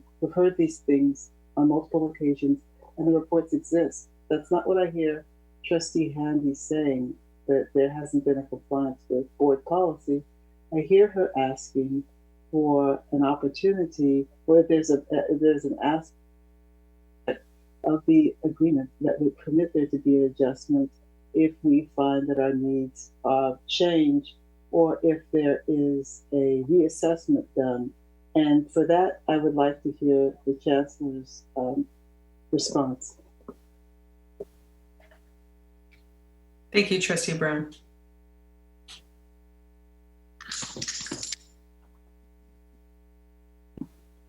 Did you just ask for a Chancellor's response? Yes, Chancellor, please. Yeah, it sounded like Trustee Handy was looking at trying to break up the contract into phase 1 and phase 2. But I have to agree with Trustee Brown's remarks on the planning aspect, and the board policy 3250 simply identifies that we have certain plans required by law, and one of the plans that's listed in the plans such as is EOP&S, technology, student equity, et cetera, and that these are integrated in the annual budget preparation process, and that we submit those plans as required by Title V. The planning, the technology plan that exists was integrated in the budget process, but the district didn't have the funds. It was incorporated in the bond program. The district now has the funds, and this is, you are not receiving recommendations outside of plans that have already been established, already been made, and then reinforced by the different recommendations from the external reports, including your audit findings and your CBT and your FitMac, et cetera. I don't know if I've answered your question, Trustee Brown. Yeah, I was asking, reiterating the question. And I wanted to clarify. I was reiterating the question that Trustee Handy raised. She was asking about implementing the contract. Is there a pivot point? Is there a nimbleness built into the contract that would permit there to be a pivot as we implement? if that needs to happen. And I want to be clear, Chancellor, I was not saying separate 1 and 2. I was saying we do 1 and 2, but we want to have, we go through with 1 and 2. But if we need to change anything in that based on our priorities or COVID, that we have that option written into it, and that the next part, the next 3 years are maintaining the system. Right. It's not adding anything new. So all of these changes will happen in by 2021. So I'm the Linda handy translator. So that's I just want to be real clear. I'm saying that we want our assurances written into it. That's basically it. We want to know that the district and our students and all of our staff are going to get exactly what they need, even if the CBT report comes up and says, you should prioritize this and let's flip this and do this module. This module needs to go first, or the HR module, or whatever the business. And on the financial part, I don't know how much we're talking about on that, because we paid $3 million for that, and that should already be in place or completed by them or added to this contract, that anything unfinished or not working, that they will modify that, because we really didn't have anyone to sign off on that. Trustee Bonilla, may I? Yes, but I do have a clarifying question, because I'm probably more confused now than I was at the start of this conversation. And that's because if there have been plans completed, assessments done, and plans and reports, and we still have an outstanding report due to us now, which has a hefty price tag to it with CBT, then none of this makes sense to me. None of it. So I'm more confused now than I am when we first started this conversation. And I'm going to take it right back to institutional planning. It's clear, it's concise, short, and to the point, and it gives us a structure to hold on to. And if we've had BRJ do assessments in the past, and none of that has been taken into account in our planning, and now we have a bond, a general obligation bond that now has a significant IT component attached to it, that hasn't been brought up to clarify anything, to make anything more clear to me. So I'll leave it there. And Chancellor, please go ahead. Yes. So with regard to the plans, you do have existing technology plans. We are trying to update the plan because the plan was a 5-year plan. The needs for the technology is in that plan. It'll be in this next plan that comes up, I guarantee you. The question with regard to the flexibility that Trustee Handy has raised, I think that the way in which the proposed execution of this is set up with teams, I believe that, and I'll ask GC Warden and Mr. Tulin to correct it and speak to it if they can be helpful. But I believe that as we go through that implementation, that yes, as information comes out and as we learn either information through the work, the implementation, or the additional information that comes out, I believe we'll be able to adjust to that within the context of the contract, and they can speak to that more explicitly. But I do think that there is some leeway there for us to be able to adjust to that as to whether you're doing the student thing first or the human resource thing next, et cetera, if I'm understanding your question correct.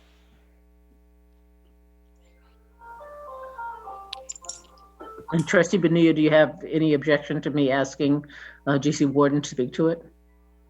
I don't.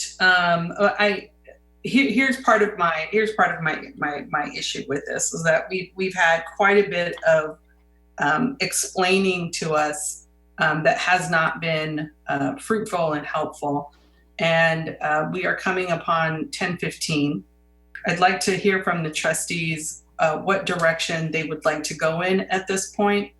I believe Trustee Reese had a friendly amendment on the table that she clarified. And would you like to clarify that friendly amendment again, Trustee Reese? Sure. Once again, since we have a new technology plan that we just paid CBT to do, which I'm sure would be garner new information, then I would like to table this until we see the phase 2 of CBT's plan, which is the data, the information as evidence. And then at that particular point, once that has been captured and once that has been presented, then it makes more sense to actually look at this particular contract to see how it fits into the plan and or how the assessment from the CBT phase 2 is met by the plan, is met by the contract. Are we going to hear get a response? We haven't gotten a response to the question Trustee Handy raised. I'll second that motion. Are we cutting off discussion? Hold on one second, President. That motion is a friendly amendment to Trustee Withrow's motion. All right. Are we ending discussion? Are we not going to get a response to Trustee Handy's question? I don't know what. We can definitely. Trustee Handy, are you waiting for a response? I'm sorry. Well, yeah, I'm not hearing. I'm hearing somewhat that I heard the Chancellor say that they might be able to make some adjustments if the needs change. I'm not hearing anything about us stopping at the after phase 2, because the next $3 million is service. So I again, the modules, the data, and how we use it, that is something we work out. But the actual functioning technology equipment is standard. And so those things I don't have objection to. Those modules, all those upgrades, all that needs to happen years ago if we'd had the money.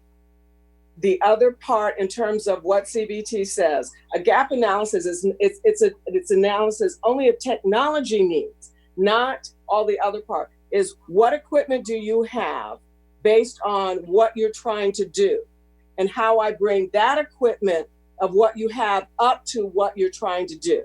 The people part of it is what we're going to get from how we do it, how we utilize those functions. That's going to come from the CBT report. That's why I don't really think it's necessary to delay 45 days for that. I think that if we had the assurances and the lock-ins that if this direction that we are agreeing to tonight is no longer what needs to be done, if you feel that this has to be rushed, then I would really feel more comfortable knowing that we would be able to change that. And that's legal, that's some contractual stuff that I'm not a part of that.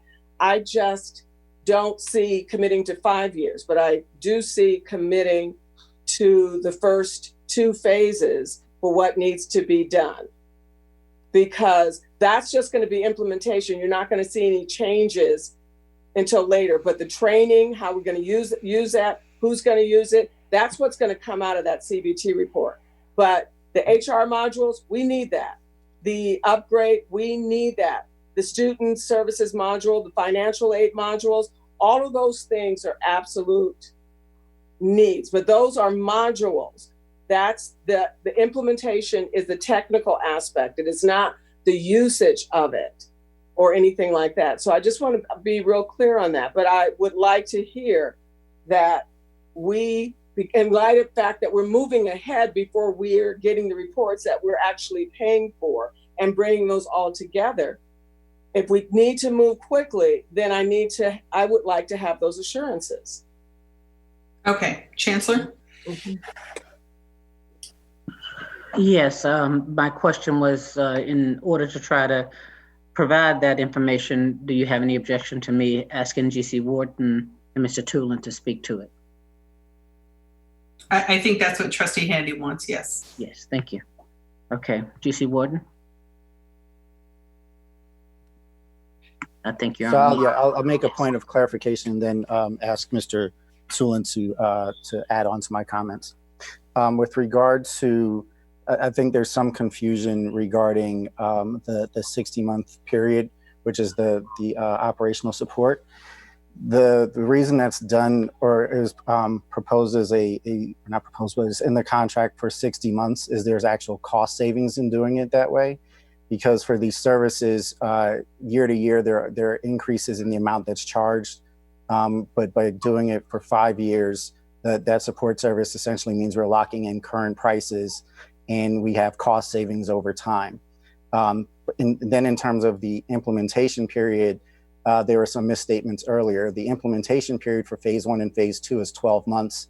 That is a timeline that we discussed at the last board meeting, and we included in the presentation, and we also included in the office hours as the Chancellor referred to them. So when we're looking at this, it's phase 1 and phase 1 is the technical upgrade. Phase 2 is the business solutions. The project plan right now is to have that completed in 12 months.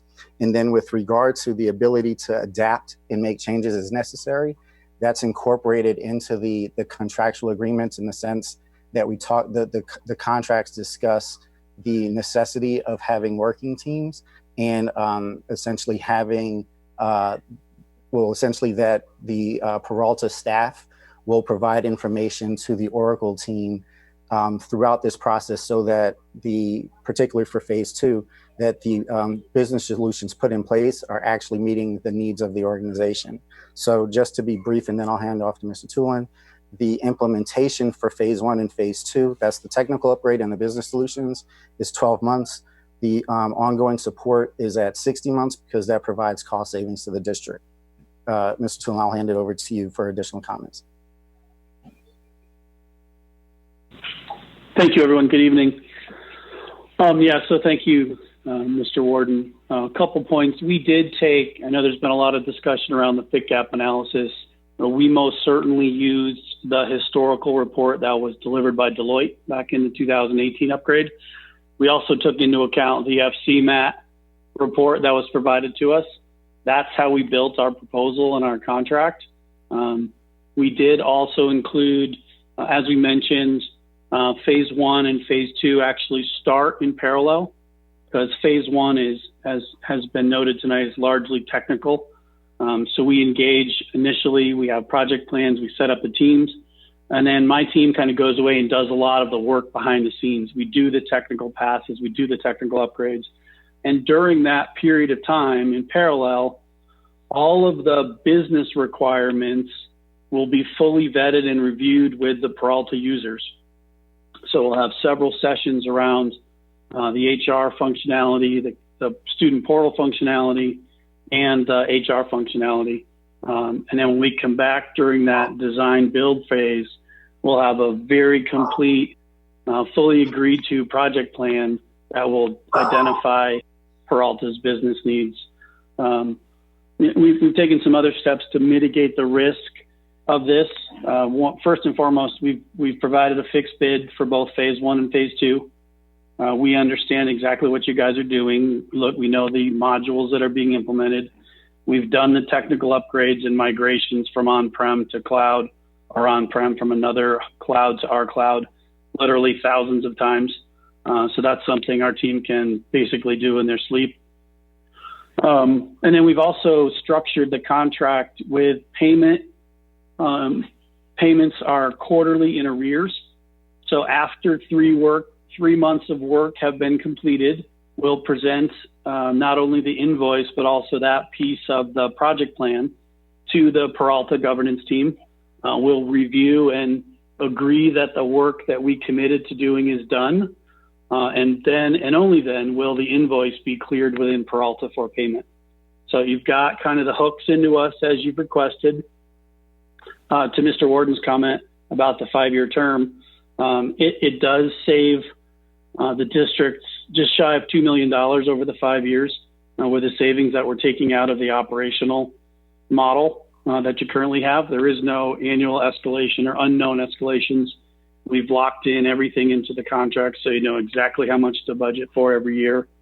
And that basically just increases to cover our internal increase in labor costs. Trustee Brown was concerned about the students. I think as the phase 1 completes and we upgrade the student portal from the currently outdated unsupported version of 9.0 to 9.2, and we implement a Fluid, which is the mobility piece, that directly engages the student population much quicker. It gets them on board, able to use the system, as well as allowing them to access the student portal system directly. And I believe, Mr. Warden, you might want to talk about this a little more. I do believe you are in the process of bringing on a technical liaison to support this project. Probably something worth mentioning to the team. Also, we did meet with all of the business users back in early March. We got their consensus that what we were proposing to them was going to meet their needs. They all raised their hand and were in agreement for the project. We then met with the District Technology Committee, gained support from them. We met with the District Academic Center, went through the same presentation, answered their questions, and got support from them as well. So I think we've put together a very compelling proposal for you. It does modernize the systems. It gets you to a cloud. I think it was a breach that was referred to earlier. If that were on the Oracle Cloud infrastructure using PeopleSoft, we would have immediately identified that, failed you over to a backup system and had you up and running with a few hours. To Trustee Withrow's point, when customers that we have, thousands and thousands and thousands of customers, the biggest hurdle they have to operational efficiency is trying to maintain multiple systems that are integrated. PeopleSoft by nature is a fully integrated system. So all the modules work together without manual intervention or interfaces or integrations built. So that helps drive down the cost to support the systems, as well as now we're leveraging the technology that's the Oracle Cloud infrastructure. So there will never again be technical obsolescence. There will not be a need to include PeopleSoft in the IT master plan because it will be on a completely stable and continuously improved platform.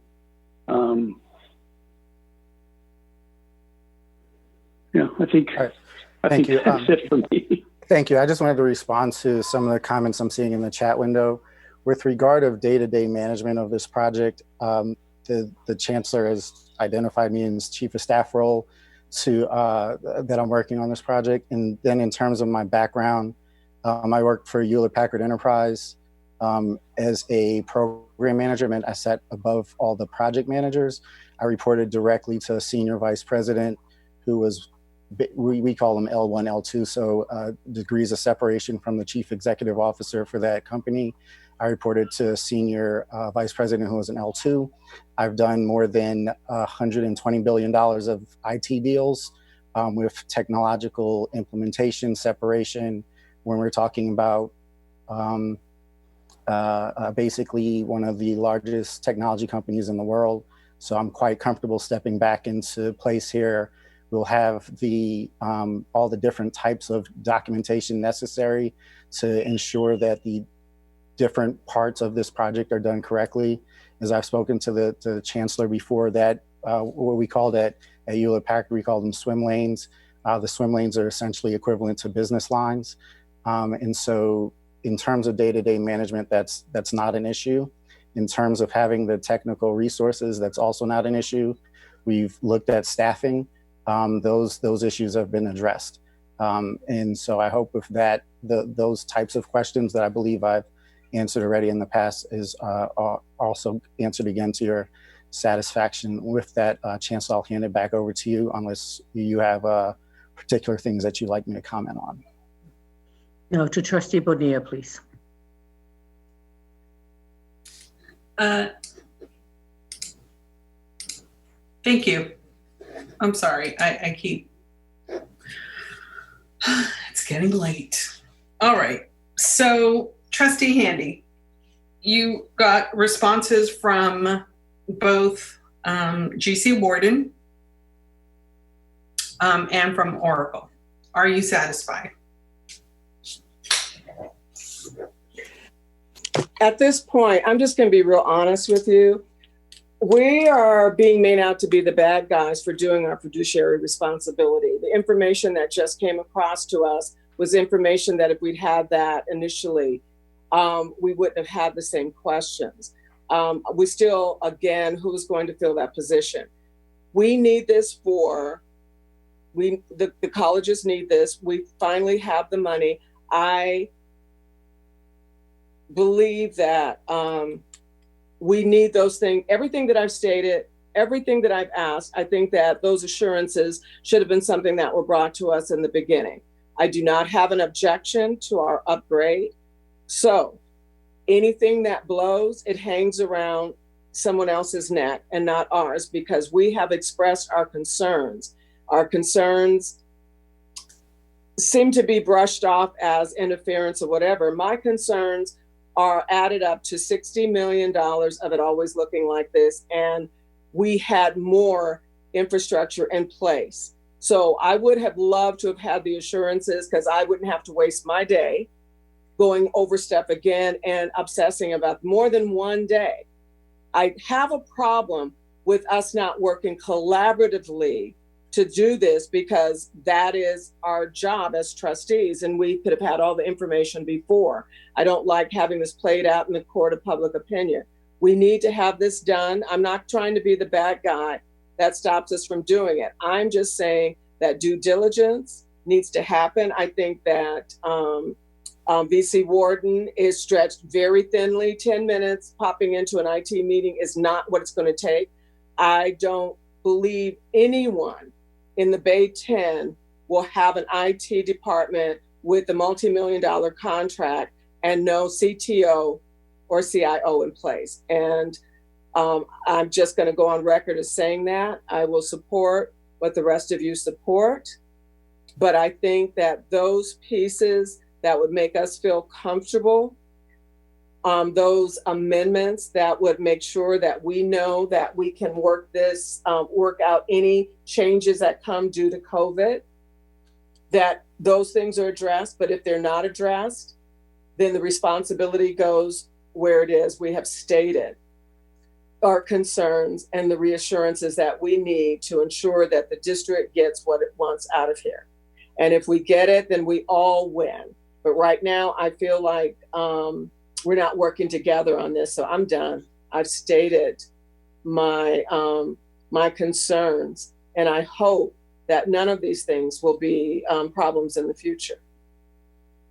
Trustee Handy, thank you for that. I'm also wondering, just to clarify for myself, what are we waiting for? What did we, I mean, I heard what we paid for CBT. I believe that contract, and it gave us pause because it was upwards, it was north of $300,000. And so now I'm just, so what are we waiting for from CBT that would provide us with, that would provide the district with additional information that could potentially impact a contract like this? Chancellor? I don't know the answer to that question. I know that we're waiting for the last report from CBT, but I'm not sure what impact that report would have on this discussion, except to say we have or have not addressed the technology issues, the technology recommendations. So I'm sorry, so it's probably south of 300,000. So somewhere 250, 280.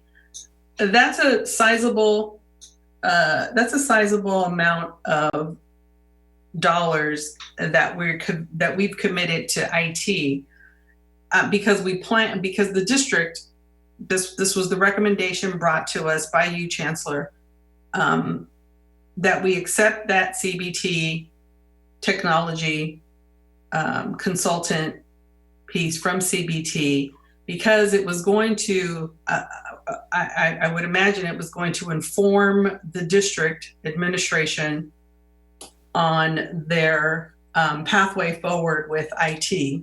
Right. Oh, I see. I misunderstood your question. So the CBT proposal that we put forward was for there to be a CBT to work with us on a technology master plan, and that was not a $300,000 contract. That was a $76,000 contract. Indeed, the district would have had a technology master plan as a part of the CBT work over the previous years, but the district, before I arrived, the district asked specifically for CBT to remove the technology master planning component from their contract. And so that was removed, and CBT did not do a technology master planning component of all of their work when they looked at the issues of fiscal integrity and provided their recommendations. We came back to you and said, we have a technology plan. It's at the end of its life. It needs to be updated, and we need to have the support to make that happen. And we gave you a proposal for CBT to do that work. That was a $76,000 proposal. And it's not to be, that I understand, it's not to be completed in June. You just passed that contract at a recent board meeting. And I looked at that, and it did have a timeline for phase 1 and phase 2. Yeah, right. April, May, June. It parceled it out, and I'd have to go back. I looked at it earlier today. That's correct. So there was some clear deliverables that we were waiting for. And so my question is do you anticipate the information coming forward from this $76,000 contract with CBT having any impact on this current contract that we're looking at right now? I do not anticipate it having any impact. By the end of the overarching technology plan, it may add some things that we have not considered, but I do not anticipate that it would change the existing needs that we've identified through numerous means. Okay, thank you for that. Trustee Withrow. Having listened to this for some extent, I hold with my original motion that was seconded. I think that to do other than that, quite frankly, addresses an issue of micromanagement on the part of the board. I think that there's no question, but what the board can ask questions. Did you do this? Did you do that? And whatever. But when we start getting into modifying a basic plan, first of all, I don't think we have the skill sets for that, but neither here nor there. I think it would be interpreted as micromanagement. We've already been charged with that.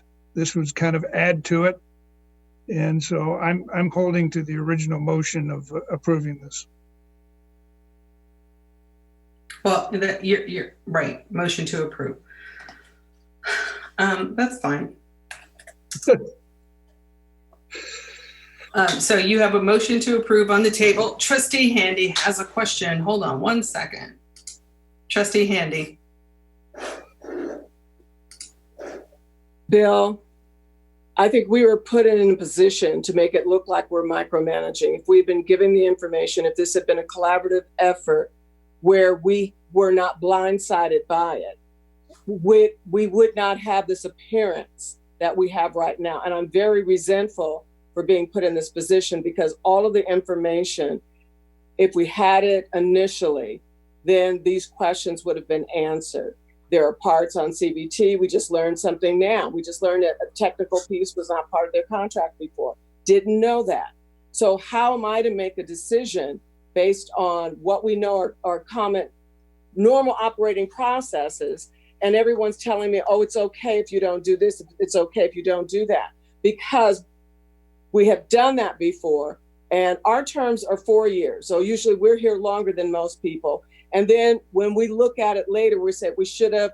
So in this case, we are trying to not make past mistakes. We're not trying to micromanage, but nothing that we're suggesting or discussing is going anywhere else that would make us feel more comfortable about it. So that's why I said, go ahead and approve it. The responsibility to make sure that this work goes somewhere else, but the board is on record with their concerns. And That's that right. those concerns, if Oracle wants to keep their reputation intact, they will make sure that they are lived up to. But every issue that I brought up, every incomplete project, every incomplete contract, and not having anyone to monitor those projects have still not been addressed. And if you keep doing the same thing, you should not expect different results.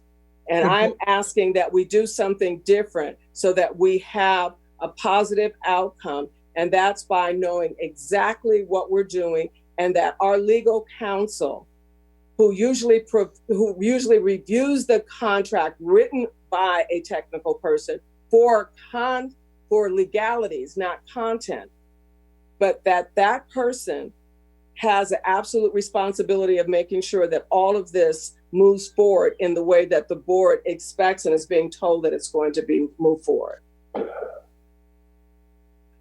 Thank you, Trustee Handy. Let's see, where is my, people are leaving me. I can't see them anymore. Trustee Reese, you had a friendly amendment on the table, but Trustee Withrow just went back to his original motion.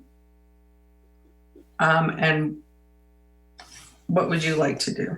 Yeah, so I will first say that if I had known, I think that, well, I'll just say that if I had known that the $77,000 that we had spent on the CBT plan was not a technology plan that was going to be, because we've known that this has been a problem for a long time. So I think that I was under the impression that it was going to go through its different phases, which to me seemed to build the foundation for technological infrastructure that was going to be in the 21st century. If I think back to that moment and the recommendation from the Chancellor, and now realize that it really doesn't make a difference, I don't know if I would have voted for $77,000 for CBT to have done that. That's my first statement.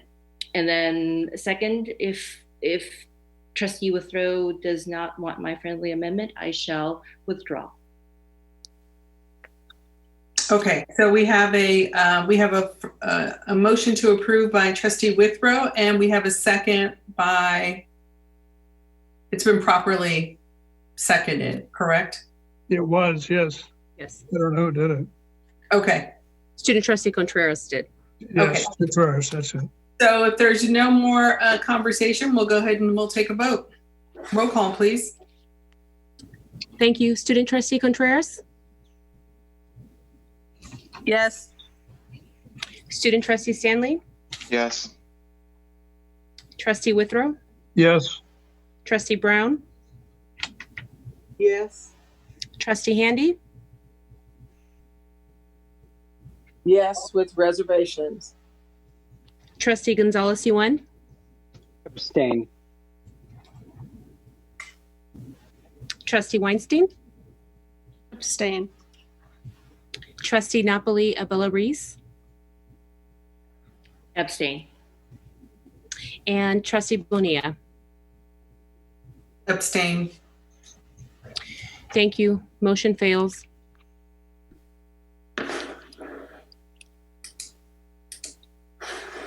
Thank you. We'll move to our next item. Ratification of management personnel, item 8.2. May I have a motion, please? I motion. I have a motion and a second by? Second. Can you hear me? Yes. Second.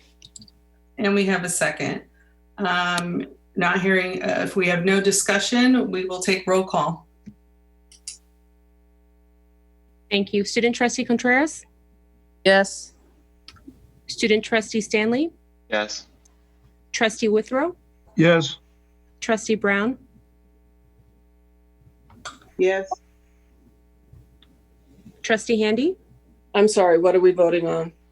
We're voting on 8.2, or excuse me, 8.3. Ratification of classified personnel. Yes. Thank you. Trustee Gonzalez-Yuan, Yes. Trustee Weinstein, Yes. Trustee Napolia-Bellaris, Yes. and Trustee Bonilla. Yes. Thank you. Motion carries.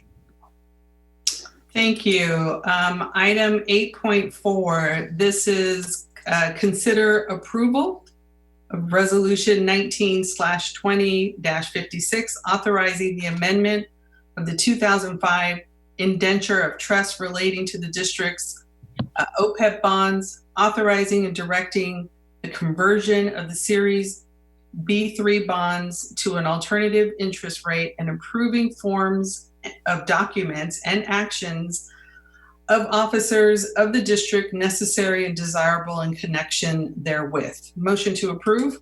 Move to approval. And a second from? Second. Second from Trustee Bellaris, and we have some discussion. Trustee Gonzalez-Yuan. Thank you very much. I want to note that I want to first of all note that I think a number of members of this board have been raising questions about our OPEB bonds for quite a while. And I want to commend the board officers starting last year with bringing the technical expertise to really address this question, which is of crisis level proportions. We got a report earlier in the agenda that is our now quarterly report on the status of our OPEB debt.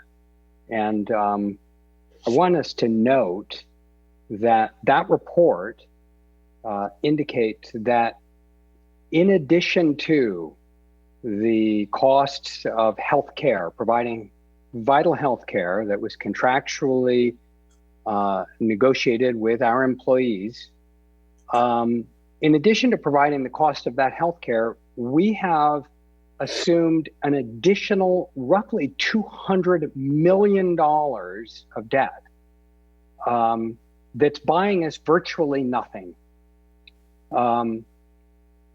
The first components of that debt we paid off, and we're right about to pay off, I think it's the B2 or B3 tranche, I can't quite remember. And then we're entering into this additional tranche. And if we don't refinance this debt with this action, we're going to be paying something like 12% interest on $40-something million. It will bankrupt us. And so this is a vital action. I commend the district administration for following the board's lead in making sure that this district responsibly manages this debt. But here's the real point that I want to make on this. The process of refinancing this debt was the collaborative process that began over a year ago, where the board was brought on and given adequate information to make a responsible series of decisions. And that's the way that it's supposed to work. It's supposed to work that the administration brings the board alternatives and information so that when a vote comes to us, we're making that vote in an informed manner. This is the ideal model of how governance should work, hand in hand with the administration through a shared governance process.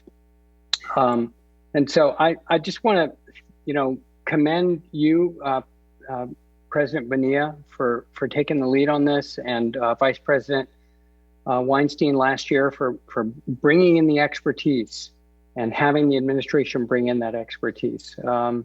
So that's all I want to say. This is a job well done. This is a model of exactly how it's supposed to work. So thank you. And that's all I have to say. I plan to vote yes. Thank you for that, Trustee Gonzalez. So barring any other discussion, we'll go ahead and take a roll call. And, before I take that roll call, President Bonilla, we did skip 8.2. We went straight to 8.3. There are two separate ones. Okay, let's go ahead and do 8.2, ratification of management personnel items. May I have a motion, please? So moved. Second. And there's a second, and we can do roll call. Thank you. Student Trustee Stan? I'm sorry. Do we have before we do roll call, is there a discussion on this, Trustee Gonzalez? Yes. Okay. And so my companion comment has to do with this item, because on these management personnel items, we're getting virtually no information. What we're getting from the administration is a job description and an assertion that the proposed manager, the proposed administrator, is qualified. Now, I'm sure that we have many qualified administrators, which is fabulous. And I'm sure that among the groups of people that are being brought to us to vote for, there are some really qualified people. But frankly, I don't know, because I'm given no real information except for maybe one or two sentences and then a generic job description and an assertion that the person meets those job qualifications. Now, if in fact we are being asked to vote on an item, then it seems to me that we need to be given adequate information. But in these situations, we don't even have a resume. I have no idea where these people even worked, how many years of experience they have, et cetera. And I think this is just the model of how this is not supposed to be done. I know the administration has a philosophy of trustees staying in their lane, the administration doing their job, and doing the operations. But this is so far from, this is such an extreme model of how this is done that the Board of Trustees is being asked basically to say yes. And in fact, when I met with the Chancellor early on, she said to me, I give you a name, I give you a salary amount, and your job is to say yes. Well, if in fact that is the job, why are we voting on it at all? What is the point of this? So I will continue my practice of voting no on these administrative appointments. I just don't know anything about these people except for what is being asserted. Thank you.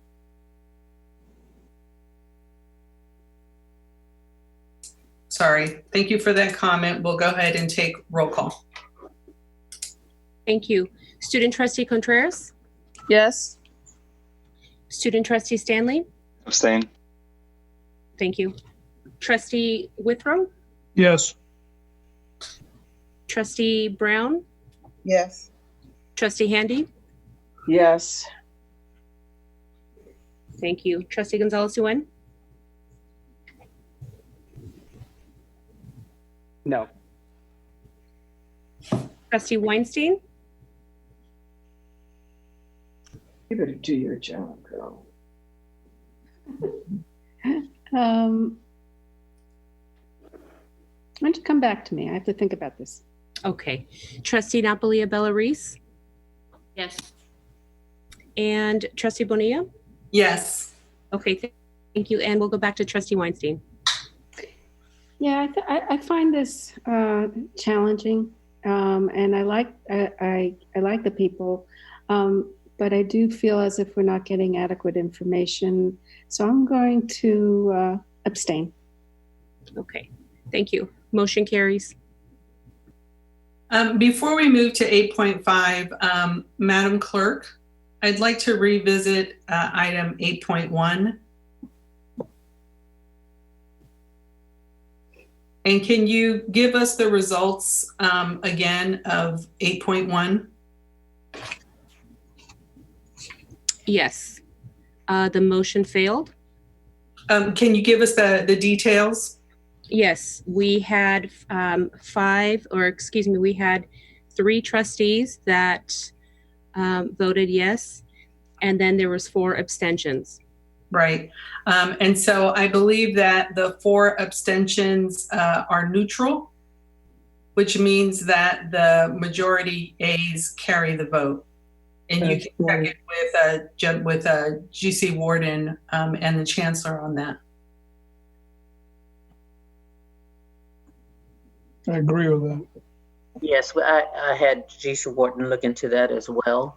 The majority of the voting members voted yes. There were no, there were 0 no votes.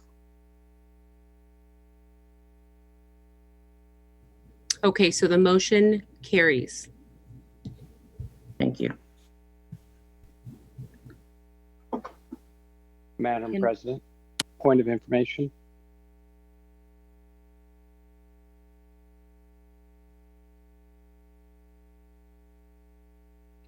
Trustee Bonilla, you're muted. Sorry.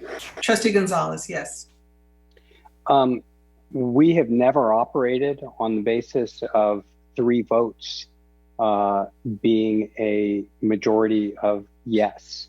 I believe this is an entirely erroneous interpretation of what it takes to be a majority vote. And I believe, in fact, if it is determined in this moment that this is a majority vote, that in fact it will be an unlawful vote. You need a majority of 4 to be a majority on a majority vote. We have never in 15 years passed an item with 3 yes votes in my experience on this board.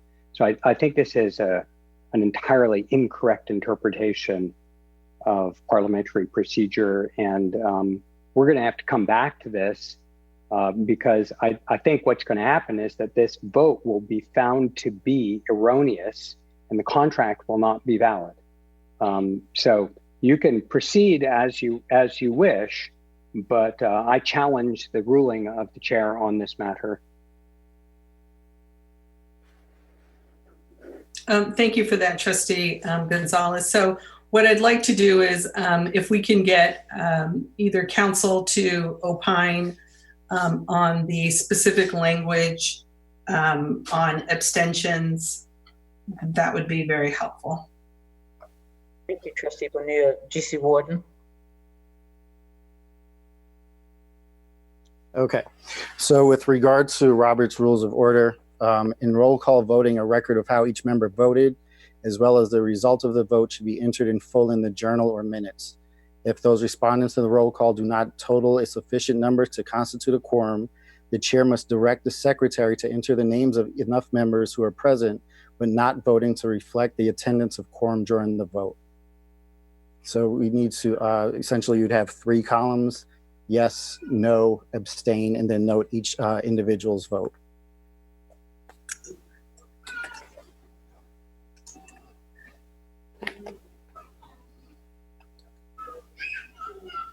GC Warden, can you comment on the impact of the yes, no, and abstentions, please? Yes, give me 1 second. And if I can add too that it's when it's actually entered into board docs, it actually does show that it does fail. And that's also because it just doesn't have a majority of votes. Chancellor, the question becomes how we count student trustee votes in this district. No, you don't. We don't. Okay. Right. So yeah, in that case, we essentially only have 3 trustees voting out of 7. So the question regarding quorum stands in terms of the number of voting trustees. So the quorum is established because you have 7 trustees here. Present, correct. So the quorum is established. So it does fail. This is why board docs is advising advising the board clerk. So back to Trustee Gonzalez-Wynn's point, the motion does fail. That's correct. We still need to ensure that the votes are properly accounted for. And we know that they are. Yes. So it's a failed vote. And I am going to take us back to, thank you, Trustee Gonzalez-Wynn. I'm going to take us back to 8.5, which is consider approval of resolution number 19/20-59 to authorize an agreement incorporating piggyback contract to purchase IT equipment from CDW Government LLC for the College of Alameda New Center for Liberal Arts Project in the amount not to exceed $280,417.40. Motion to approve? I motion. Thank you. Second? I'll second it. Second. Thank you. Any discussion? Seeing none, we will go to roll call. Thank you. Thank you. Student Trustee Contreras? Yes. Student Trustee Stanley? Yes. Trustee Withrow? Yes. Trustee Brown?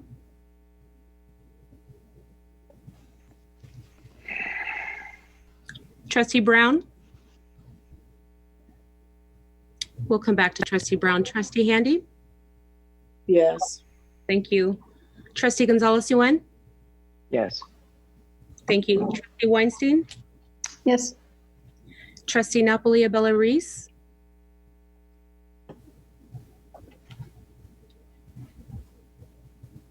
Sorry, muted. Yes. Thank you. Trustee Bonilla? Yes.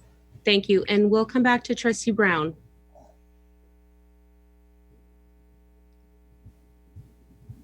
Is she still on the call? She's still on the call. She's just muted, so she probably doesn't hear. But the motion carries. Thank you.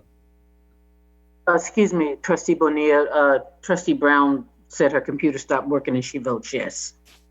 There she is. Yes. Okay. Thank you. Madam President, did we complete the voting for 8.4? Because we were jumping around a little bit. I just want to make sure that we got that completed. Madam Clerk, did we complete 8.4? I thought no. No, we did not get the roll call for 8.4. Oh, good catch. Let's do a roll call for 8.4. Thank you. Student Trustee Contreras? Yes. Student Trustee Stanley? Yes. Trustee Withrow? Yes. Trustee Brown? Yes. She says yes. Thank you.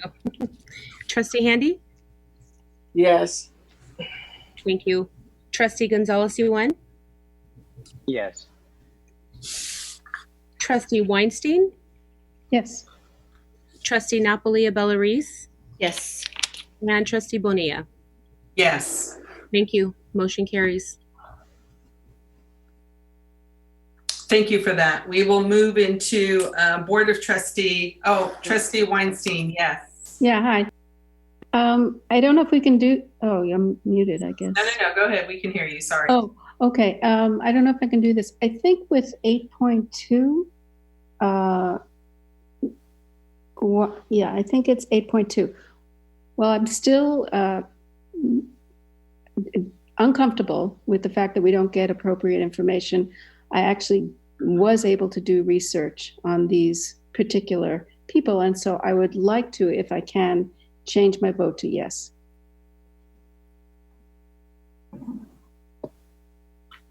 Is that possible? Yeah. We'll let the board clerk make that correction. Okay. Oh, you're on mute. I'm sorry, I had just left. Can you repeat that for me, please, Trustee Weinstein? So what I was saying was that I am still have the same thoughts that I had before, in which I don't think we're receiving enough information. But in this case, I was able to do research on my own. So for the 8.2, I want to change my vote from no to yes. Thank you. Confirmed. Thank you. Okay, so this takes us to all action items are completed. Madam President. Trustee Withrow, yes. Could I just briefly put something in here? When it has to do with the hiring of new personnel, I think you will find that it is required that the hiring authority is the Chancellor. So I asked the question of 3 different people at the state level. I said, why are we voting to approve it if in fact we don't have approval authority? And they said, what you're approving, or not approving as the case is, but what you're approving, or in this case a ratification, is the commitment of the dollars to fill that position, not the personality involved.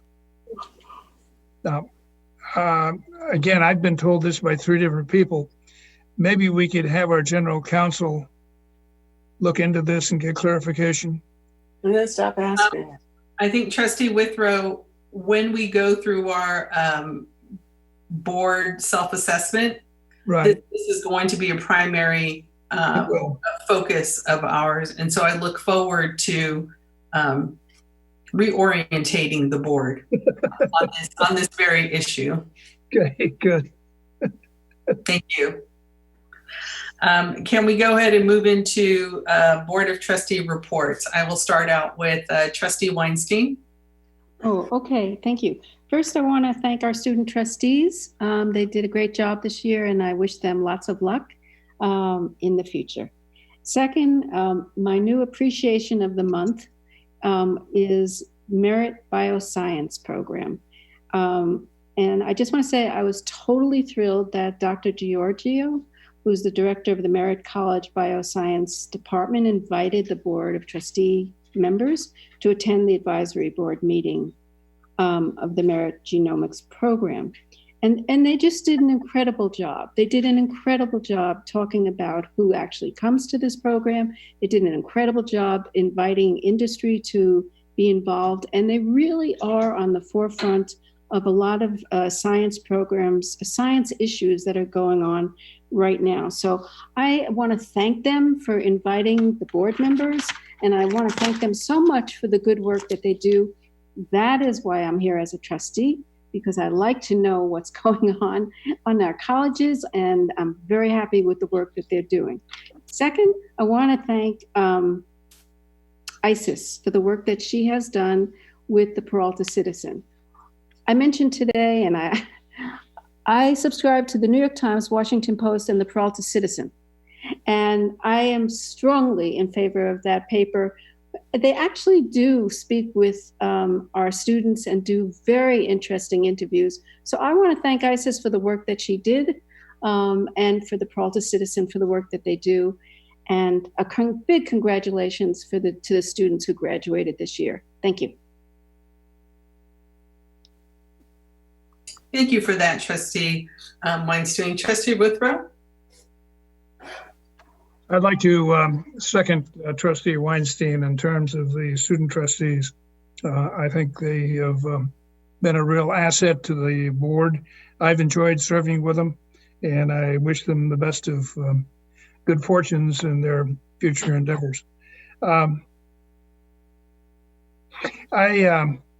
don't want to go into a whole lot of depth on it, but we obviously have a very severe situation, not only people getting sick, but the economy's in a turmoil, and it's not going to be returning anytime into the very near future.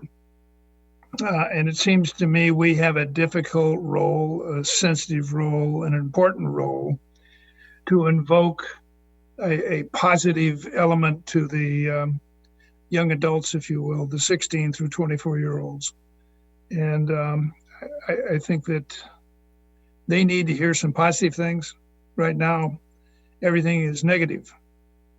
And I did enjoy just an awful lot of what went on in this board meeting, because there were positive things they talked about. And I would like to and hope that we can have that same slant, if you will, on future board meetings. Thank you. Thank you, Trustee Withrow. Trustee Handy.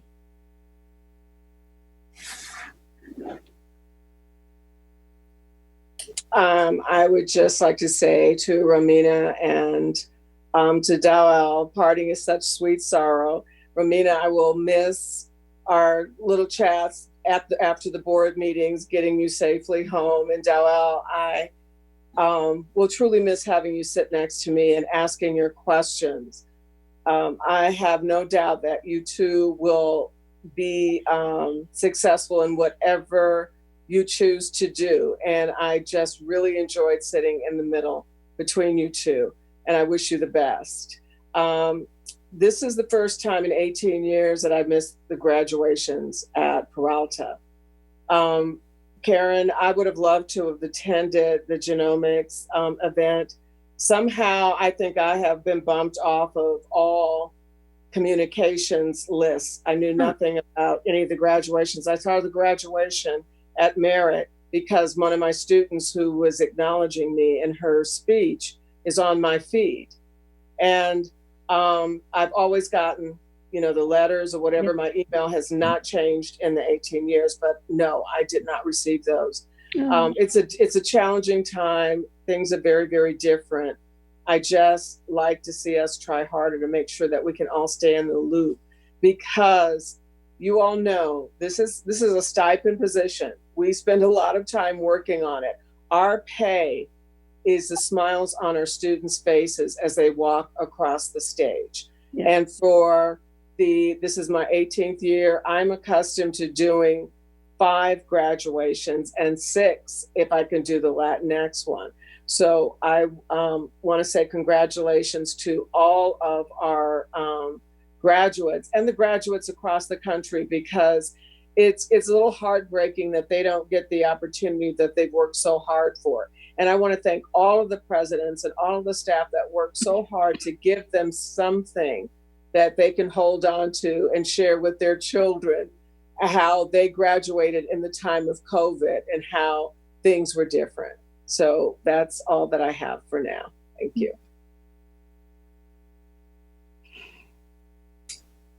Thank you, Trustee Handy. Trustee Gonzalez?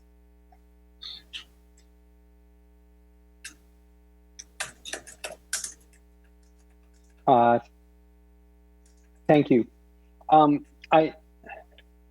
In addition to congratulating the students, I really want to do a special reach out and thank you to all of the people who work at Peralta. Chancellor, you came on board at a time of incredible challenge and stress that you could not have possibly have imagined, and as have many other people assuming positions that are brand new, and in many cases not being able to really even meet with the people that they're working with because of the social distancing requirements. The fact that we were able to pull off graduations, pull off classes, issue grades, continue the education of so many of our students who are in desperate need for job training and skills training and transfer skills and all of that really is a testament to the dedication of the working people in this district. And so, special shout out and standing applause for the many hours of unrecognized work, and work that we'll just never quite understand how much of it goes in. And so whatever differences I may have with you, Chancellor, from, on philosophy or whatever it is, please understand that you have my respect and gratitude for your work, and the respect and gratitude of your staff in the district office. I also did not get a chance to say it during the president's reports, and the accreditation reports, but it's really obvious to me that the leadership in putting together accreditation and leading these colleges has been really, really extraordinary. To see the participation of faculty and staff in really caring for our students is kind of what I'm here for as a trustee, to support this work. So thank you. Thank you, Trustee Gonzalez. Trustee Brown? I'd like to echo Trustee Weinstein and Handy and Withrow's comments, congratulating our student trustees and our graduates, and also the genomics department at Merit. It's a pleasure to learn more about that department and see the work that's being done there. Very impressive and pleasing to see the good things that are going on. And our college presidents, they're amazing, proud of them all, and very pleased to see the new building at Alameda. Yeah.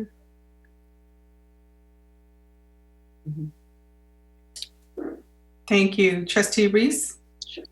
I will echo the comments of many of my colleagues. Dowell and Romina, student trustees, you both were incredible to work with. It was such an honor for me to have worked with you in physical spaces rather than only through Zoom. So I'm glad I had that opportunity, albeit very short. And congratulations to ISIS. You've done a great job. I just read the article that you had on EdSource. That was fantastic. And the many other articles in the Peralta Citizen this semester, particularly, they've been great. It's been great to see your work. It's been great to see your leadership. It's been great to see the work of the Peralta Citizen. So yes.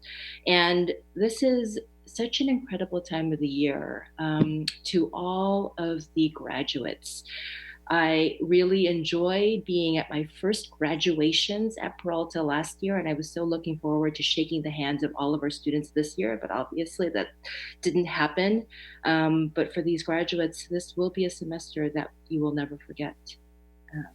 But it is also going to be one of many situations that you all will encounter that will test your adaptability, as Donald Moore stated, your resilience, and your ability, and you will, to forge ahead. So just to all of you graduates, continue to shine incredibly brightly and change the world, because each of you will on so many different levels.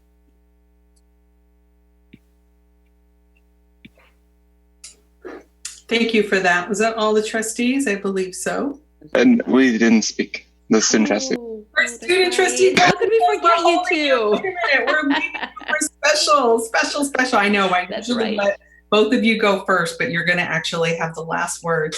So after I tell you how wonderful I think you are, student trustee Dowell and student trustee Contreras, you're going to be deeply missed.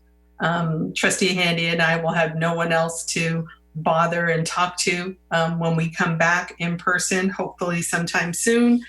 And so I want to just congratulate you for serving your community, serving your students, serving Peralta, and serving the board. Thank you both so much. You're very welcome. Yeah, and with that, I'll end, and I will turn it over to Trustee Stanley. I just want to say that I have a wonderful time working with all of you, and I'll miss you very. Oh no. Did we lose him? Yeah. Oh. Sorry. I just want to say it's been an amazing experience working with all of you guys, and I'll miss you all very dearly. You guys were amazing and accepted me as a family, and I really appreciate that. Thank you. Thank you. You're very welcome. Student trustee, Romina Contreras. I just wanted to thank every single one of you for welcoming myself and Dowell into the Peralta family. I mean, like on a different level. Each one of you has a different place in my heart, and I really do appreciate you. Like I said, thank you for being leaders that you are and for serving on our board. I'm glad that at least I got to experience Peralta in a really positive way, especially the board meetings. Just being on the board with every single one of you was an amazing experience. I will never forget any of you at all. And of course, thank you just once again for everything that you do.